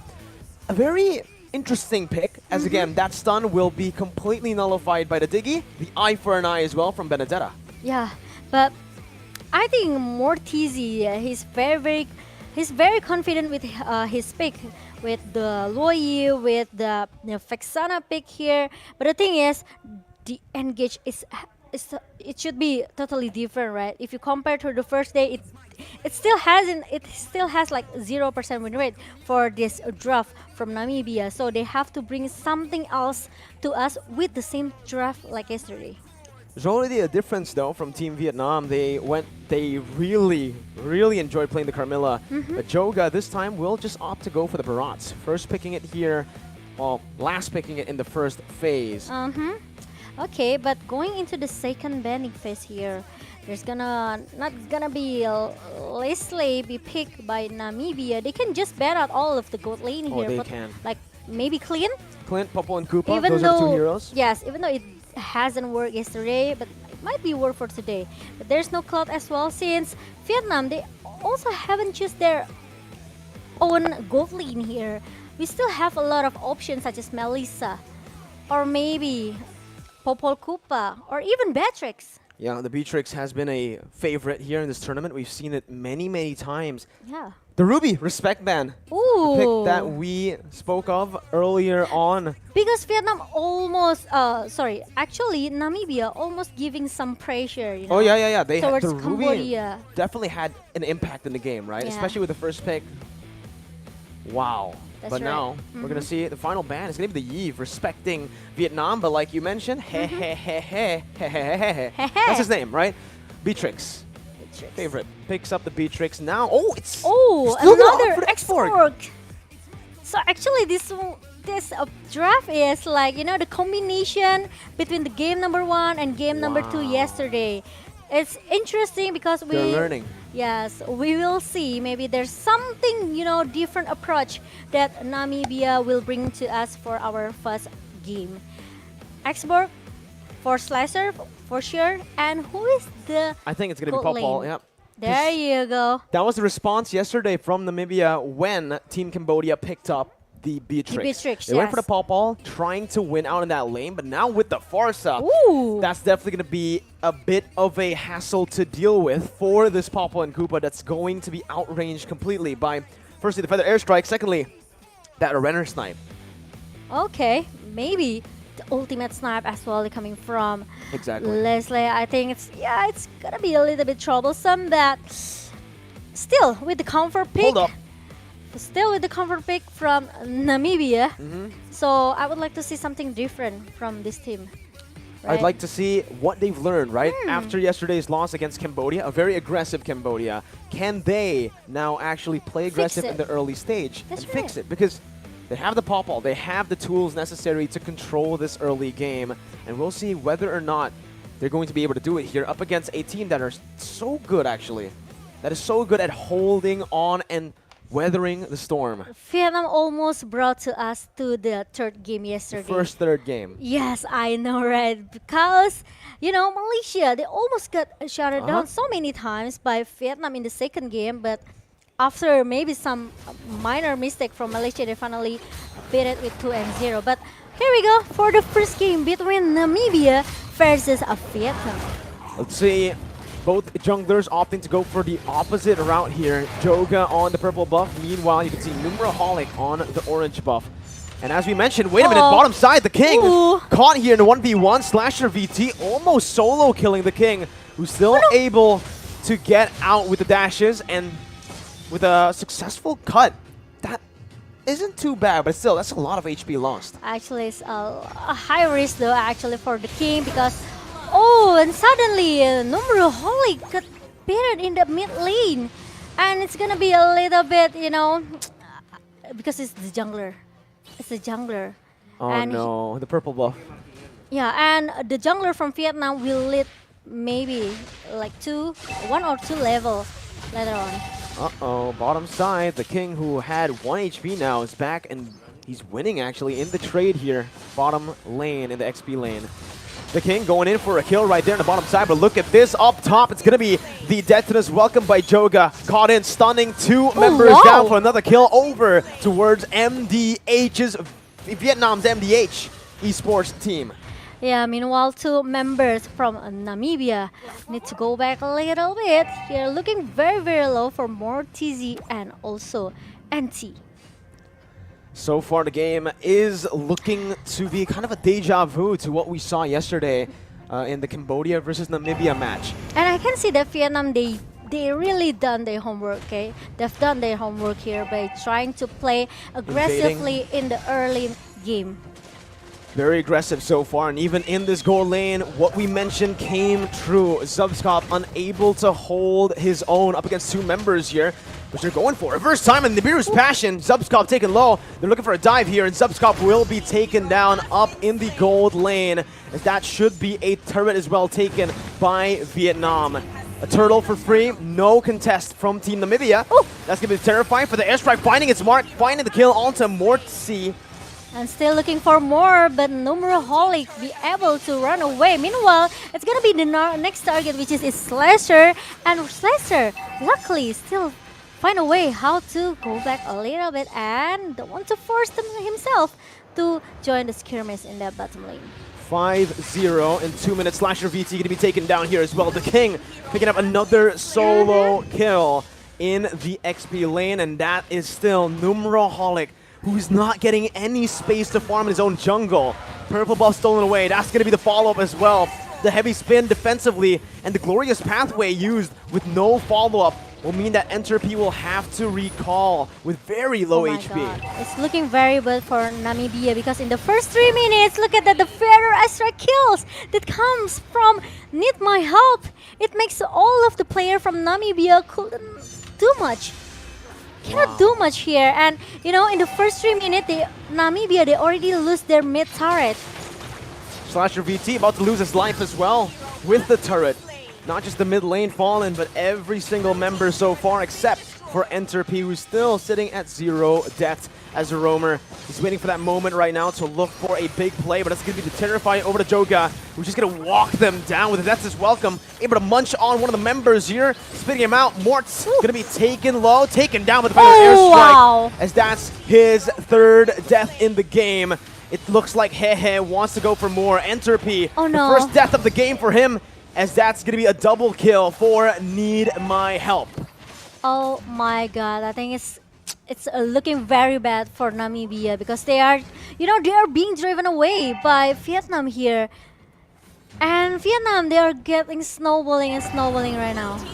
Well, snowball is a strong word here. For Vietnam, it's literally what they're doing, but I feel like snowballing is a bit of an understatement. They are absolutely just stomping Namibia currently. It's completely dominant right now as they are going to look to siege that mid lane turret. Lord hasn't even spawned in Momo-chan, and they're looking for that bottom side. For the airstrike to zone the other members away. Bennett's Rage as well, but the last Insanity to the back lines will deal a lot of damage. That's the first kill for Namibia as they are on the board. The king going to be pinned down, and that's another for Namibia. They're looking for more on the board. Joga still staying there. Needs to respect Namibia. And they do. They back off. Yeah, they have to back off a little bit, losing 2 members from Vietnam here. I think they also don't want to force to play a little bit, maybe I can say careless, because even though they are dominating, but slowly but sure, Namibia, they can find their own way back. I'm looking at it right now, Momo-chan. I'm trying to think about the win condition for Namibia. But even if, let's say they get to that late game, if they are able to weather this storm, this Popwell is going to fall off compared to the Beatrix. They're getting baited in here. Purple buff taken out the poke from that feather airstrike. Yeah, It's Namibia. massive. They really have to rely on this subscope, right? Meanwhile, subscope didn't get any space to do the farm.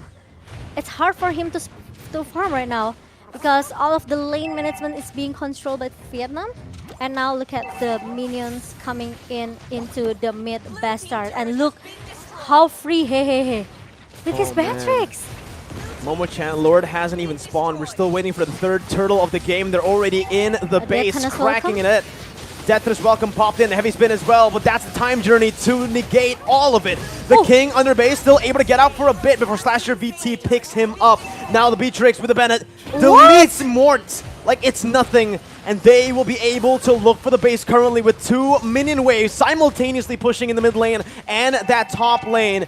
They're looking for the end. 6 minutes. This is for the record. This is, I think, the fastest game if they can end this game in the 7 minutes game. But look at that. Need my help. Still have the Pharaoh Astrike. Looking for a good positioning here. But Gnard is still able to be taken down by Namibia. They are still holding up their base. They are trying to defend their base without giving an opportunity for Vietnam to finish the game as soon as possible. Well, right now, that's the Bruce Passion eating it up. Entropy going to be taken down by the final blow in the dashes from the King.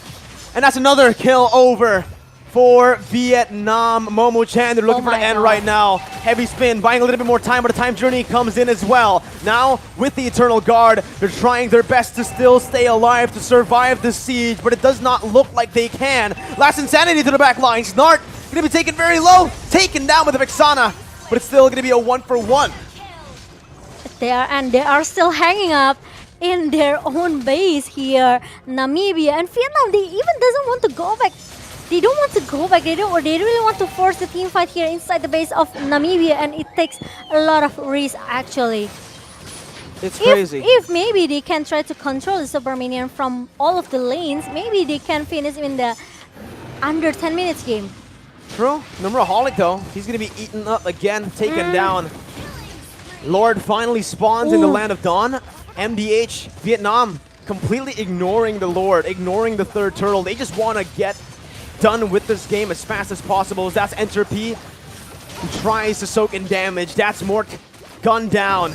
And it is going to be another game under 10 minutes in Iesf as Slasher VT tries his best in desperation to look for the defense. With a heavy spin from Numeraholic, it will not be enough, and Vietnam will claim the first game in 8 minutes. I think this one is the fastest game, is it?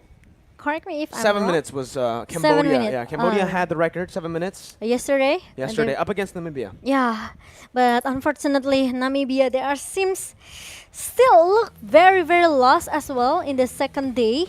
Especially this is the lower bracket match between Namibia and also Vietnam. So they only have a small chance here, Mirko. One more game, they will be eliminated. Namibia, they're gonna have to find a new strategy. They're gonna need to pull out everything. They cannot hide any more strategies here.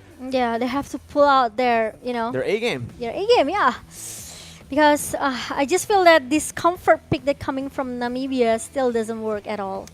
The Popo and Koopa. That's right. The Vexana as well. Both of these picks we've seen twice now. The Vexana 3 times actually in this tournament, and so far they're all sitting at a 0% win rate. Unlucky, but let's take a look to our highlight, which is the MVP goes into the hand of Joga. And unfortunately as well, Vietnam, they done their homework yesterday. They play a little bit passive yesterday, but today they show to us their power in the early game. They play really aggressive. They try to, cut the minion in the second turret, which is it makes the Namibia need to go back a little bit, trying to distract it, giving a pressure as well to the player that try to cut the lane and clear the minion as soon as possible. And unfortunately, Numeraholic also got shut down so many times. Look at the damage from the Beatrix at this point of the game. 4 minutes in, and she's dealing that much. Hehe.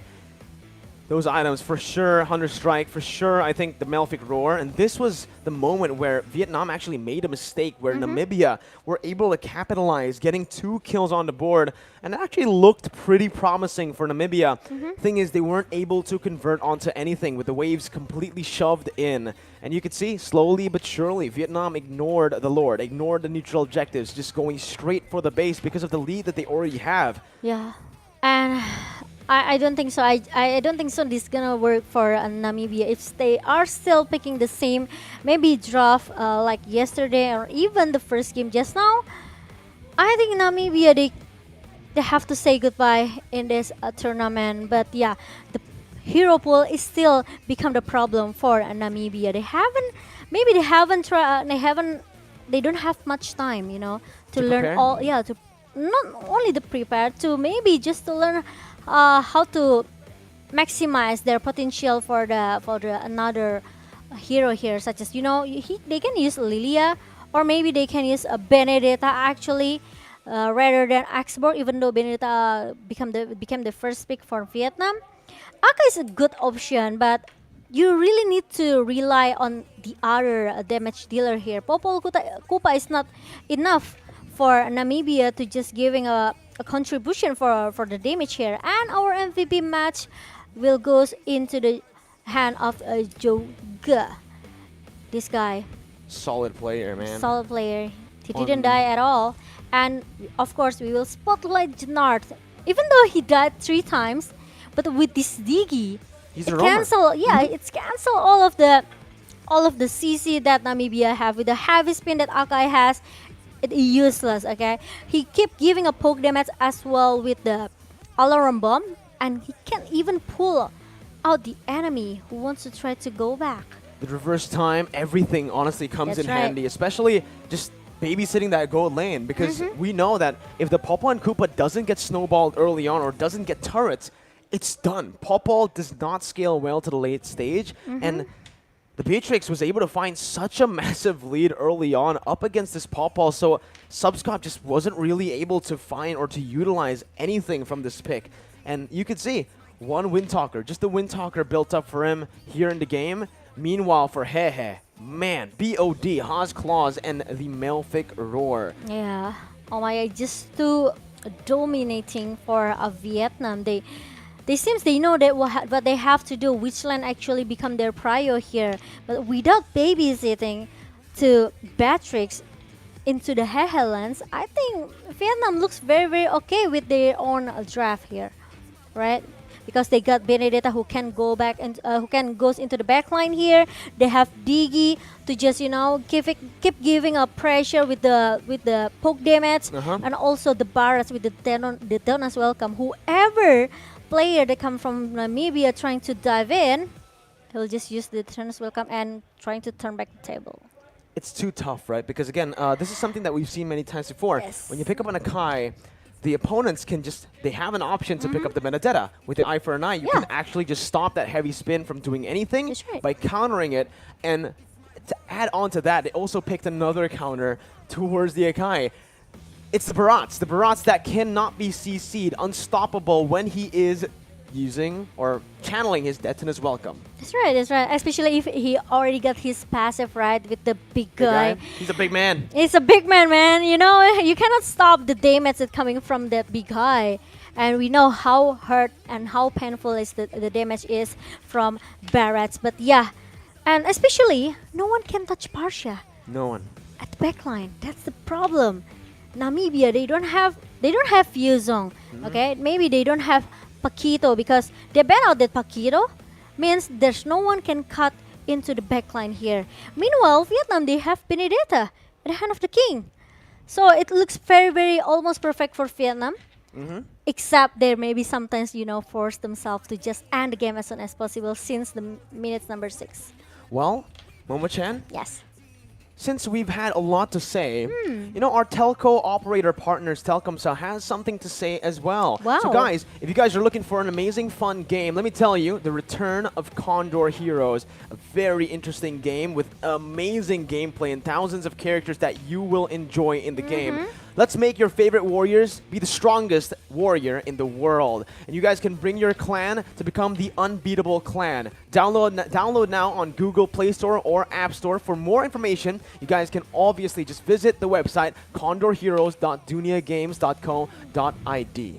Yes, and other than that, if you are staying in Bali, for you guys and who also have the Telkomsel point and want to get some awesome merchandise, you just can get, just come here. Come to Merusakan Nusa Dua because we have the venue. We have Telkomsel venue here, so you can redeem your points here. You can get free drinks, or even you want to, playing some fun games with your friends, just to get more than million rupiah every day. Please visit the booth of Telkomsel. Man, Telkomsel on my smartphone. I've been using Telkomsel for years. On my Samsung Galaxy A33. Ooh. 5G. Wow. So yeah, there you go. Go ahead and check it out, ladies and gentlemen. Redeem right now and check out Telkomsel points and the app to redeem those points. But again, getting back into the game, it's time for Namibia to finally collect some points. They have to fight. They have to fight really hard for the second game. If they're going to go down, if they're going to be eliminated, they need to go out fighting. They need to at least get one game, right? They need to all out. At least make it 1-1. At least. Yeah, because if they lose here, they will be eliminated with 0 games won officially. With 0% win rate, of course, because they haven't won any game at all since the day number 1. So I think it's a very, very an important game as well for Namibia. Vietnam, of course, they don't want to go home. They really want to go to the next bracket and maybe even try to fight to get the slot into the grand final, right? So I think this is their chance as well for Vietnam. But if they want to give some point and try, or maybe if they don't want to, they just can finish it with 2-0. Well, let's see, because we are going to get into the draft for game number 2. The decider on if Namibia goes home with 0 games, or will they be able to put up a fight, equalizing up against Vietnam. MDH Esports that won in the Mekong qualifiers for Mlbb, yeah. I know how hard maybe Namibia, sometimes we know maybe in their country they don't have a lot of like this, this kind of tournament, right? Because it's kind of a little bit, it's hard for them to get an official tournament like this, or maybe a major tournament like this. So I think I can understand in the side of Namibia, but we will see how about the second game, because the draft pick started now. Akai is gonna be respect when coming from Namibia, and it's very interesting. Okay, actually yes, it's Vietnam, and Namibia is gonna be the second pick here, banning out that Funny. Last time we saw the Fanny ban, then the Wan and then the Martis from Team Namibia when they were on the red side up against Cambodia in game 1 of that match. This time the Wan is actually banned out by Team Vietnam. With the Akai as well, so they're already showing respect to Namibia. Even though the Akai lost in game number 1, it still was a problem for them to deal with, right? They weren't able to end the game because of the Akai that constantly used the heavy spin to clear out the waves, but now Namibia, they're still opting to go for the Paquito. Yes, that's right. And now, look at that. There's no Paquito, there's no Martis as well. Namibia, they can ban out that Kaja. I don't think giving Kaja into the hand of Vietnam is a really it's risky. Yes, it's not really a good option for Namibia. But yeah, we'll see. Or maybe they want to just contest it with Valentina, if they want to. But 100% Vietnam will go for Kaja as the first pick. Leomord also is an option for Team Namibia right now, but they will just go for the ban towards the Benedetta, respecting the king, but giving Vietnam the option to pick up a Kaja, Leomord, Valentina as well. Valentina that gave them so much trouble in the first game up against Cambodia. And Vietnam can just choose to pick up the Valentina, dictating the draft from the get-go. Yeah, I think Kaja will be the first pick for Vietnam, but no. Valentina. It's gonna be Valentina. Okay, and Namibia, they have their own nightmare right now. You know, last time when Valentino was first picked, Team Namibia, they picked up the Akai and then the Luoyi. So now with the Akai banned out, they can't go for that anymore. Luoyi still is an option. And another jungler that we have seen Numeraholic play is the Balman. They go for the Valier instead, which is honestly a solid pickup here, but is it a bit too early to reveal the Valier? A hero that's, again, very vulnerable, very squishy, very easy to kill. Argus pick from Namibia. Okay. In the jungle. It does seem like, wow. Wow, Argus? Wow. It's very, very interesting because we know that how unique Namibia, right? We saw the Ruby first pick. We saw the Luoyi. We saw the Vixana. Yep. Now we're seeing an Argus. Oh, it's and an export. Interesting. Okay, export in the hand of Vietnam here. Meanwhile, Franco with the bloody hand and also the iron hook that coming from Vietnam. It's gonna be another nightmare for Namibia. Is it gonna be Faramis? So Faramis Roamer? Faramis Roam could be an option here. We have, or well, Valir Roam, right? It's also an option here for Namibia, but they will go and lock that Faramis in. Now into the second banning phase we go. Namibia, the first ban here. This last time they went for the ban towards the Ling and the Hayabusa, respecting Cambodia. Now, will they go for the same? Noticing that Vietnam have not picked up a jungler. No. No. They'll go for the Claude. I think they will just ban out the gold lane, you know. The Beatrix next. Trying to minimize the option for the gold lane heroes here. Is it gonna be Beatrix or Melissa or another Popol Koopa? Uh-oh, but now you're also seeing the bans come in for Vietnam. Yes. That's the Clint ban. The Clint we ban. might see a Popol ban, and if we do see that, that means Zubskop is gonna have to play a hero he's not comfortable with. Wow, is it gonna be, you know, maybe a Layla? Because we saw Layla yesterday. Oh my god. You're right. Cambodia actually picked the Layla. It was a mistake in the end, Momo Yeah. because they picked Joy and it was disabled. But it's an Angela ban.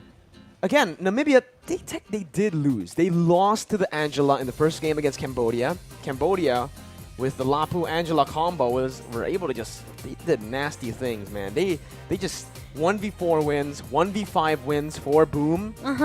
And now Namibia, from that game, have learned that, hey, maybe the Angela might not be a wise decision, right? But now I do think it's going to be the Popol and Koopa ban for Vietnam. And oh, here it is. What will Zubska play? There's still Melissa left behind. Melissa, Brody, Brody, Bruno, Beatrix, Leslie, you're right. Leslie, right?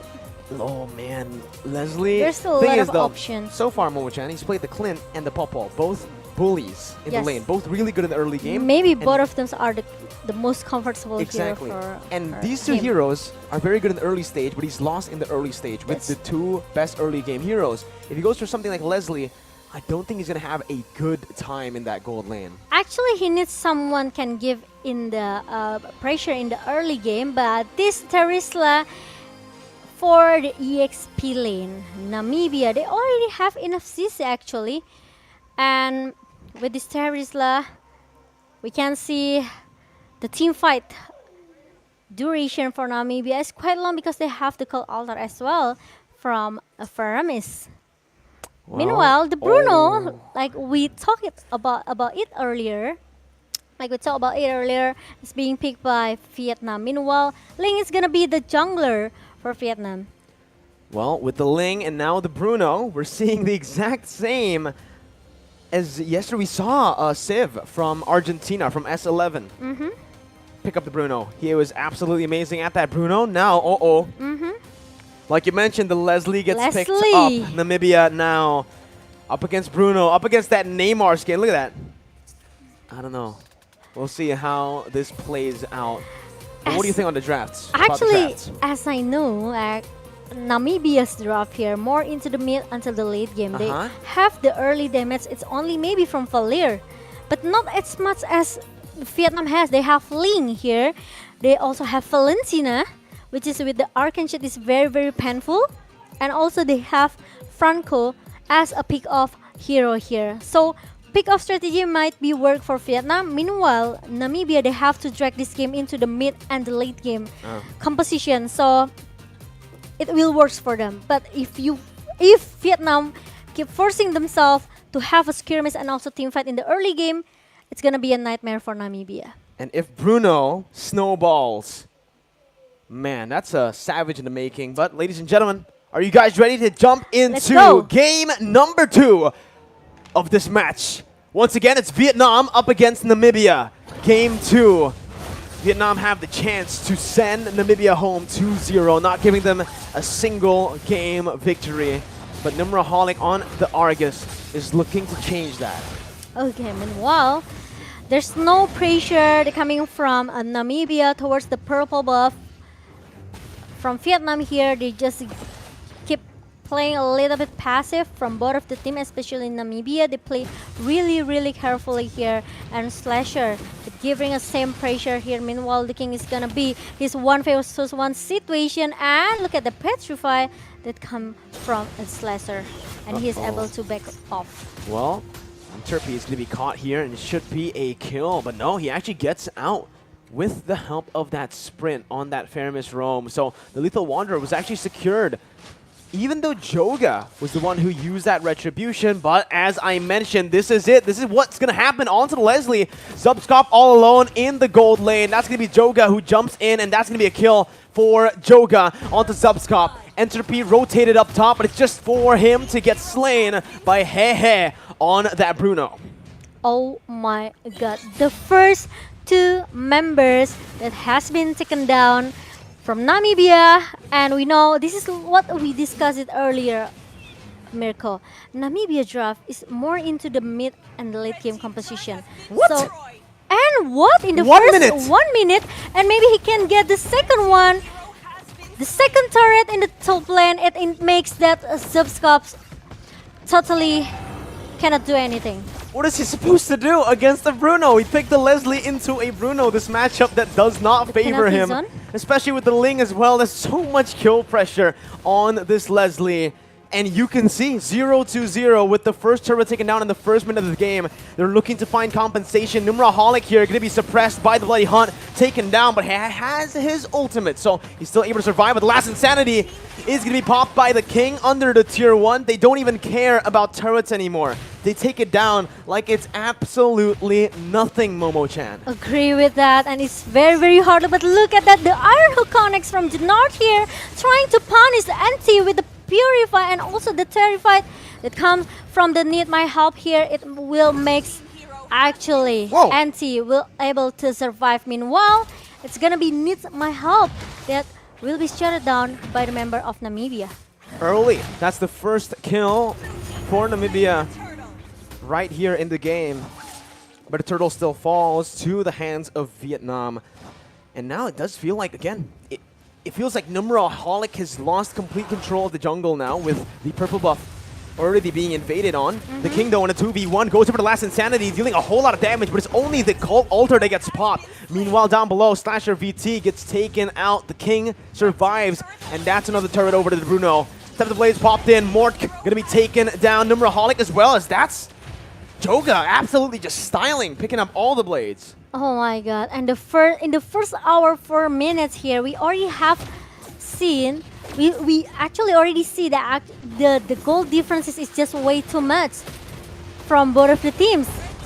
And there's another point kill coming from Vietnam in the mid lane here. Meanwhile, they just let the minion do the job.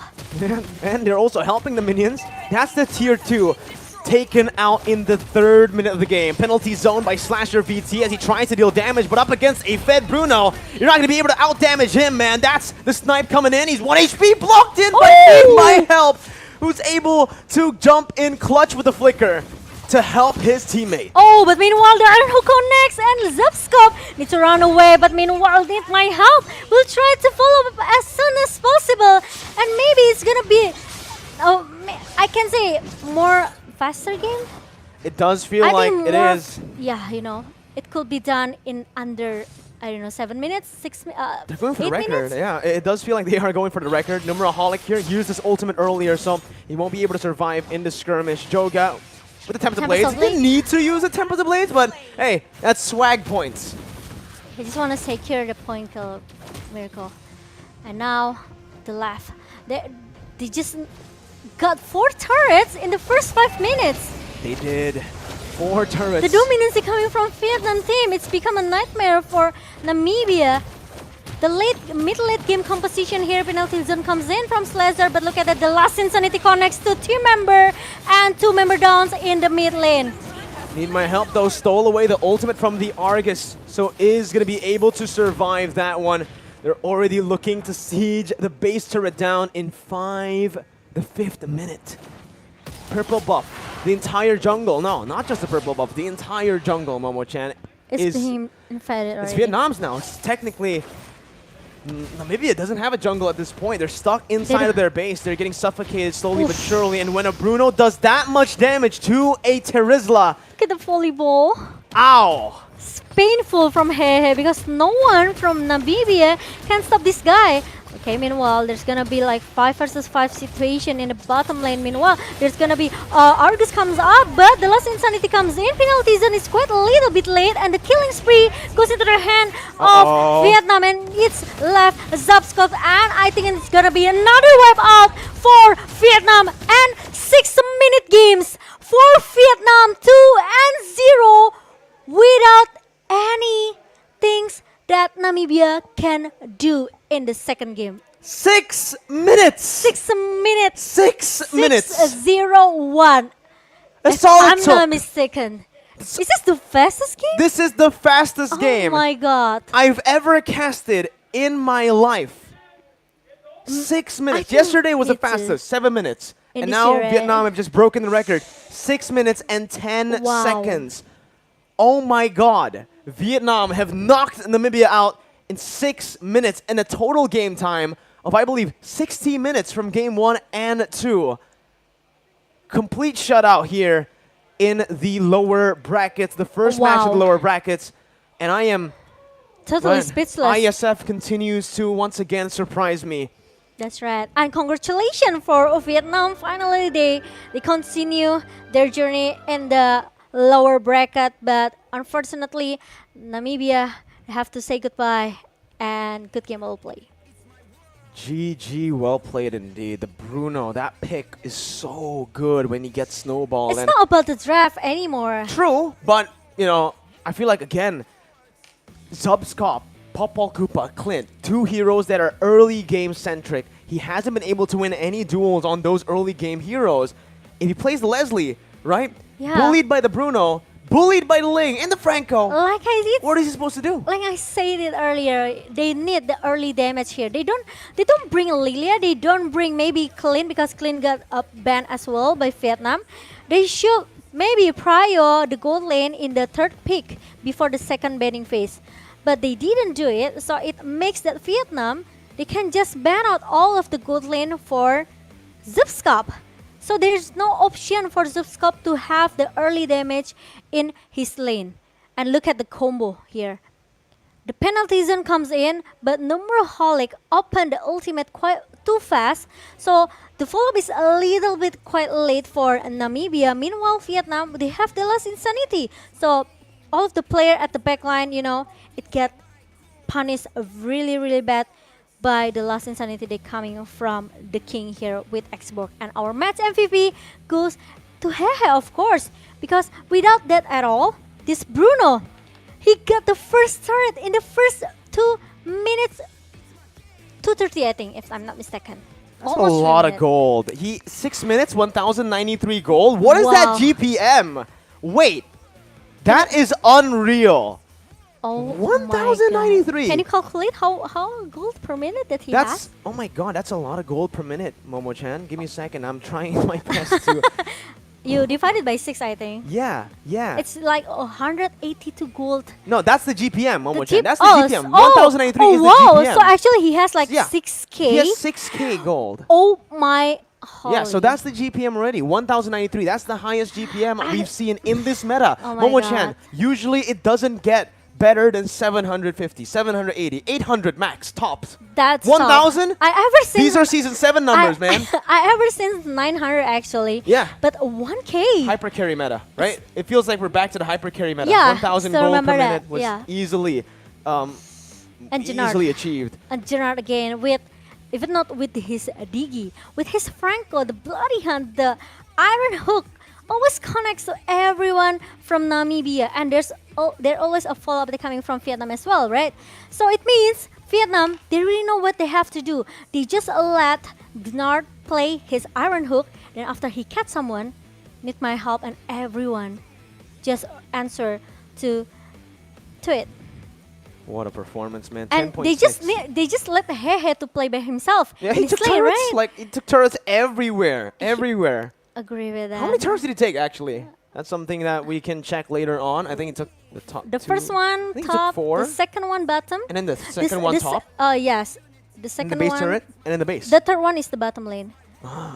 And Whatever, he got a Oh, lot. actually, he got everything that he wants, and even the second game is just way too dominating for Vietnam. 6 minutes. I can't. You know. I mean, 6 minutes. even the turtle The hasn't show up, the right? third turtle. The turtle, right? Hasn't spawned. Wait. spawned. Oh my Yeah, God. because it's too. Yeah. But like, I can't believe it. That's This it. is the third turtle. They completely ignored it. They went for the base. Yeah, it showed up, but they didn't take it. You know. Wow. Amazing! Wow, what Vietnam. a performance! This is definitely a team to check out, ladies and gentlemen. But Momo-chan Yes. and Mirko, we're done here on the caster desk. We're going to throw it over to Masger, our host, to get an interview with one of the Vietnamese players.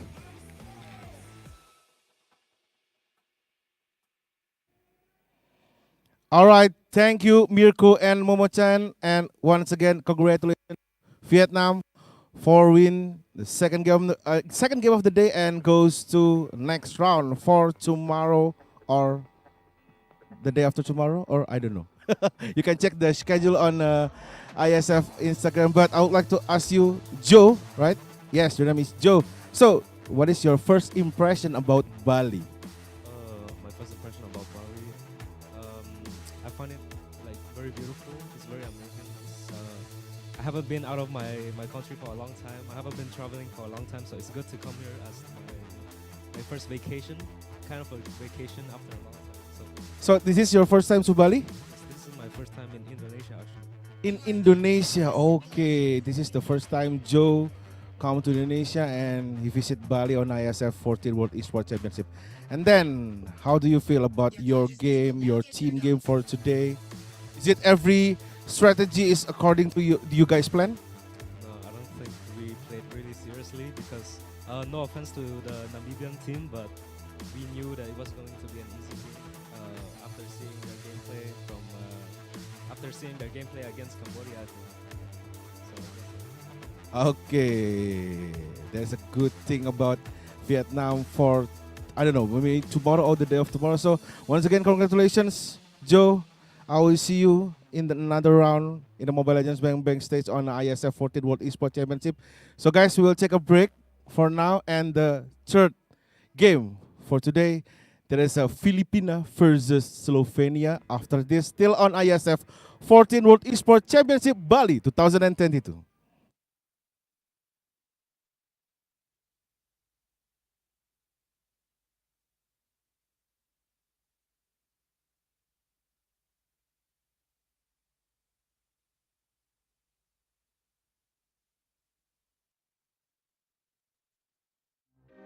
Apa ya? Makanan yang harganya receh tapi enaknya mantul.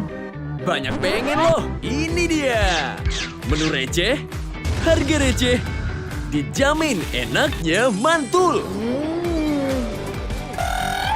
Enak banget. Coba Mel. Apapun yang kamu pengenin, di sini referensi lengkapnya. Ada yang ngiler. Jajan terus bareng makan receh dan enaknya mantul. Ini baru Trans 7. We are getting the grid forming here at the Mandalay circuit. Musim balap motor 2022 telah usai. Namun jiwa petualang untuk memacu adrenalin di atas roda 2 masih terus membara. Away we go in Indonesia. Oh, what a dramatic start. Mendaki gunung, lewati lembah, Baru mulai belum apa-apa, udah terjebak motornya. menyusuri hutan, bahkan pelosok daerah yang jarang terjamah. Sangat ekstrim dan sangat menyulitkan waktu. Dengan latar belakang alam yang bersahaja. Stunning island of Lombok. Mana nih tuh lampunya, kok dan cara berkendara dengan kearifan lokal. Banyak rintangan dalam sebuah perjalanan.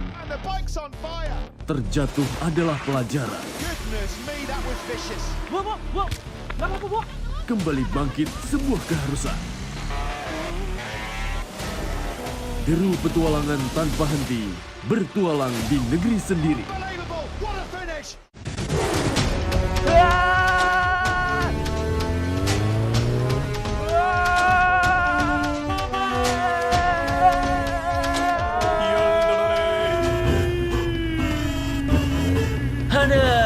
Drama terus.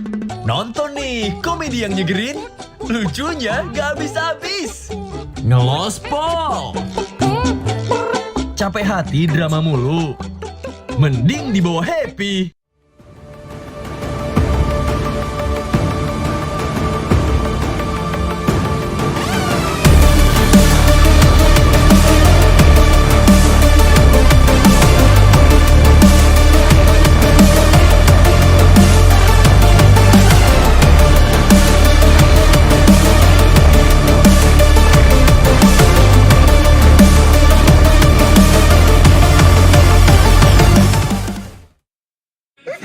Mau dibikin ketawa? Mau dibikin mewek? Mau dibikin ngiri-ngiri sedep? Mau dibikin kaget? Mau dibikin penasaran? Mau dong! Di sini gudangnya informasi yang bikin kalian update gak kelar-kelar setiap hari. Ini baru Trans 7. Apa ya? Makanan yang harganya receh tapi enaknya mantul. Banyak pengen loh, ini dia. Menu receh, harga receh, dijamin enaknya mantul. Enak banget. Coba Mel. Apapun yang kamu pengenin, di sini referensi lengkapnya. Ada yang ngiler. Jajan terus bareng makan receh dan enaknya mantul. Ini baru Trans 7. We are getting the grid forming here at the Mandalay circuit. Musim balap motor 2022 telah usai. Namun jiwa petualang untuk memacu adrenalin di atas roda 2 masih terus membara. Away we go, Indonesia. Oh, what a dramatic start. Mendaki gunung, lewati lembah, Baru mulai belum apa-apa, udah terjebak motornya. menyusuri hutan, bahkan pelosok daerah yang jarang terjamah. Sangat ekstrim dan sangat menyulitkan waktu. Dengan latar belakang alam yang bersahaja Stunning island of Lombok. Mana nih tuh lampunya kok? dan cara berkendara dengan kearifan lokal. Can you believe it? Banyak rintangan dalam sebuah perjalanan. And the bike's on fire. Terjatuh adalah pelajaran. Goodness me, that was vicious. Kembali bangkit sebuah keharusan. Deru petualangan tanpa henti, bertualang di negeri sendiri. Unbelievable. What a finish.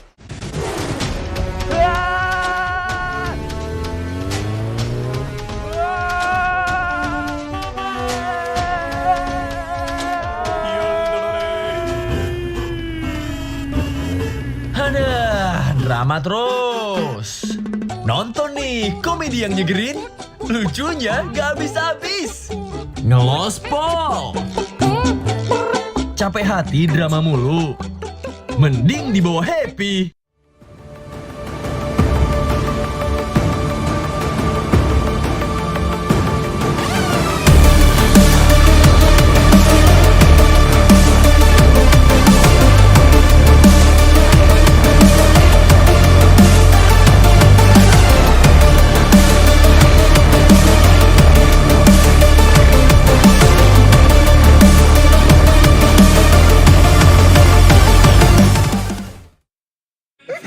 Mau dibikin ketawa? Mau dibikin mewek? Mau dibikin ngiri-ngiri sedep? Mau dibikin kaget? Mau dibikin penasaran? Mau dong! Di sini gudangnya informasi yang bikin kalian update gak kelar-kelar setiap hari. Ini baru Trans 7. Apa ya? Makanan yang harganya receh tapi enaknya mantul. Banyak pengen loh, ini dia. Menu receh, harga receh, dijamin enaknya mantul. Enak banget. Coba men. Apapun yang kamu pengenin, di sini referensi lengkapnya. Ada yang ngiler. Jajan terus bareng makan receh dan enaknya mantul. Ini baru Trans 7. We are getting the grid forming here at the Mandalay circuit. Musim balap motor 2022 telah usai. Namun jiwa petualang untuk memacu adrenalin di atas roda 2 masih terus membara. Away we go in Indonesia. Oh, what a dramatic start. Mendaki gunung, lewati lembah, Baru mulai belum apa-apa, udah terjebak motornya. menyusuri hutan, bahkan pelosok daerah yang jarang terjamah. Sangat ekstrim dan sangat menyulitkan waktu. Dengan latar belakang alam yang bersahaja Stunning island of Mlbb. Mana nih tuh lampunya aku? dan cara berkendara dengan kearifan lokal. Can you believe it? Banyak rintangan dalam sebuah perjalanan. And the bike's on fire. Terjatuh adalah pelajaran. Goodness me, that was vicious. Kembali bangkit sebuah keharusan. Deru petualangan tanpa henti, bertualang di negeri sendiri. Unbelievable. What a finish.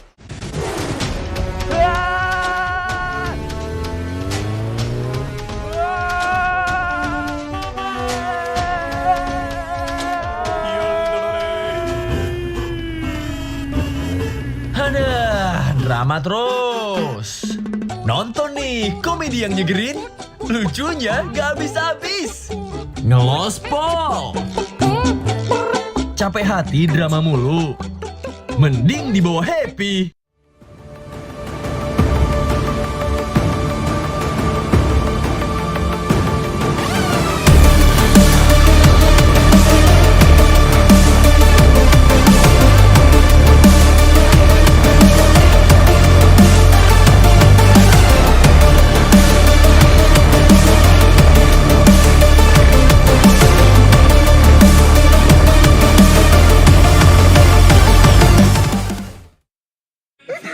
Mau dibikin ketawa? Mau dibikin mewek? Mau dibikin ngeri-ngeri sedep? Mau dibikin kaget? Mau dibikin penasaran? Mau dong! Di sini gudangnya informasi yang bikin kalian update gak kelar-kelar setiap hari. Ini baru Trans 7. Apa ya? Makanan yang harganya receh tapi enaknya mantul. Banyak pengen loh, ini dia. Menu receh, harga receh, dijamin enaknya mantul. Enak banget. Coba men. Apapun yang kamu pengenin, di sini referensi lengkapnya. Ada yang ngiler. Jajan terus bareng makan receh dan enaknya mantul. Ini baru Trans 7. We are getting the grid forming here at the Mandalay circuit. Musim balap motor 2022 telah usai. Namun jiwa petualang untuk memacu adrenalin di atas roda 2 masih terus membara. Away we go in Indonesia. Oh, what a dramatic start. Mendaki gunung, lewati lembah, Baru mulai belum apa-apa, udah terjebak motornya. menyusuri hutan, bahkan pelosok daerah yang jarang terjamah. Sangat ekstrim dan sangat menyulitkan waktu. Dengan latar belakang alam yang bersahaja Stunning island of Mlbb. Mana nih tuh lampunya aku? dan cara berkendara dengan kearifan lokal. Can you believe it? Banyak rintangan dalam sebuah perjalanan. And the bike's on fire. Terjatuh adalah pelajaran. Goodness me, that was vicious. Kembali bangkit sebuah keharusan. Deru petualangan tanpa henti, bertualang di negeri sendiri. Unbelievable. What a finish.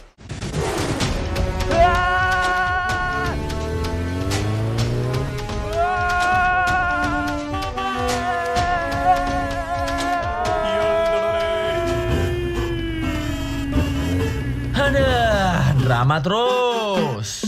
Nonton nih, komedi yang nyegerin. Lucunya gak habis-habis. Ngelospol. Capek hati drama mulu. Mending dibawa happy.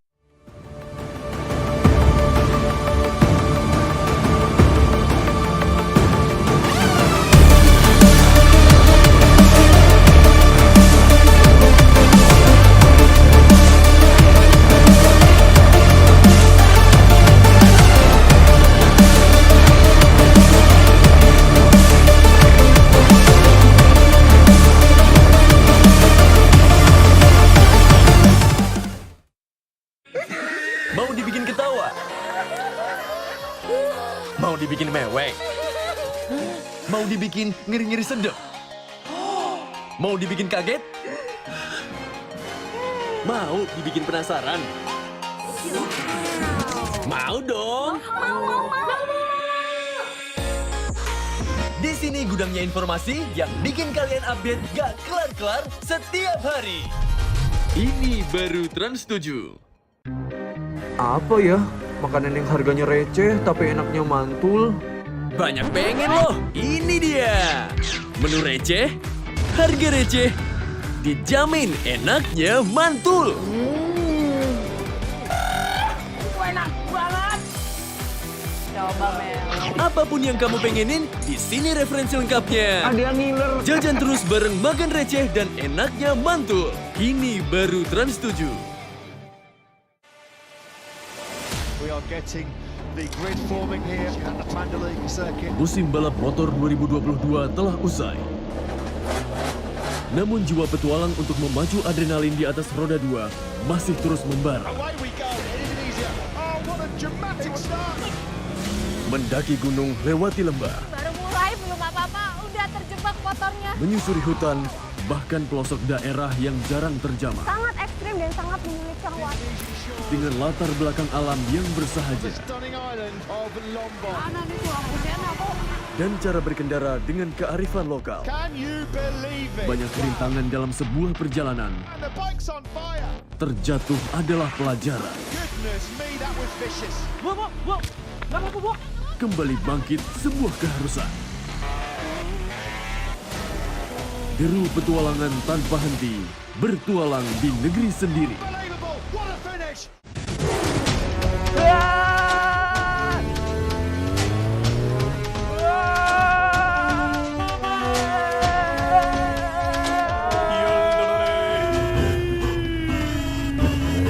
Aduh, drama terus.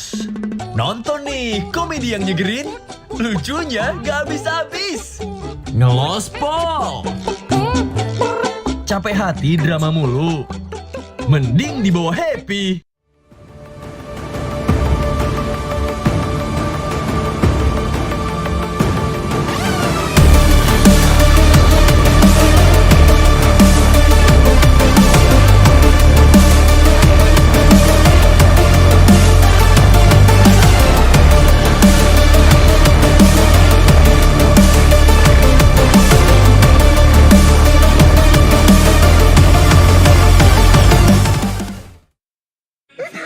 Mau dibikin ketawa? Mau dibikin mewek? Mau dibikin ngiri-ngiri sedep? Mau dibikin kaget? Mau dibikin penasaran? Mau dong? Di sini gudangnya informasi yang bikin kalian update gak kelar-kelar setiap hari. Ini baru Trans 7. Apa ya? Makanan yang harganya receh tapi enaknya mantul. Banyak pengen loh, ini dia.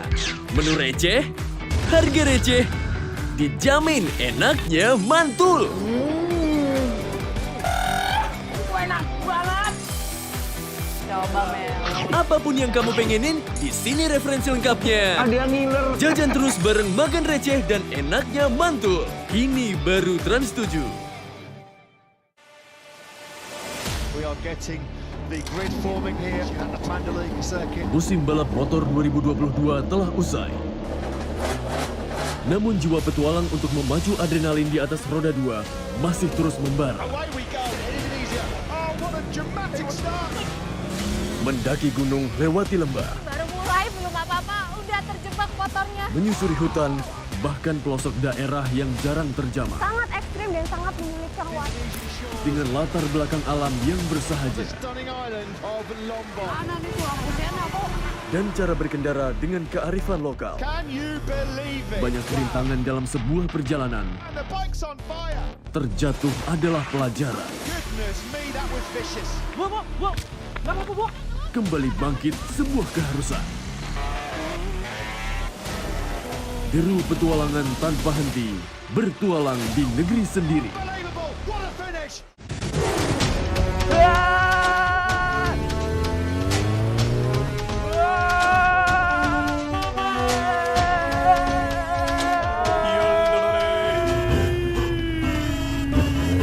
Aduh, drama terus. Nonton nih komedi yang nyegerin, lucunya gak habis-habis. Ngelospol. Capek hati drama mulu, mending dibawa happy.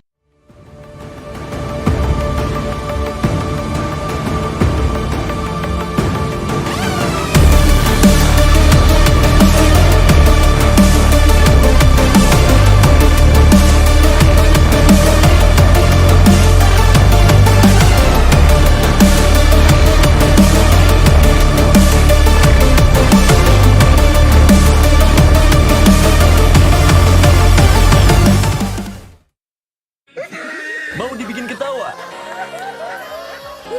Mau dibikin mewek? Mau dibikin ngiri-ngiri sedep? Mau dibikin kaget? Mau dibikin penasaran? Mau dong! Di sini gudangnya informasi yang bikin kalian update gak kelar-kelar setiap hari. Ini baru Trans 7. Apa ya? Makanan yang harganya receh tapi enaknya mantul. Banyak pengen loh, ini dia. Menu receh, harga receh, dijamin enaknya mantul. Enak banget. Coba men. Apapun yang kamu pengenin, di sini referensi lengkapnya. Ada yang ngiler. Jajan terus bareng makan receh dan enaknya mantul. Ini baru Trans 7. We are getting the grid forming here at the Mandalay circuit. Musim balap motor 2022 telah usai.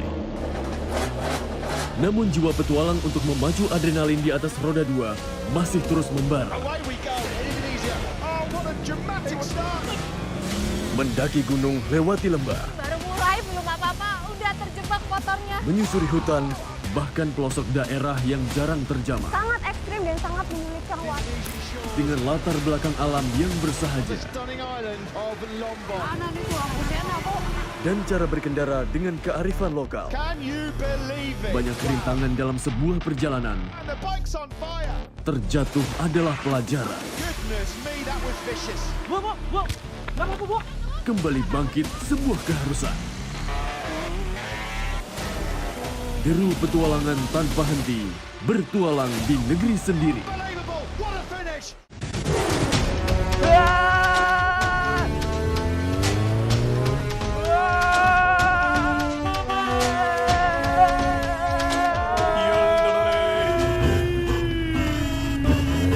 Aduh, drama terus. Nonton nih komedi yang nyegerin, lucunya gak habis-habis. Ngelospol. Capek hati drama mulu, mending dibawa happy.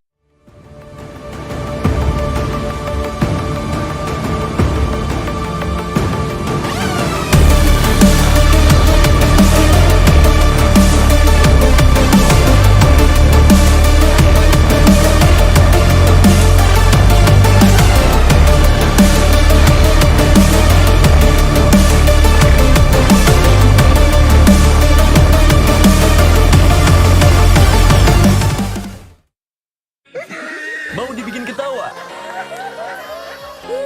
Mau dibikin mewek? Mau dibikin ngiri-ngiri sedep? Mau dibikin kaget? Mau dibikin penasaran? Mau dong! Di sini gudangnya informasi yang bikin kalian update gak kelar-kelar setiap hari. Ini baru Trans 7. Apa ya? Makanan yang harganya receh tapi enaknya mantul. Banyak pengen loh, ini dia. Menu receh, harga receh, dijamin enaknya mantul. Enak banget. Coba men. Apapun yang kamu pengenin, di sini referensi lengkapnya. Ada yang ngiler. Jajan terus bareng makan receh dan enaknya mantul. Ini baru Trans 7. We are getting the grid forming here at the Mandalay circuit. Musim balap motor 2022 telah usai. Namun jiwa petualang untuk memacu adrenalin di atas roda 2 masih terus membara. Away we go, Indonesia. Oh, what a dramatic start. Mendaki gunung, lewati lembah, Baru mulai belum apa-apa, udah terjebak motornya. menyusuri hutan, bahkan pelosok daerah yang jarang terjamah. Sangat ekstrim dan sangat menyulitkan waktu. Dengan latar belakang alam yang bersahaja Stunning island of Mlbb. Mana nih tulang busnya kok? dan cara berkendara dengan kearifan lokal. Can you believe it? Banyak rintangan dalam sebuah perjalanan. And the bike's on fire. Terjatuh adalah pelajaran. Goodness me, that was vicious. Kembali bangkit sebuah keharusan. Deru petualangan tanpa henti, bertualang di negeri sendiri. Unbelievable, what a finish.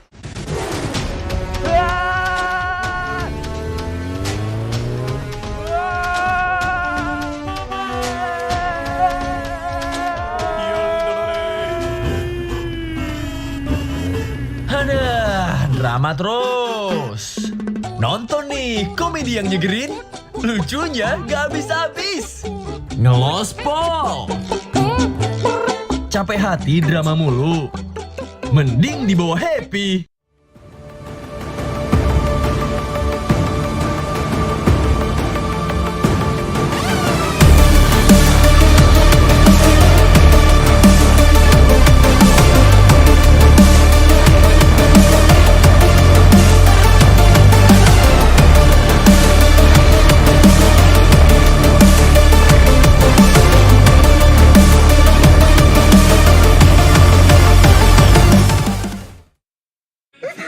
Mau dibikin ketawa? Mau dibikin mewek? Mau dibikin ngiri-ngiri sedep? Mau dibikin kaget? Mau dibikin penasaran? Mau dong! Di sini gudangnya informasi yang bikin kalian update gak kelar-kelar setiap hari. Ini baru Trans 7. Apa ya? Makanan yang harganya receh tapi enaknya mantul. Banyak pengen loh, ini dia. Menu receh, harga receh, dijamin enaknya mantul. Enak banget. Coba men. Apapun yang kamu pengenin, di sini referensi lengkapnya. Ada yang ngiler. Jajan terus bareng makan receh dan enaknya mantul. Ini baru Trans 7.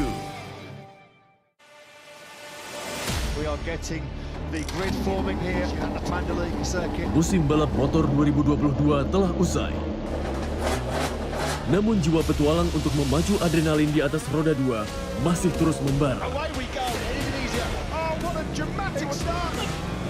Mendaki gunung, lewati lembah, Baru mulai belum apa-apa, udah terjebak motornya. menyusuri hutan, bahkan pelosok daerah yang jarang terjamah. Sangat ekstrim dan sangat menyulitkan waktu.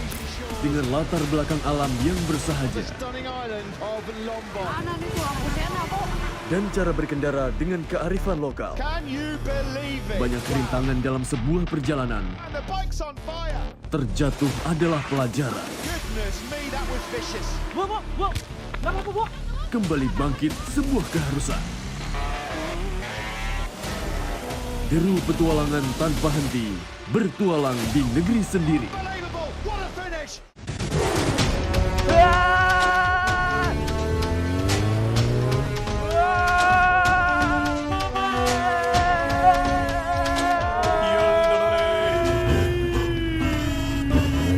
Aduh, drama terus. Nonton nih komedi yang nyegerin, lucunya gak habis-habis. Ngelospol. Capek hati drama mulu, mending dibawa happy.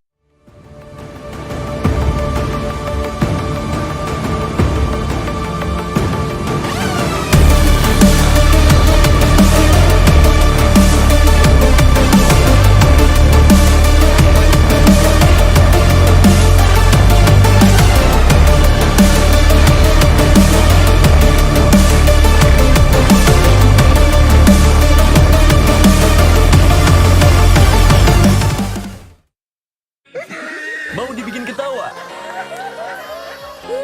Mau dibikin mewek? Mau dibikin ngiri-ngiri sedep? Mau dibikin kaget? Mau dibikin penasaran? Mau dong?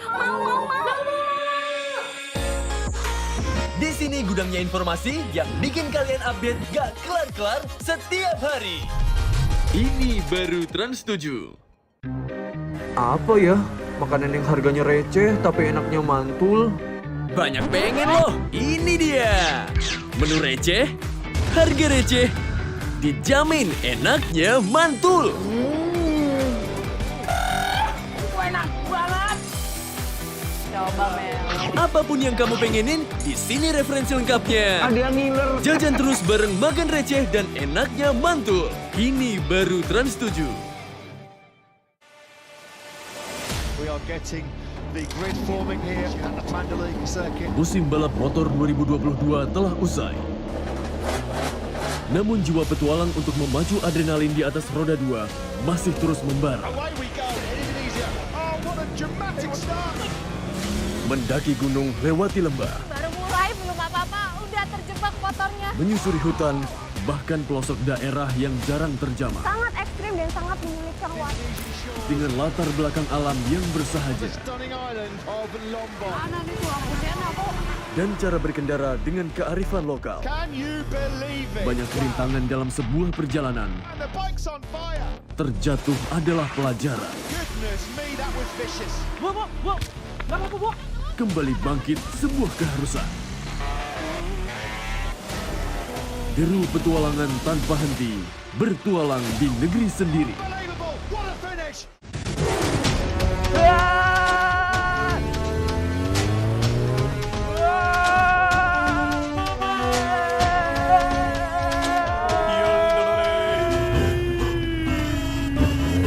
Aduh, drama terus.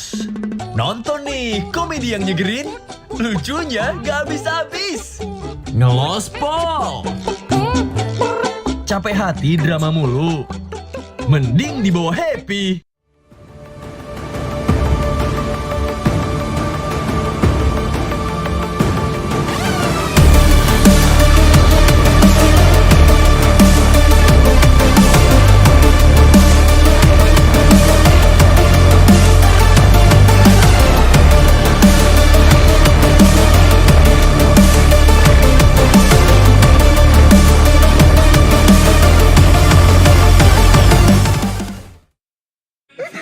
Mau dibikin ketawa?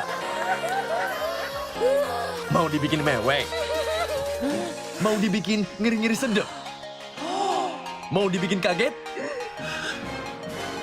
Mau dibikin penasaran? Mau dong?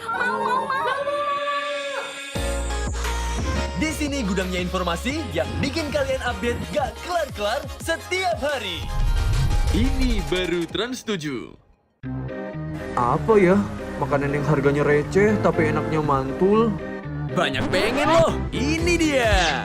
Menu receh, harga receh, dijamin enaknya mantul. Enak banget. Coba men. Apapun yang kamu pengenin, di sini referensi lengkapnya. Ada yang ngiler. Jajan terus bareng makan receh dan enaknya mantul. Ini baru Trans 7. We are getting the grid forming here at the Mandalay circuit. Musim balap motor 2022 telah usai. Namun jiwa petualang untuk memacu adrenalin di atas roda 2 masih terus membara. Away we go in Indonesia. Oh, what a dramatic start. Mendaki gunung, lewati lembah, Baru mulai belum apa-apa, udah terjebak motornya. menyusuri hutan, bahkan pelosok daerah yang jarang terjamah. Sangat ekstrim dan sangat menyulitkan waktu. Dengan latar belakang alam yang bersahaja Stunning island of Mlbb. Mana nih tuh lampunya kok? dan cara berkendara dengan kearifan lokal. Can you believe it? Banyak rintangan dalam sebuah perjalanan. And the bike's on fire. Terjatuh adalah pelajaran. Goodness me, that was vicious. Kembali bangkit sebuah keharusan. Deru petualangan tanpa henti, bertualang di negeri sendiri. Unbelievable. What a finish.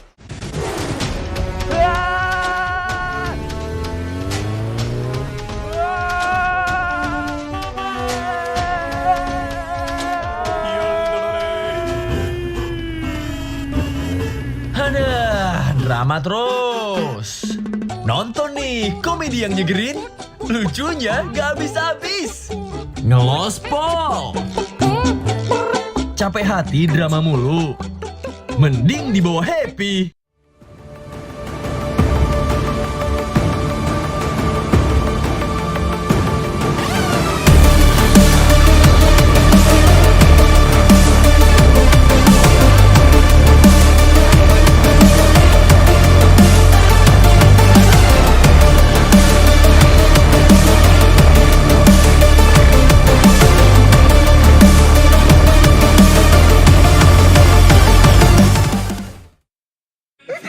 Mau dibikin ketawa? Mau dibikin mewek? Mau dibikin ngiri-ngiri sedep? Mau dibikin kaget? Mau dibikin penasaran? Mau dong! Di sini gudangnya informasi yang bikin kalian update gak kelar-kelar setiap hari. Ini baru Trans 7. Apa ya? Makanan yang harganya receh tapi enaknya mantul. Banyak pengen loh, ini dia. Menu receh, harga receh, dijamin enaknya mantul. Enak banget. Coba Mel. Apapun yang kamu pengenin, di sini referensi lengkapnya. Ada yang ngiler. Jajan terus bareng makan receh dan enaknya mantul. Ini baru Trans 7. We are getting the grid forming here at the Mandalay circuit. Musim balap motor 2022 telah usai. Namun jiwa petualang untuk memacu adrenalin di atas roda 2 masih terus membara. Away we go, Indonesia. Oh, what a dramatic start. Mendaki gunung, lewati lembah, Baru mulai belum apa-apa, udah terjebak motornya. menyusuri hutan, bahkan pelosok daerah yang jarang terjamah. Sangat ekstrim dan sangat menyulitkan waktu. Dengan latar belakang alam yang bersahaja Stunning island of Lombok. Mana nih tuh lampunya kok? dan cara berkendara dengan kearifan lokal. Can you believe it? Banyak rintangan dalam sebuah perjalanan. And the bike's on fire. Terjatuh adalah pelajaran. Goodness me, that was vicious. Kembali bangkit sebuah keharusan. Deru petualangan tanpa henti, bertualang di negeri sendiri. Unbelievable. What a finish.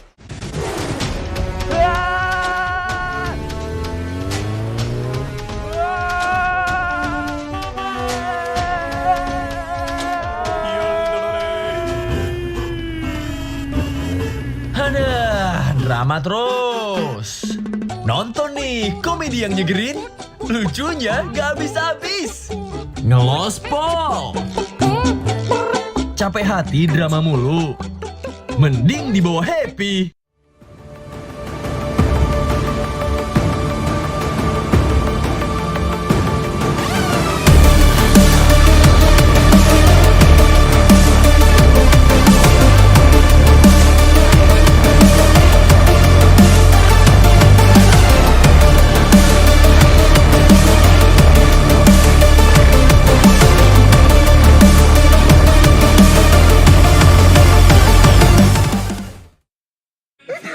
Mau dibikin ketawa? Mau dibikin mewek? Mau dibikin ngiri-ngiri sedep? Mau dibikin kaget? Mau dibikin penasaran? Mau dong! Di sini gudangnya informasi yang bikin kalian update gak kelar-kelar setiap hari. Ini baru Trans 7. Apa ya? Makanan yang harganya receh tapi enaknya mantul. Banyak pengen loh, ini dia. Menu receh, harga receh, dijamin enaknya mantul. Enak banget. Coba Mel. Apapun yang kamu pengenin, di sini referensi lengkapnya. Ada yang ngiler. Jajan terus bareng makan receh dan enaknya mantul. Ini baru Trans 7. We are getting the grid forming here at the Mandalay circuit. Musim balap motor 2022 telah usai. Namun jiwa petualang untuk memacu adrenalin di atas roda 2 masih terus membara. Away we go, Indonesia. Oh, what a dramatic start. Mendaki gunung, lewati lembah, Baru mulai belum apa-apa, udah terjebak motornya. menyusuri hutan, bahkan pelosok daerah yang jarang terjamah. Sangat ekstrim dan sangat menyulitkan waktu. Dengan latar belakang alam yang bersahaja Stunning island of Mlbb. Mana nih tuh lampunya kok? dan cara berkendara dengan kearifan lokal. Can you believe it? Banyak rintangan dalam sebuah perjalanan. And the bike's on fire. Terjatuh adalah pelajaran. Goodness me, that was vicious. Kembali bangkit sebuah keharusan. Deru petualangan tanpa henti, bertualang di negeri sendiri. Unbelievable, what a finish.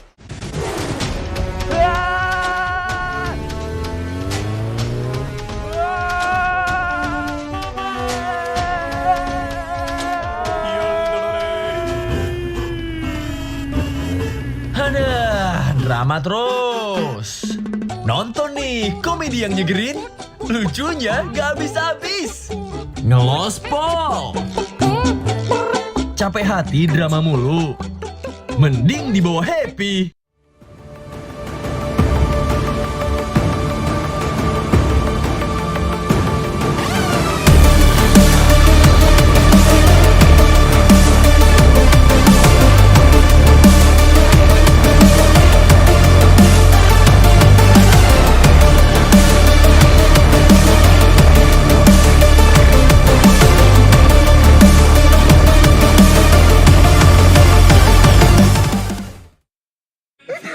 Mau dibikin ketawa? Mau dibikin mewek? Mau dibikin ngiri-ngiri sedep? Mau dibikin kaget? Mau dibikin penasaran? Mau dong! Di sini gudangnya informasi yang bikin kalian update gak kelar-kelar setiap hari. Ini baru Trans 7. Apa ya? Makanan yang harganya receh tapi enaknya mantul. Banyak pengen loh, ini dia. Menu receh, harga receh, dijamin enaknya mantul. Enak banget. Coba Mel. Apapun yang kamu pengenin, di sini referensi lengkapnya. Ada yang ngiler. Jajan terus bareng makan receh dan enaknya mantul. Ini baru Trans 7. We are getting the grid forming here at the Mandalay circuit. Musim balap motor 2022 telah usai. Namun jiwa petualang untuk memacu adrenalin di atas roda 2 masih terus membara. Away we go, Indonesia. Oh, what a dramatic start. Mendaki gunung, lewati lembah, Baru mulai belum apa-apa, udah terjebak motornya. menyusuri hutan, bahkan pelosok daerah yang jarang terjamah. Sangat ekstrim dan sangat menyulitkan waktu. Dengan latar belakang alam yang bersahaja Stunning island of Mlbb. Mana nih tuh lampunya kok? dan cara berkendara dengan kearifan lokal. Can you believe it? Banyak rintangan dalam sebuah perjalanan. And the bike's on fire. Terjatuh adalah pelajaran. Goodness me, that was vicious. Kembali bangkit sebuah keharusan. Deru petualangan tanpa henti, bertualang di negeri sendiri. Unbelievable, what a finish.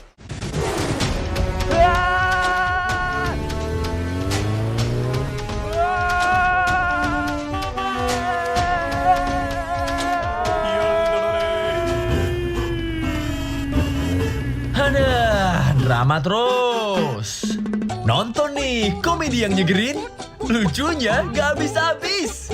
Ngelospol. Capek hati drama mulu, mending dibawa happy.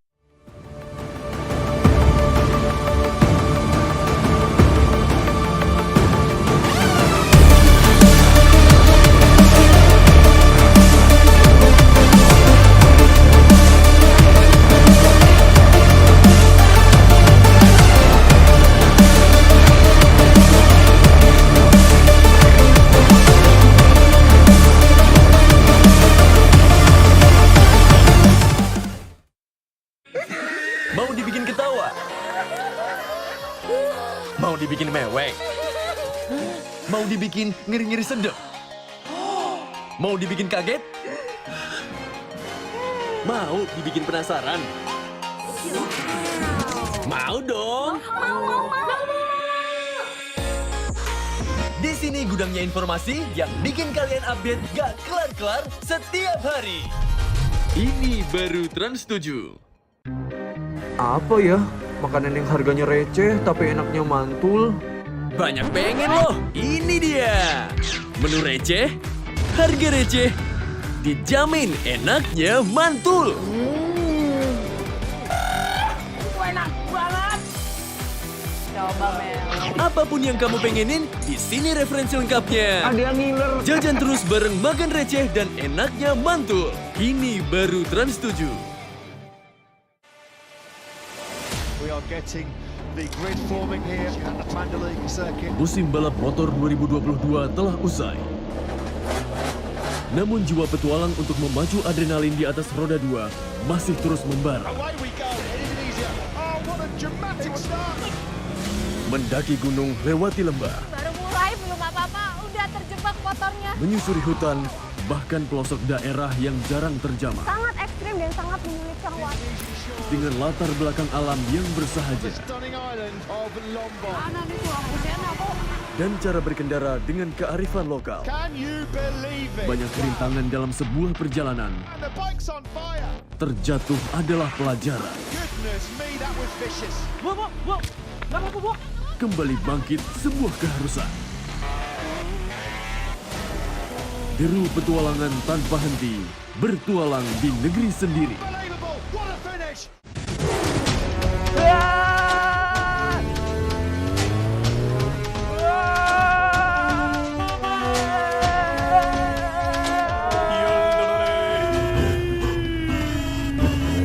Aduh, drama terus. Nonton nih, komedi yang nyegerin. Lucunya gak habis-habis. Ngelospol. Capek hati drama mulu. Mending dibawa happy.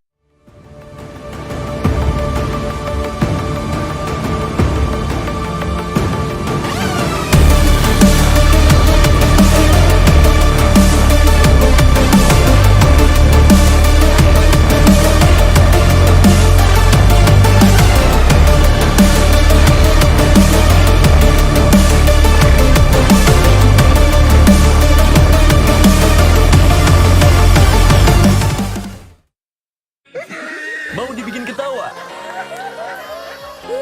Mau dibikin mewek? Mau dibikin ngiri-ngiri sedep? Mau dibikin kaget? Mau dibikin penasaran? Mau dong? Di sini gudangnya informasi yang bikin kalian update gak kelar-kelar setiap hari. Ini baru Trans 7. Apa ya? Makanan yang harganya receh tapi enaknya mantul. Banyak pengen loh, ini dia. Menu receh, harga receh, dijamin enaknya mantul. Enak banget. Coba Mel. Apapun yang kamu pengenin, di sini referensi lengkapnya. Ada yang ngiler. Jajan terus bareng makan receh dan enaknya mantul. Ini baru Trans 7. We are getting the grid forming here at the Mandalay circuit. Musim balap motor 2022 telah usai. Namun jiwa petualang untuk memacu adrenalin di atas roda 2 masih terus membara. Away we go, Indonesia. Oh, what a dramatic start. Mendaki gunung, lewati lembah, Baru mulai belum apa-apa, udah terjebak motornya. menyusuri hutan, bahkan pelosok daerah yang jarang terjamah. Sangat ekstrim dan sangat menyulitkan waktu. Dengan latar belakang alam yang bersahaja Stunning island of Mlbb. Mana nih tuh lampunya kok? dan cara berkendara dengan kearifan lokal. Can you believe it? Banyak rintangan dalam sebuah perjalanan. And the bike's on fire. Terjatuh adalah pelajaran. Goodness me, that was vicious. Kembali bangkit sebuah keharusan. Deru petualangan tanpa henti, bertualang di negeri sendiri. Unbelievable. What a finish.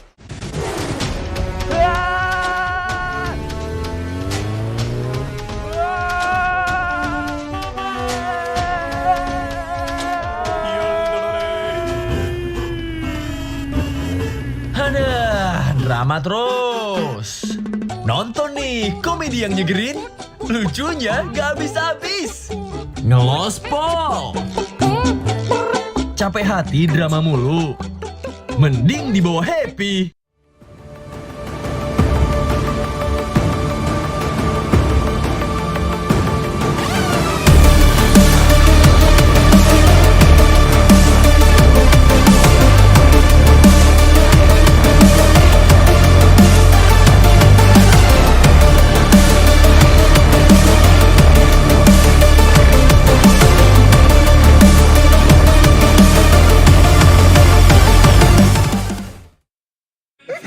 Mau dibikin ketawa?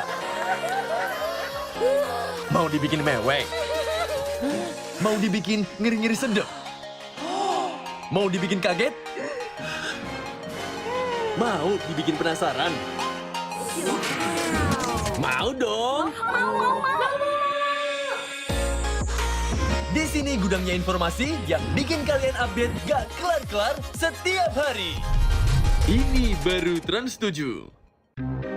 Apa ya? Makanan yang harganya receh tapi enaknya mantul. Banyak pengen loh, ini dia. Menu receh, harga receh, dijamin enaknya mantul. Enak banget. Coba Mel.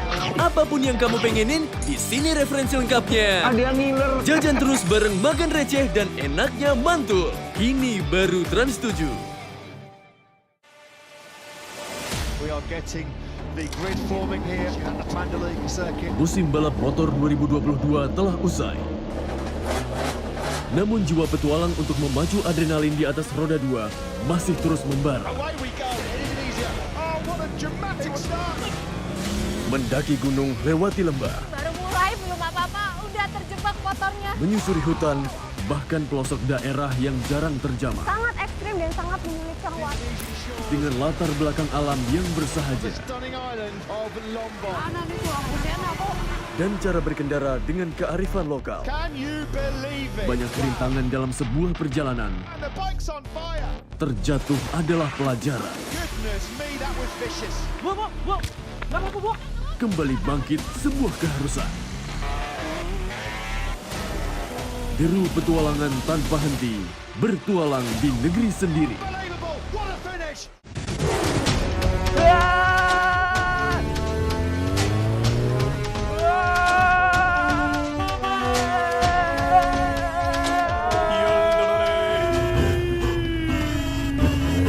Aduh, drama terus. Nonton nih komedi yang nyegerin, lucunya gak habis-habis. Ngelospol. Capek hati drama mulu, mending dibawa happy.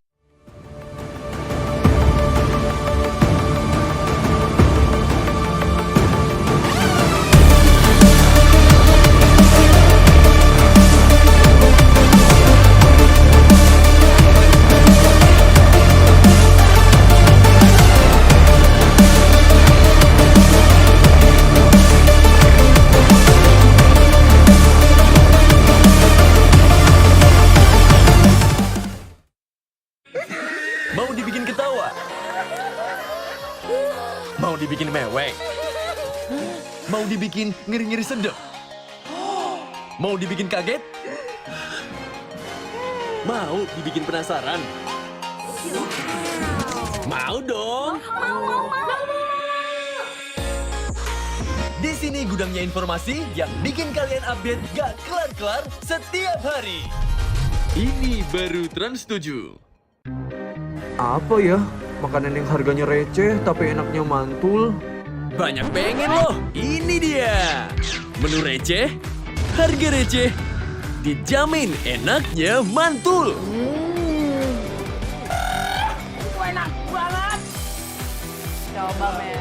Apapun yang kamu pengenin, di sini referensi lengkapnya. Ada yang ngiler. Jajan terus bareng makan receh dan enaknya mantul.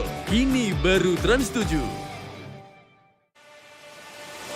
We are getting the grid forming here at the Mandalay circuit. Musim balap motor 2022 telah usai. Namun jiwa petualang untuk memacu adrenalin di atas roda 2 masih terus membara. Away we go, Indonesia. Oh, what a dramatic start. Mendaki gunung, lewati lembah, Baru mulai belum apa-apa, udah terjebak motornya. menyusuri hutan, bahkan pelosok daerah yang jarang terjamah. Sangat ekstrim dan sangat menyulitkan waktu. Dengan latar belakang alam yang bersahaja Stunning island of Mlbb. Mana nih tuh lampunya aku? dan cara berkendara dengan kearifan lokal. Can you believe it? Banyak rintangan dalam sebuah perjalanan. And the bike's on fire. Terjatuh adalah pelajaran. Goodness me, that was vicious. Kembali bangkit sebuah keharusan. Deru petualangan tanpa henti, bertualang di negeri sendiri. Unbelievable, what a finish.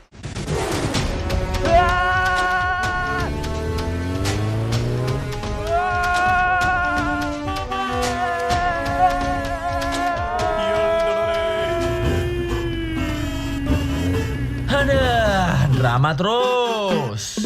Nonton nih komedi yang nyegerin, lucunya gak habis-habis. Ngelospol. Capek hati drama mulu, mending dibawa happy.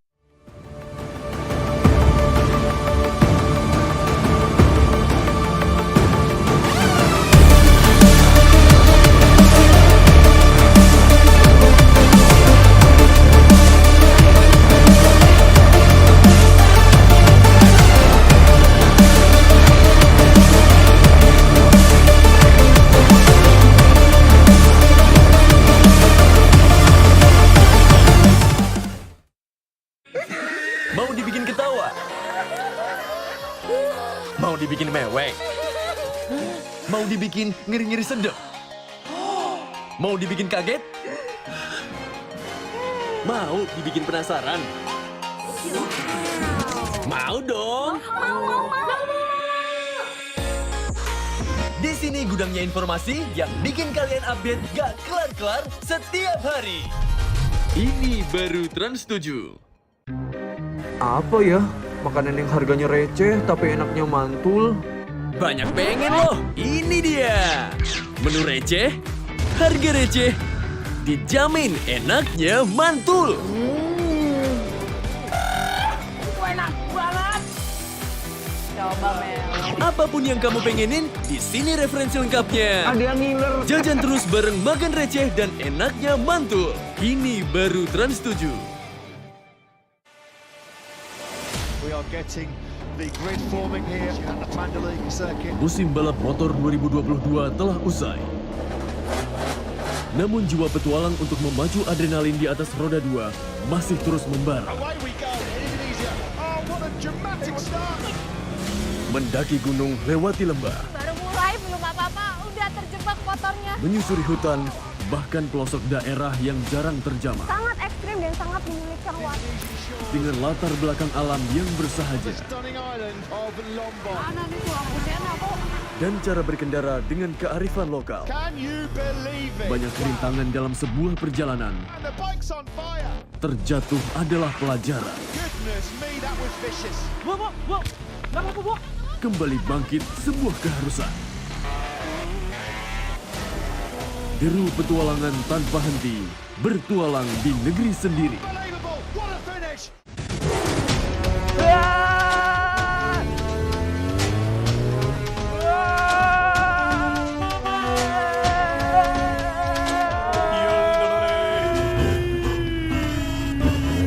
Aduh, Championship Bali 2022, and of course we are still in Air States. Alright, so we have third match for Mobile Legends Bang Bang for today, but before we're going to the match, I would like to give you information once again about the Iesf 14 World Esports Championship Bali 2022. We have like more than 600 international athletes here, 106 countries, and more than 596 offline matches.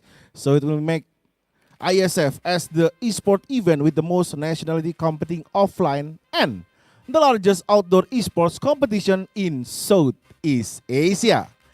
And we have 4 marvelous thematic stages. We have Earth stage, Air stage, Ice stage, and Fire stage. With 6 games include CSGO, Dota 2, Mobile Legends, Bang Bang, PUBG Mobile, eFootball 2023, and Tekken 7. And especially for CSGO, there is not only CSGO male, but also we have the first CSGO female tournament of the year. Alright guys, what do we waiting for here? Let's go invite 2 teams that will compete for the lower bracket match, third match for today. As for the first team, please welcome Slovenia!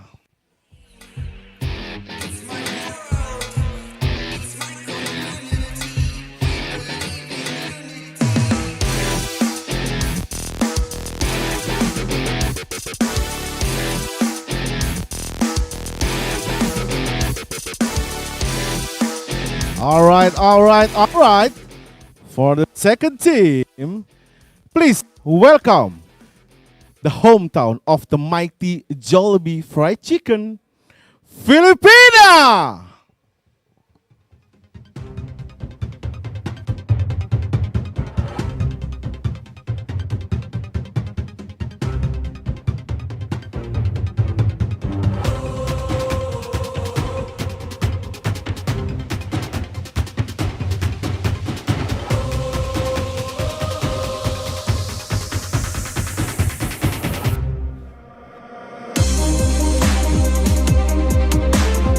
All right, the boys is here also, so please standing inside.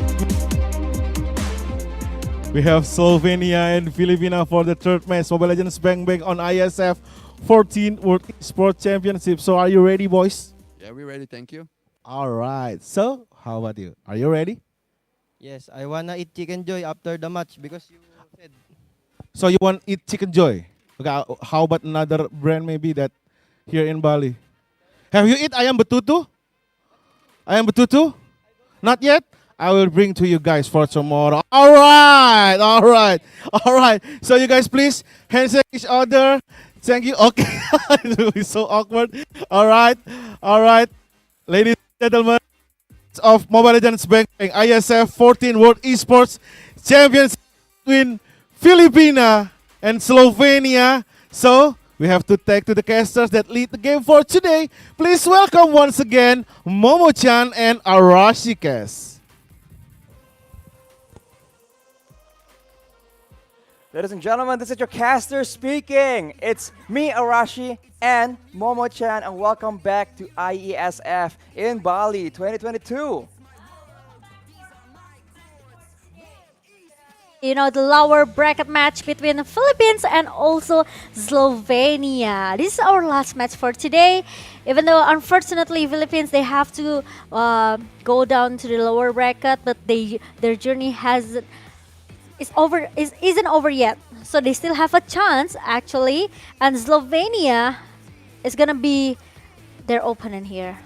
It's a very tough situation for Slovenia for sure. They're up against a very, very reputable team, essentially a roster in the Philippines. And as Miko was mentioning, the Philippines, they are no stranger to the lower bracket. This is an option that they like to explore a lot, so you cannot count them out at all. And fun fact, we did see that after the previous match, the previous match, they spent a lot of time just on reviews, on preparation, really showing again international class level. So we can expect a very solid performance from the Philippines for match number 3. Agree with that, especially they don't want to lose in this lower bracket match, right? Because this is their first day actually in Bali. Because they just play for today, right? So I think it's their last chance to secure their slot into the grand final. But they have to beat Slovenia first for today after they lose with EVOS just now. It's kind of heartbreaking actually for the Philippines, but like I said it earlier, it's not gonna end for Philippines because we are in the halfway going into the upper final bracket here with, Vietnam, they already secure their position in the lower bracket meanwhile, they already beaten Namibia with 2-0, and now it's chance for Philippines to maybe take Slovenia going back to their country. As we mentioned, it is the final match of the day. So, as we Indonesia and Philippines, Namibia and Vietnam has concluded. Yes. But now it's a chance for Slovenia to really upset the world's expectations. Indonesia was able to do it. Who says Slovenia cannot do the exact same thing? But of course, the Philippines have something to say about that. This is one of their last chances, so for sure, they will be bringing their best performance. And head-to-head, we can see Clyde and Villa Luna. Yes, that's true, because we know how strong this captain, right, from Philippines, Villa Luna. Momshu, I could say, because all of you guys, right, Nakshu, all of the Nakshu in the live comment below, we know how strong Villa Luna is. She's the captain, and also she's the shot caller, the best shot caller in the Southeast Asia as well. But meanwhile, we are going to take a look with the player head-to-head between Boni and also Zoriano. Soriano here. A very reputable player, and a lot of people have their eyes on him, but Bonnie is able to actually match Soriano, at least when it comes to the statistics, right? For the most part, we'll have to see how well the data, the statistics translate back into the game. But you can see that Slovenia for sure is no pushover. They are here for a reason. Yep. So we'll have to see.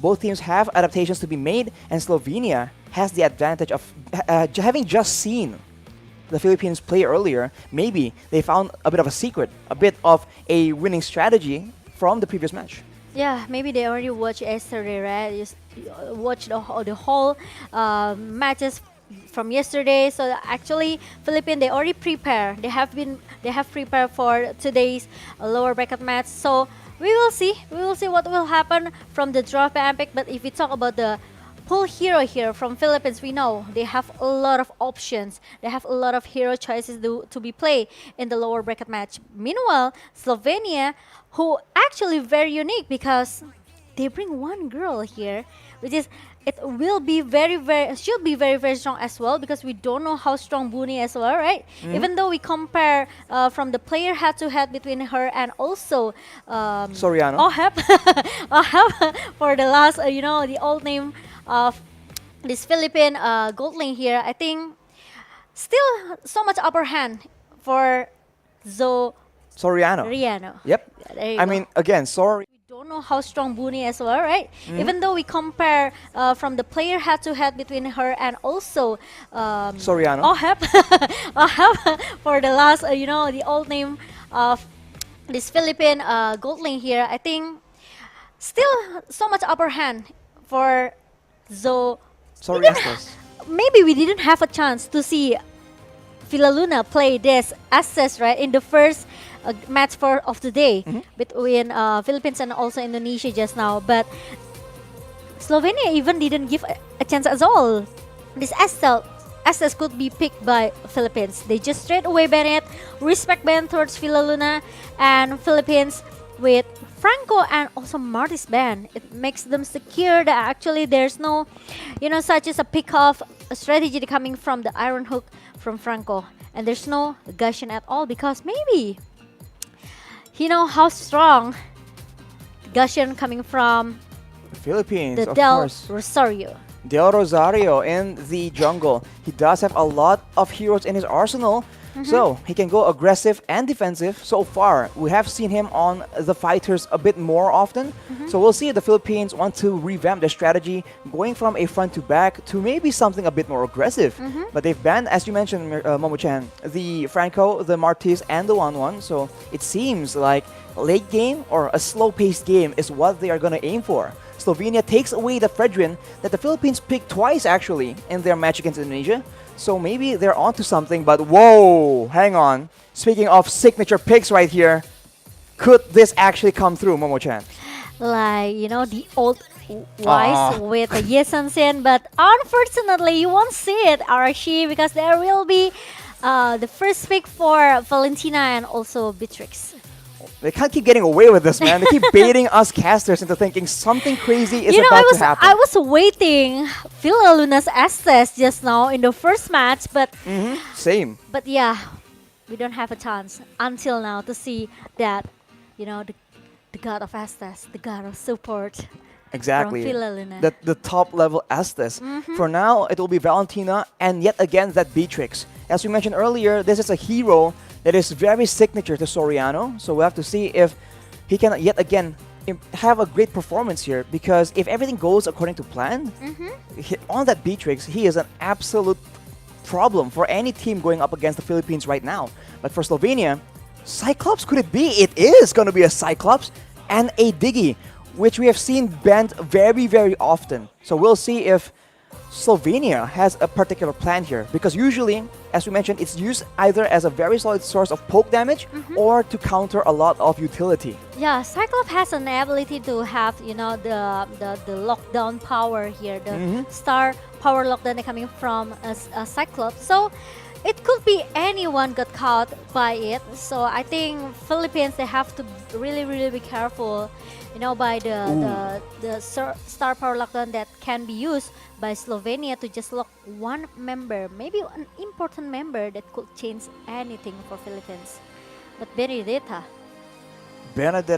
We've seen it banned from a multitude of teams actually. Philippines, I think, banned it once, and I think the Indonesian team also banned it away. Yeah. It's a very, very troublesome hero, but we've seen that against a Fredrin, sometimes the Benedetta does struggle quite a bit, unless, of course, this Benedetta is going to be flexed away to a different role. Exactly, I'm thinking the same way just We now. have synergy here, Momo-chan. we have the same thoughts. We have the chemistry already. But yeah, it could be the XP lane, it could be the jungler as well for Del Rosario. So it depends on what Philippines want to bring us for this match. And going into the second bidding phase here, it's gonna be Leslie, because Slovenia, they haven't secured any good lane position for mid into the late game, or maybe for insurance for them to just win the game here. So Philippines, they could ban everything. They could ban Clean, they could ban Leslie, they could ban Claude. even Claude, yeah. Or the Irithel as well. That's right. A lot of options here, and Slovenia, There's they no ban away Carmilla. the Carmilla, despite the fact that one of the big pluses of a Carmilla is that crowd control potential, and they have a Diggy. So it's quite the interesting approach. But as you mentioned, Momo-chan, for the Philippines, they struggled really hard against the Leslie pick against the Indonesians. So maybe that is something that they realize they do not or can't deal with. Of course, in a front-to-back situation, true damage becomes a big factor in those long, drawn-out late-game fights. So I think it's a very smart option. And now only one more hero able to be banned away from both these teams, as so many things open up here. Yeah, I think Melissa or but it's gonna be Hayabusa for Philippines. They take out this Hayabusa, and Slovenia with this Diggy. When you mentioned Diggy earlier just now, I just feel that they can do, you know, a babysit strategy here for Slovenia. Diggy will stay in the gold lane for whoever Slovenia will pick. Is either is gonna be, you know, Melissa, either is gonna be Clean maybe. We don't know. It could be, you know, still using the same baby set strategy because they have Diggy. With the poke damage from the alarm bomb, remember? Right. I mean, that babysitting strategy is very obnoxious to deal with. It almost allows your gold lane to have a guaranteed lane. And in the current meta, the gold lane is a reliable source of DPS. And so shutting down your opponent's DPS usually leads to very, very solid results in the mid to late game. But the final ban for Slovenia is the Martis. So they're not convinced that this Benedetta is going to the jungle. But Philippines is hovering over a Rafaela, and they lock it in. Wow, I really love, you know, how these Smart. two support meta from Philippines. But Freya, as a shadow pick for Slovenia, it's very interesting. Really? Even we never, maybe we didn't see much a country such as Slovenia or maybe like Namibia who played in the previous match, but they always come with a unique pick here. This is what I like from another countries between the other South Asia. regions. Yeah, the other regions. They always comes up with a very, very unique draft, and I just cannot wait for who's gonna be the last two picks for Slovenia. Is it gonna be Freya?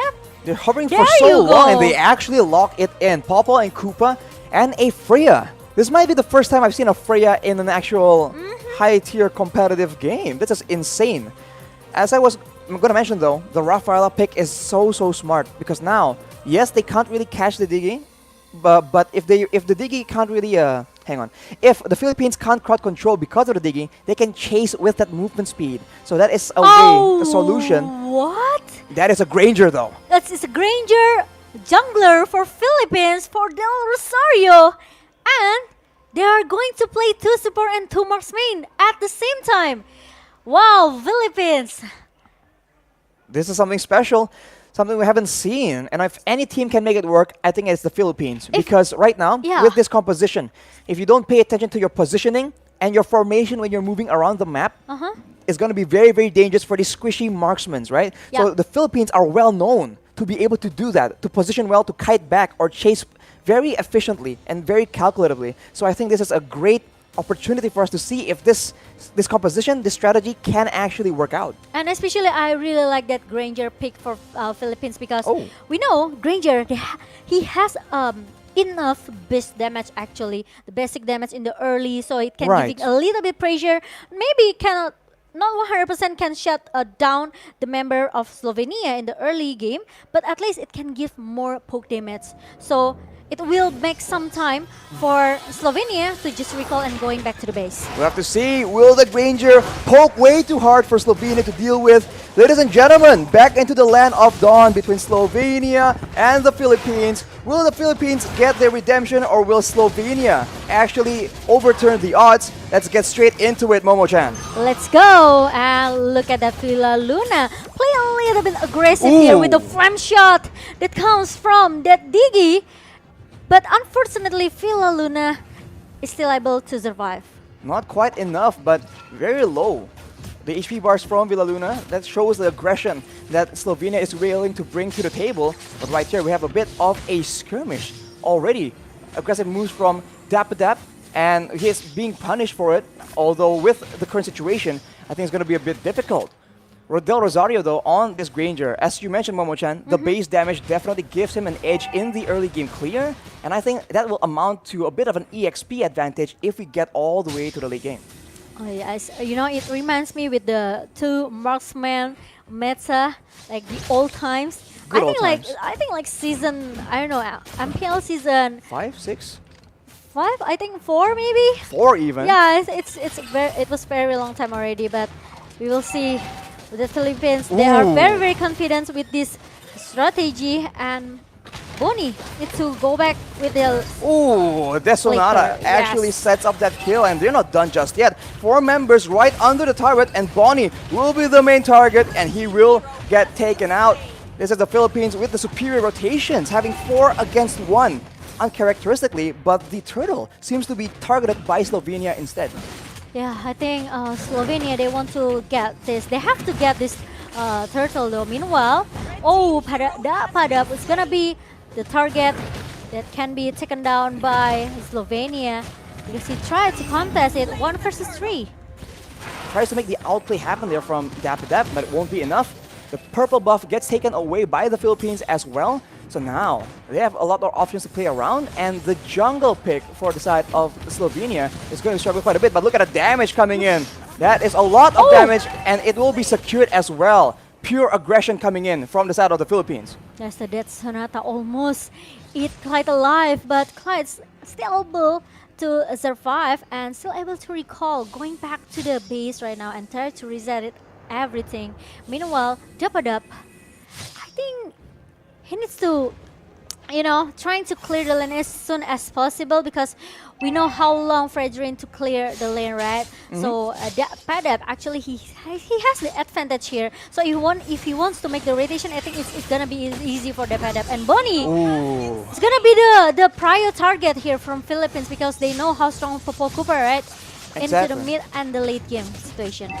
In the meantime, on the other side of the map, Dapadap has a lot of mobility to survive from these ganks. So we talked about how the Diggy might be used for a babysit strategy, but Bonnie is not having a good time at all. And in the mid side, Time Journey has been popped up, and now that won't be available for any of the members. It is actually a stolen one used by Imam on the mid lane. The Philippines are going hardcore on this top side.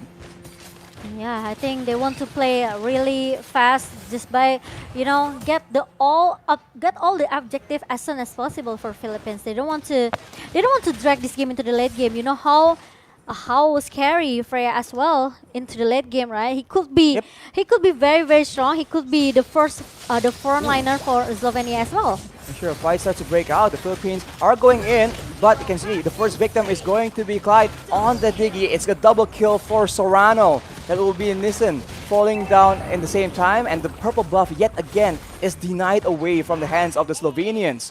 Yeah. And just like that, Nibu's passion in the mid side, the pressure, the wave management from the Philippines is benefiting them so much. Yeah, we didn't see much maybe war between these two teams because Philippines, they want to play really objectively right now, and Slovenia, most of the draft here are going into the mid until the late game, right? Like this Freya, but look at that. Del Rosario trying to a little bit forcing himself in the mid lane. Doing a lot of damage. Clyde nearly gets taken out, but look at the flank coming in from Arakiel. This will benefit them so much. That is Del Rosario taken out. Disaster, as the next target is going to be Villaluna. Makes it out alive from that situation though, but the Sorano, double kill, and actually continuing with that Nibiru. That's a lot of damage. You have to see the items right here, but they are still not done just yet. The snipe is used, but it will connect. That is a monster kill for Sorano. And the Philippines are able to take out 3 members for the price of none, I believe. It looks very, very comfortable for Philippines. Like, if they keep their tempo like this, not trying to forcing themselves too much, I think they still can get this game. But Rimuru having a 1 versus 2 situation here, but Dapadab still able to survive or not, but no, he's going back with the Phantom Slash and oh my god! Hit for the Clyde, and he's able to get shut down by Dapadab. Imam with the stolen time journey saves the life of Dapadab, and that is a disaster. They spent so much time, and in exchange, they actually lost Bonnie. Yet again, Sorano is an absolute menace right now with the Malefic Roar. These snipes are going to do so much damage, and that will not, oh my god, that will not be a damage that Visao can actually take. And they're not done yet. Rimuru is the next target, and that's the Death Sonata being used. That's Imam securing the kill. And Philippines will continue their aggression. They're not backing away at all as Arakiel gets taken out, and the first base turret will be still standing for now. Yeah, it's like maybe, how much, 9k gold lead? Is it 9k? Yeah, 9k gold lead by Philippines team here. So I think it's kind of a little bit hard for Slovenia. They don't have much space here to get their farm. And look at the item. This Digi only have this dominant eyes. Meanwhile, from Zoriano, he already secured his Blade of Despair and Fury Hammer with the Malefic Roar for the attack penetration. That's a lot of damage comparatively. Hopa and Koopa, not even the first BOD completed. Yep. Now, Death Sonata yet again used for that engage, and Clyde is taken out just like that. He won't be able to save any of his teammates as the Philippines move for the base turret, but they back away. This is that discipline as Imam makes bold moves around the map. Yeah, he needs to copy that time journey from Clyde, and now the minion comes in the bottom lane. Now all of the players from Slovenia need to maybe take back off a little bit. They have to, try to defend their base before Philippines end this game. They have to try and find some kind of payoff because against 2 marksmen, that's a lot of range first of all, and that is a lot of DPS, especially the longer the game goes. Yes, Granger isn't exactly a hyper carry in the late game, but Del Rosario with that Rhapsody has been doing insane amounts of damage, and a lot of these fights are done on the back of that very well-timed Death Sonata. Here we go again. Rhapsody being used by Del Rosario. It won't be enough though, as the Slovenians try and strike back. Nibiru's passion by Sorano actually shuts down that aggression. There's a trade here. You can see that Villaluna actually gets taken out, and the Philippines, they are unfazed completely. Everything is still under control. There's 2 members down from Slovenia, so against 3, can they actually go for the end?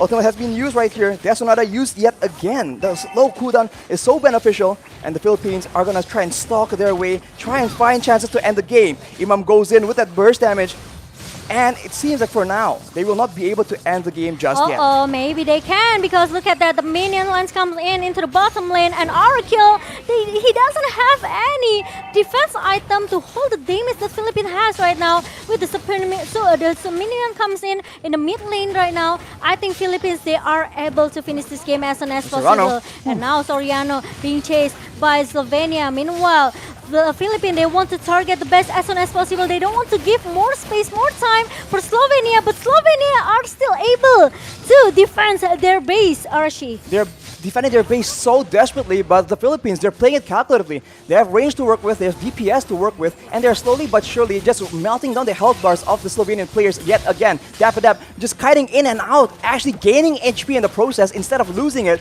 Death Sonata is used for poke yet again, and look at that burst damage. Imam is absolutely disgusting in this game. With 4 members still alive, they're doing a lot of damage, and Arakil with the Vengeance will not be able to survive either. Double kill for Imam, and that might be just the game for the Philippines in game number 1, showing again dominance and world-class skill. Wow, Philippines secure the game number 1 with, I can say, maybe a solid draft that coming from Philippines, right? They have the early damage that coming from this Ranger and Valentina. So Batrix for Zoriano, he will have a lot of time to get his item, right? To get his money. As soon as he secure the first start in the gold lane, he can do the rotation as well, help his teammate to join the team fight here. So it's much advantage for Philippines. Meanwhile, Slovenia is kind of a little bit passive in the early, because their draft is more into the mid and the late game composition.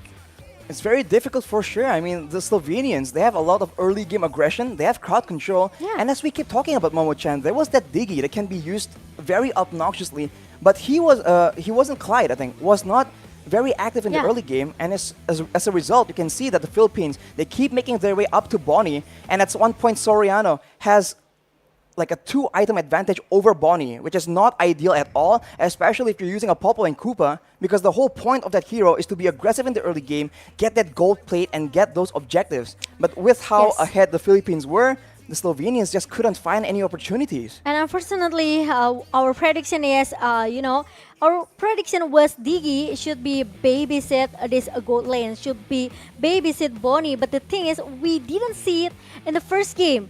Bonnie left by herself in the top lane, got the first blood and even the second kill for Philippines, right? It what makes Philippines, they are a little bit snowballing in the early mid here, even though Dap got shut down when he tried to contest the turtle, the objective, right? But it's okay because Soriano again and again, this guy is very, very free. He got all the turrets. Philippines, they got like 3 or maybe 2 or 3 turrets in the first 5 minutes. So it looks very, very comfortable for Philippines because they are, when they secure the turret objective, they can easily going in fade to their jungler. So it makes that Slovenia, they don't have a chance to turn back the table.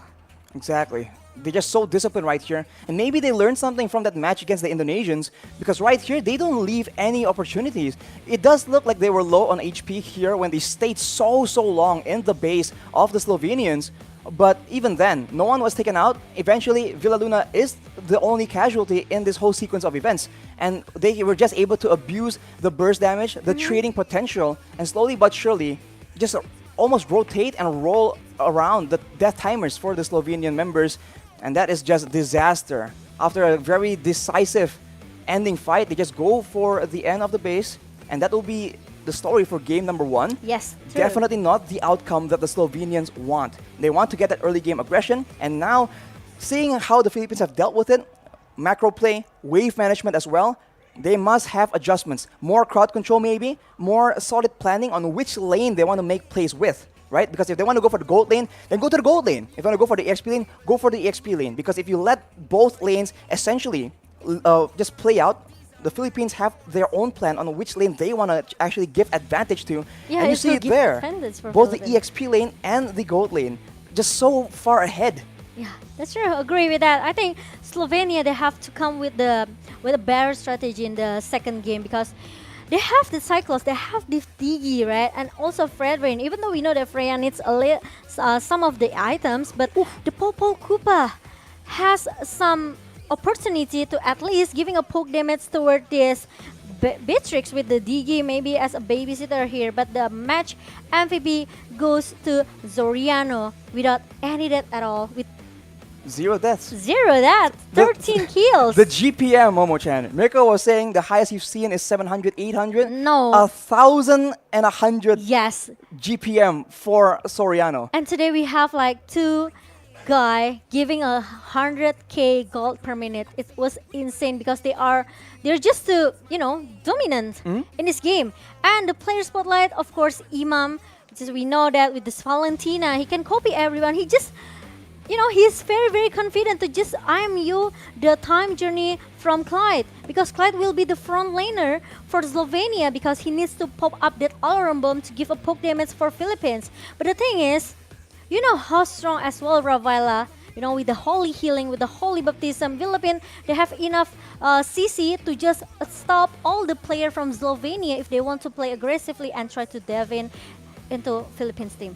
If you look at the item builds right here as well, Momo-chan. Wow, 2 Blade of Despairs. Agree. So definitely going for burst damage here, but they are so behind that they have no chance to actually get that burst damage in. Everyone from the side of the Philippines, even the squishes of members, especially Soriano here with the Has Claws, has so much sustain. And to add to that, Villaluna on that Rafaela is there to provide extra bit of sustain as well. So definitely, again, a lack of a dynamic kind of engage because they really struggle. The goal is just too far, Like Yes. a 10k for Zoriano. Meanwhile, the riches from Slovenia is from that Boni with 4.8, almost 5k, but 2 times, double, 2 times gold if you compare to Soriano, right?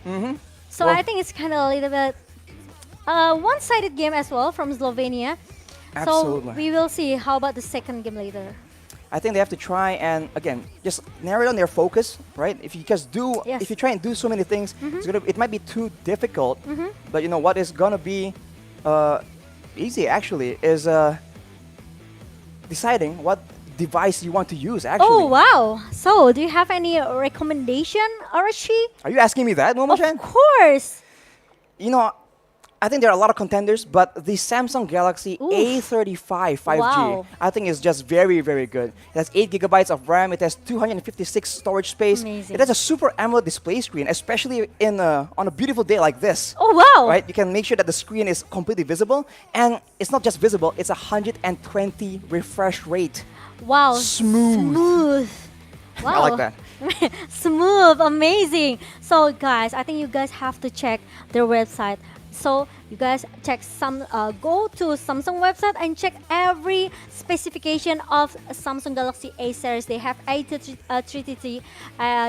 They also have like A53. So I think there's a lot of option for you guys. Or maybe you are looking for the smartphone for Mobile Legends Bang Bang.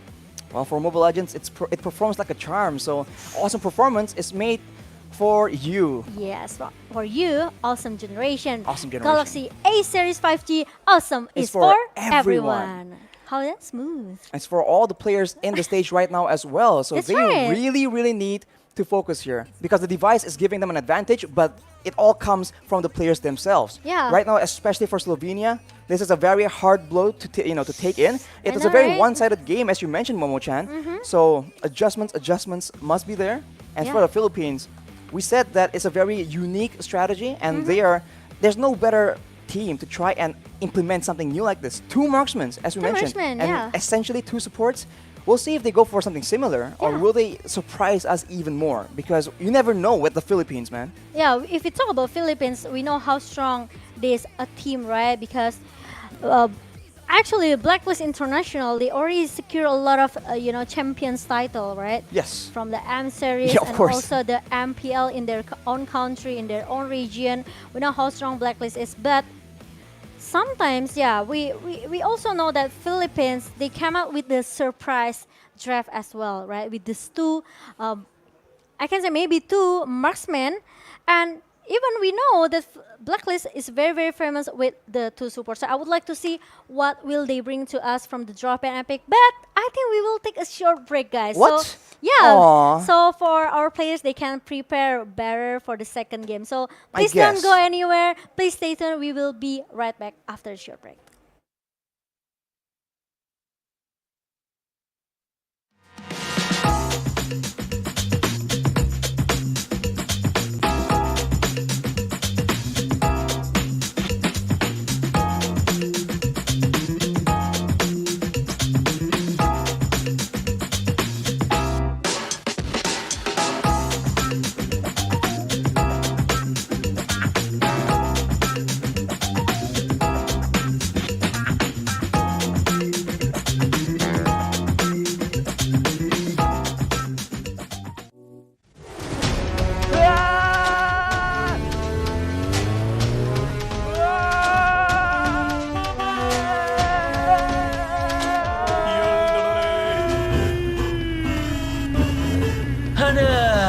Sama terus. Nonton nih komedi yang nyegerin, lucunya gak habis-habis. Ngelospol. Capek hati drama mulu, mending dibawa happy.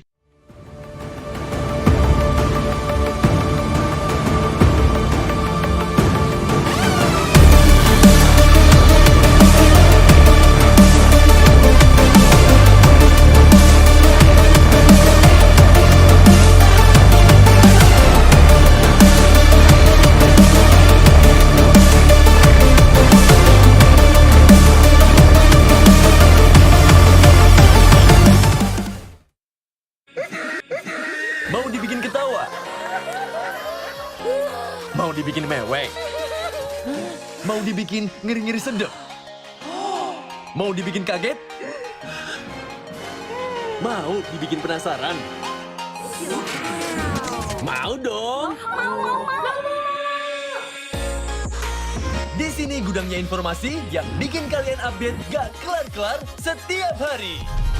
Ini baru Trans 7. Apa ya? Makanan yang harganya receh tapi enaknya mantul. Banyak pengen loh, ini dia. Menu receh, harga receh, dijamin enaknya mantul. Enak banget. Coba Mel. Apapun yang kamu pengenin, di sini referensi lengkapnya. Ada ngiler. Jajan terus bareng makan receh dan enaknya mantul. Ini baru Trans 7. We are getting the grid forming here at the Mandalay circuit. Musim balap motor 2022 telah usai. Namun jiwa petualang untuk memacu adrenalin di atas roda 2 masih terus membara. Away we go in Indonesia. Oh, what a dramatic start. Mendaki gunung, lewati lembah, Baru mulai belum apa-apa udah terjebak motornya. menyusuri hutan, bahkan pelosok daerah yang jarang terjamah. Sangat ekstrim dan sangat menyulitkan waktu. Dengan latar belakang alam yang bersahaja Stunning island of Lombok. Mana nih tuh Ambusena kok? dan cara berkendara dengan kearifan lokal. Can you believe it? Banyak rintangan dalam sebuah perjalanan. And the bike's on fire. Terjatuh adalah pelajaran. Slovenia, they have to buying a lot of time because of that, right? So the first game it didn't work for them. So they at least for the second game, at least they have to get an early damage here. At least maybe from Lilia for the mid lane. Maybe. Because Cyclops is one enough for Slovenia. I think the idea is that they want to have a lot of ways to engage. Yeah. With the Cyclops, they can engage with the Popo and Koopa as well. But I think it just is a bit too one-dimensional. So for the Philippines, they recognize the fact that Slovenia wants to go for those early pickoffs. They get that Franco out of the equation because it is a much more dynamic engage tool. And for Slovenia, that is a respect band for none other than Soriano. On that Beatrix, an absolute menace. How much was it? 1,100 gold per minute? Yeah. No. They don't want to deal with that at all. I think that's the highest gold per minute though. But yeah, there's no bad tricks for Soriano. There's no Digi as well for Slovenia. Okay, so there's gonna Kaja. I think there will be Kaja. Kaja. Open for Philippines. But there's no Atlas. Slovenia, they're still not banning out that Kaja. The Kaja has been very, very impactful in the right Agree. situations. If you want to go for those pickoffs, it's definitely an option. Wow. Philippines has gone for that Martis ban though because it is a very, very oppressive jungler that requires your whole team to adjust to that pick. And not only Kaja, you know. There's 1-1 as well. There's 1-1 for Philippines, so they have a lot of option here. Slovenia, they are on the edge right now. Which one they have to ban? Is it gonna be a Leomord? Is it gonna be a Benedetta maybe from Dapadap? Or is it gonna be Wenwen? If they don't want to take a risk, I think Wenwen or maybe Kaja. But it's gonna be Gushian, so Slovenia, they want to contest this. They want to contest this both OP hero such as Kaja and also Wenwen. But Wenwen is gonna be the prio for Soriano. Sorry. So Very confusing name, Momo-chan. Yeah, It's I know. completely understandable. But Soriano will have his hands on that 1-1. That is a bit dangerous, but we'll see if Slovenia has a plan. That's Kaja. As you mentioned, Momo-chan, they have opted to leave a few heroes open, and being the second pick, they have more chances to secure some of these quote-unquote OP heroes. That will be the Kaja, and that will be the Carmilla that we saw was banned in game number 1 by them, actually. Yeah, it's... Those are very strong pick from Slovenia, but fast pick from Philippines.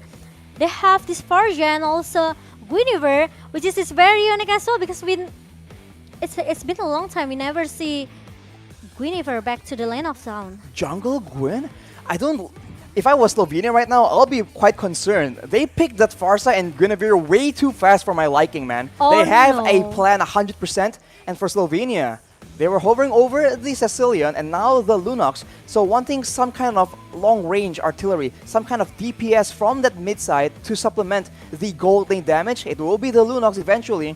A lot more outplay potential, more security with the Brilliance Order. Even with the burst damage coming from the Chaos Assault as well, right? Yes. The purple damage is very painful, especially if you already have your combination item between the Lightning Truncheon and also Clock of Destiny.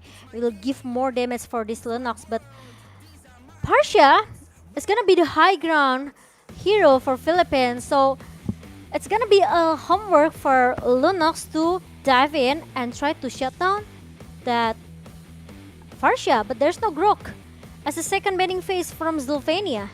Slovenia now banning out that Grok. I guess with the Kaja and with the Carmilla, they want to be able to get those engages, that crowd control, and Grok has CC immunity. And the other options are Martis as well as Diggy, so maybe this is a working game plan. We're now back into the second drafting phase, banning phase. So for the Philippines, what else do they want to take away? Maybe some assassin, some dive potential? They do have very vulnerable backline members depending on the situation, and the Esmeralda will be the ban. Is this hinting at a Mathilda perhaps? Yeah, I know, but Esmeralda here. Let's see, there's no Esmeralda. Is it gonna be Phoveus? Oh, Phoveus. Phoveus? Because, wait, they can ban out the Phoveus as well if they want to, because Slovenia is gonna be the first that pick the Phoveus, but it's not a Phoveus, it's gonna be Leomord. It's interesting. Horseman. But Hayabusa is gonna be the shadow pick. They ban out that Leslie and they ban out the Akai. I guess they just want a very aggressive, a very hero with a lot of kill potential in the jungle. Leomord and Hayabusa can both work, but right now, I really do feel like they need a bit more engage or catch. Fanny as well being hovered on here.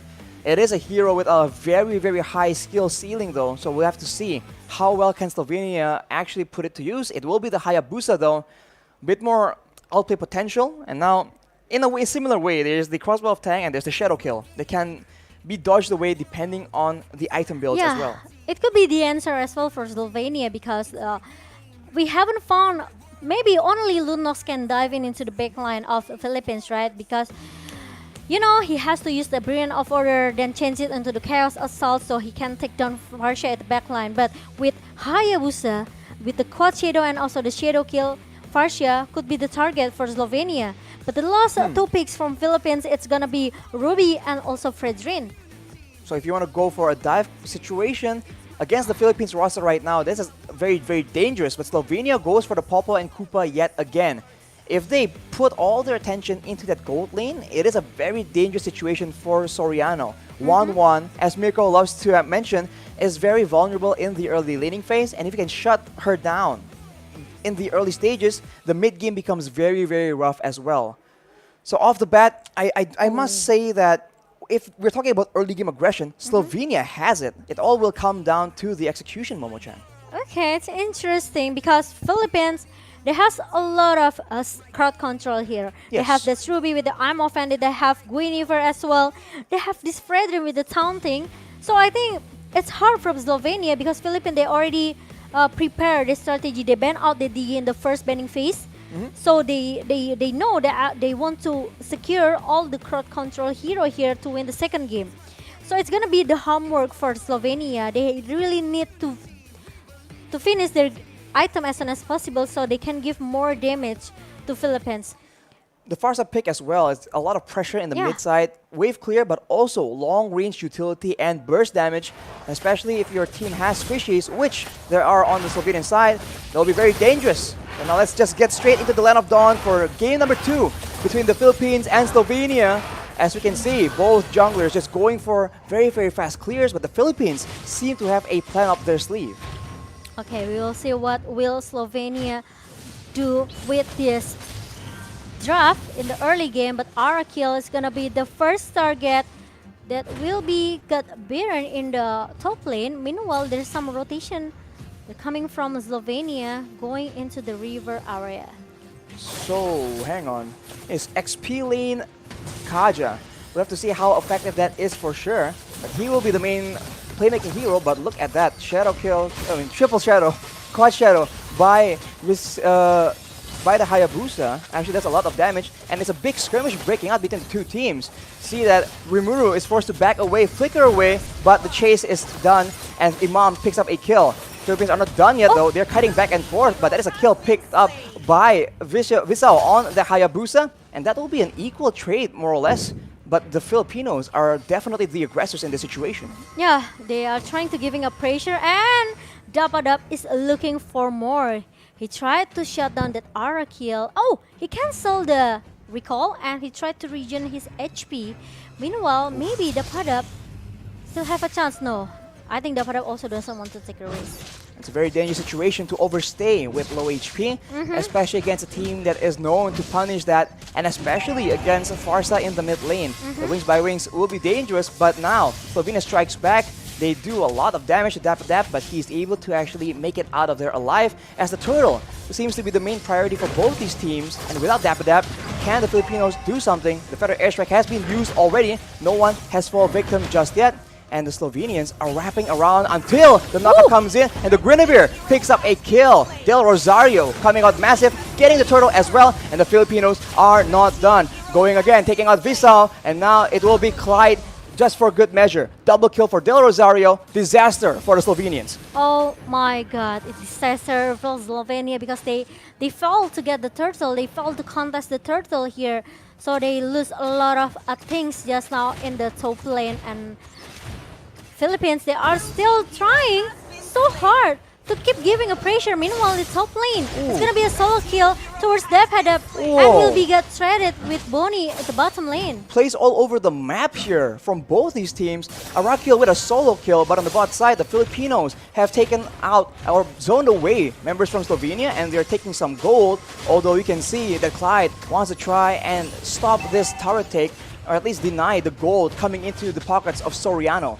Conversion coming in from Rimuru, coming in from that mid lane, but it will be a bit too late as we're back to the default. And you can see that Del Rosario actually has the Demon Slayer, and he has the tank build, but here we see that Bonnie is targeted, he gets taken out. That was a very, very good flicker I'm about a combo by Villaluna. Yeah, meanwhile, Villaluna trying to cover Soriano, who looks very, very low. And Slovenia also don't want to take a risk to just, keep giving a pressure because we know how strong Soriano as well with this 1-1.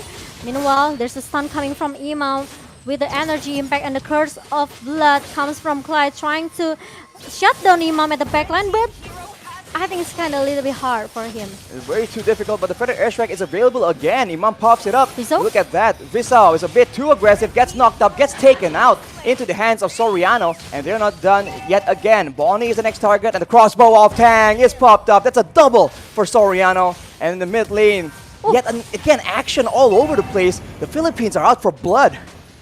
Yeah, I think they are still looking for more RSC because, with the pressure they have right now with this Partia and also with this Guinevere, and they are keep snowballing since in the early game.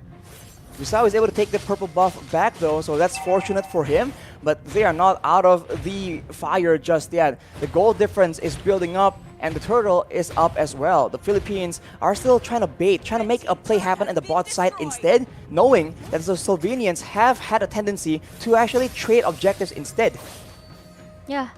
Meanwhile, the next objective will be this turtle in our first 4 minutes. Meanwhile, Rimuru is already being chased away by the member of Philippines. Look at the town and also the ammo when it comes from Villa Luna.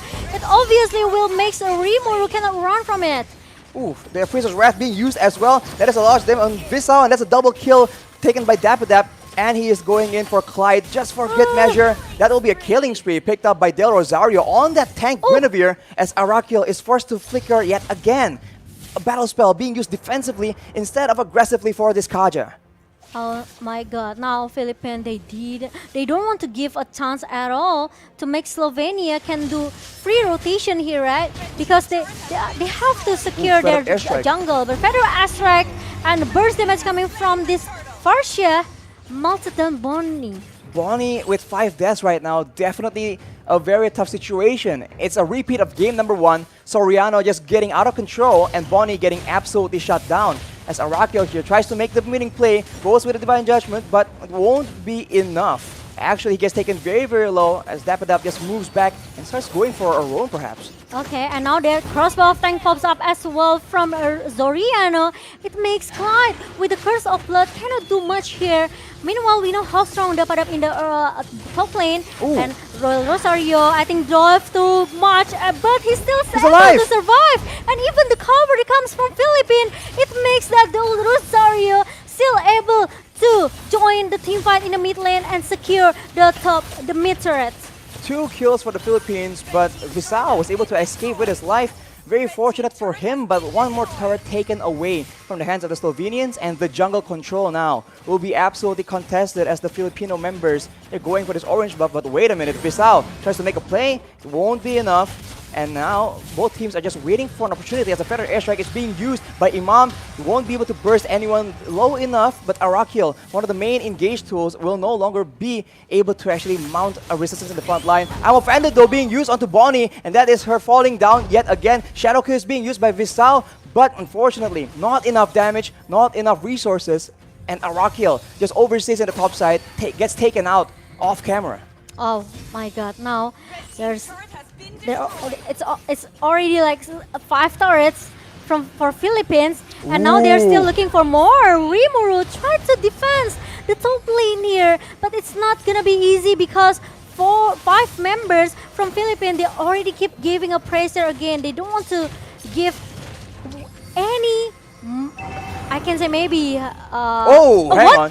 There we go, Visao makes the big play. Takes up Villa Luna. So not exactly the ideal target. He's alone though right now. Dapadap as well as Soriano wants vengeance. They go in. Soriano aiming to go for a crossbow of tank perhaps. He needs to be very careful though as the Koopa gets sent out. Clyde is very, very low, but Dapadap alone will be able to zone the rest of the members from the side of Slovenia and force out the Brilliance Order as well. Both teams back away, but the Filipinos, they're just going for those turrets. Yeah, I know, right? And look at that. Now, we will see the same thing over and over again because now Slovenia, they have to defend their base. The Dapadap is gonna be the frontliner and crossbow tank goes in. That's a godlike for Soriano. That's a double kill. That might be a triple kill, not just quite yet. And now, with 2 members down, can the Slovenians defend from this assault? The range game, the burst game, the crowd control is just so strong for the side of the Philippines. They're trying their best to try and get a pick off, but it won't be available just yet. The middle base turret is the main target for the Filipinos, and they will be able to secure it. But what next? They go with the Arm Offended Flicker combo. That is Bonnie taken out of the equation again. The knockup coming in from Del Rosario. The legendary, the double kill coming in from Imam as well. All the burst damage poured into the members of Slovenia. The Filipinos trying to end this game strong. They go in again, trying to secure the final kill onto Clyde. He will be able to survive. Not quite though. Rimuru left alone, watching 5 members from the Filipino team going for the end. The Lord comes in just as a celebratory measure, and that will be the Filipinos coming out on top. Wow, Philippines secured 2-0 against Slovenia, and Slovenia is gonna be our second region that has to say goodbye. But good game will play for Slovenia, and Philippines, they still continue their journey. Whew. That was... I thought that Hayabusa could be the answer for Slovenia because it was a really, really good pick good draft from Slovenia. They have this Hayabusa, like I mentioned it earlier. He can goes back into the backline, right? He chased that Ruby from Luna because Luna was very low. Then he used the quad shadow and jump back in with the not with the shadow kill, but He saved it only for a bit. one. Yeah, he saved it for a bit. He just used that shuriken shurikens. to finish him. So yeah, It's very good. It's a respectable attempt, but unfortunately, it wasn't quite enough. So Slovenia, unfortunately, they tried so hard, and yet the game really seems like a bit of a repeat from the first game. Yeah. So it just shows again how well the Filipinos are able to actually execute on the same game plan and achieve the same result. And with this tank Guinevere, though, that is very interesting. Yeah, they have a lot of CC here. They have this often they have the file requirement from this Guinevere, and also Imam with the curse of Crow and also the energy impact. It can give a instant stun to Slovenia, right? So if this Hayabusa from Vizo want to try to dive into the backline, they are ready for that. They're ready for that, and the Filipinos, as always, like to group up together. So especially with how behind Visa was, with the buffs being absolutely contested, the Filipinos were able to actually stay in the back line with relative safety. And Yeah. afterwards, if you don't get the kill with the shadow kill instantly, there is an I'm offended, there's the Don't Run Wolf King, there's just so many tools, as you mentioned, Momo-chan, for the Filipinos to just shut down, to stun lock any kind of aggression, any kind of play coming in from the Slovenians in that back line. Yeah, I agree. But another dominance play style. Look at this. Right? He used the quad shadow and the shuriken. He finished Luna. But the problem is, Philippines, they just got the trade very fast. The almost triple kill for Zoriano. But Philippines, they keep giving up pressure and pressure. They don't want to back off. They know they can finish this game as soon as possible because the super minion keep coming into the mid lane and also the top lane. But yeah, Philippines, congratulations, 2-0, and the match MVP goes into the hand of Zoriano without, again, 0 death, right? From Zoriano, 9 kills here for Philippines, and what a good position from Zoriano. And we will see again for our Philippines team for tomorrow because they still have to continue their journey in the lower bracket. And they should meet Vietnam, right? They might. Well, we check on that again later, but this clear spotlight right here is Imam yet again. Yep. Also 0 deaths, and on that Farsa, we talked about the speed, the wings by wings being used to gank the side crowd lanes. control. It's just so deadly. Before you know it, Feather Airstrike comes in from out of vision, and your side laners are just toast. The burst damage, yeah.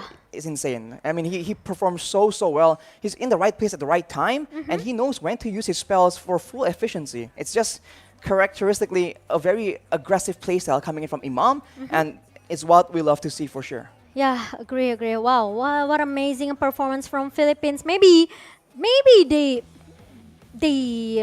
don't have maybe good strategy enough for the first match between Philippines and Indonesia. But Philippines, they show to us they are still able to survive even though in the lower bracket. But look at that.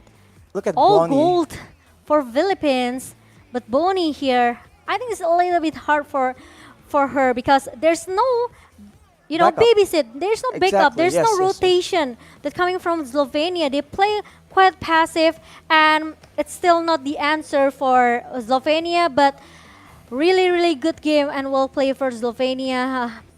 Bonnie has the lowest gold on the team. I That is painful. She was not If having I a was good time at all. Bonnie, I also will cry, because I need some Definitely. help, guys, in my lane, but there's no one helping her in her lane. So It's I too think difficult. yeah, it's too difficult. The gold difference was up to what, 13,000? I know. Like, wow. It's not because her teammates cannot back her up, but it's because the rotation them from Philippines, the aggressive movement they coming from Blacklist International, it's just there, it's just there for Philippines. So I think it's gonna be, dominance playstyle again for the next day for Philippines. But the thing is, if they are going to meet Vietnam, they have to really be careful, I can say. Are you meaning Vietnam or Cambodia? Oh, is it Cambodia? Well, I think, yeah. Maybe later on we'll take a look at the brackets again. Oh, of yes, course. that's true. Oh, yeah, because we still have Cambodia as well, right? Yes, Cambodia is still a factor. So And Malaysia. Oh, my God. Forgot we still have Malaysia in the upper bracket as well. there's a lot of A fun lot of matches. And, fun match. you know, we're not biased here, but the fact is that the majority of the teams just excelling right now are in the Southeast Asia region. That's so on one right. hand, it's it just shows again how strong this region is, but also it means we can look forward to even more intense matches But in they the are upcoming still, days. they still have a lot of potential as well for another region, even though it's maybe a little bit hard because we know how strong Southeast Asia. But for today, Momshu and Dachu, you guys are still, It's 1-1. it's a 1-1. It's a 1-1 for Philippines as well. So you guys still have a chance, and please keep cheering for Villa Luna and also Del Rosario. And we know how big the chance as well for Philippines to go into maybe the grand final slot here. And don't forget, you have to keep sending your support to Slovenia, man. That's They right. perform so well. They If perform you have so been well. supporting Slovenia, Not only Slovenia as well, but Namibia. right? If you support these countries, right? Make sure you give them your support even now because they would need it even more than ever, right? This is the Yeah. time where your support is tested. So, guys, it's all about sportsmanship. Yes. Right? We care about everyone coming into this tournament. So show your support Yeah. and show your support to the teams still in the tournament right now. But this is all only possible because the 14th World Esports Championship is supported by wonderful Indonesia, Kemenpora, NOC, KONI, and of course, big thanks, massive thanks to all our sponsors: GHL Group, Yes. GHL Auto, Nusapay. Nusapay, DAS, Gudang Crypto, Pertamina, Taiwan Excellence, Hydro Coco, IndiHome, Telkomsel, HIN, Episode Hotel, Merusaka Nusa Dua, our wonderful venue, Amazing. Mineski Global for making this happen, the Indonesia Football E-League, ESID, and Lemon ID. And thanks for our media partner as well. We have Net TV, Trans7, Detikcom, Esport ID, Video.com, Dunia Games. We also have Dance TV, Dance Play, Merah Putih, Bola Score, and Kami Bijak. Thanks for all the supports. Thanks for all the sponsor. Without you guys, we won't be here. And all of this cannot be happen. It's a massive Right? event. It's It's great. massive It's crazy event. to It's a see major world championship, Arashi. the scale, right? The scale is just confusing. There's so many And we countries won't be, involved, and we won't be everyone's in here. Bali, right? We won't be in Bali, and we Oh, won't of meet course. them. Exactly. It's been a great experience so far. So we Yes. cannot thank our wonderful sponsors and media partners enough. Yeah, I think our host is ready for the interview. I would like to see what will our host ask for the Philippines. So please take it away, Mas Gary.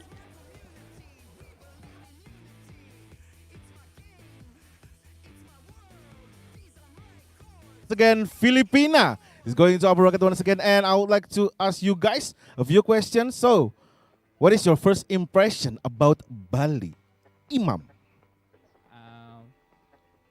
So hot like Philippines. So hot like Philippines. Oh, is the same? The same like Philippines? Hot also? All right. And Soriano, what do you think about this whole event, Iesf 14 World Esports Championship? It's very good. I always wanted to go to Bali.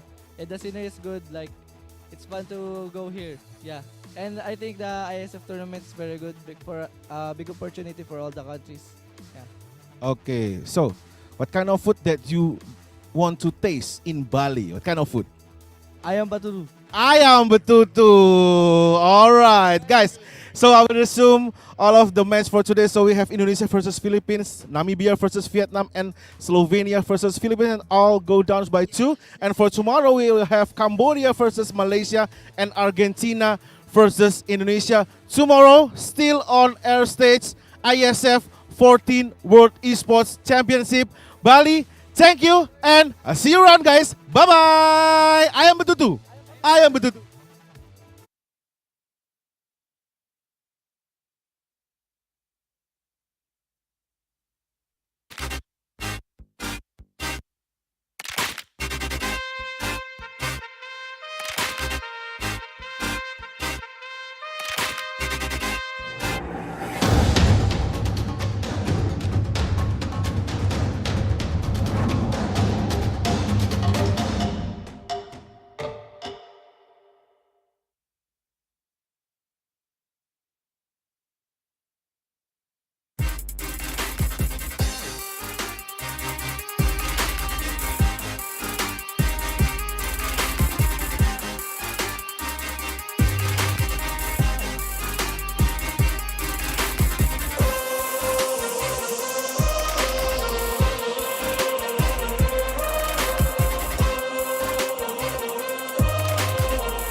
getting the grid forming here at the Mandalika circuit. Musim balap motor 2022 telah usai. Namun jiwa petualang untuk memacu adrenalin di atas roda 2 masih terus membara. Away we go in Indonesia. Oh, what a dramatic start. Mendaki gunung, lewati lembah, Baru mulai belum apa-apa, udah terjebak motornya. menyusuri hutan, bahkan pelosok daerah yang jarang terjamah. Sangat ekstrim dan sangat menyulitkan waktu. Dengan latar belakang alam yang bersahaja Stunning island of Lombok. Mana nih tuh Husena kok? dan cara berkendara dengan kearifan lokal. Can you believe it? Banyak rintangan dalam sebuah perjalanan. And the bike's on fire. Terjatuh adalah pelajaran. Goodness me, that was vicious. Kembali bangkit sebuah keharusan.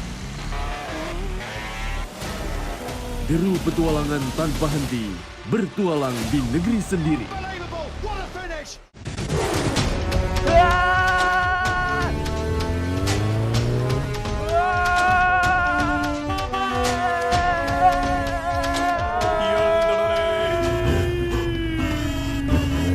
Aduh, drama terus.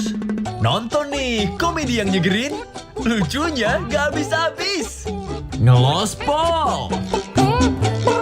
Capek hati drama mulu. Mending dibawa happy.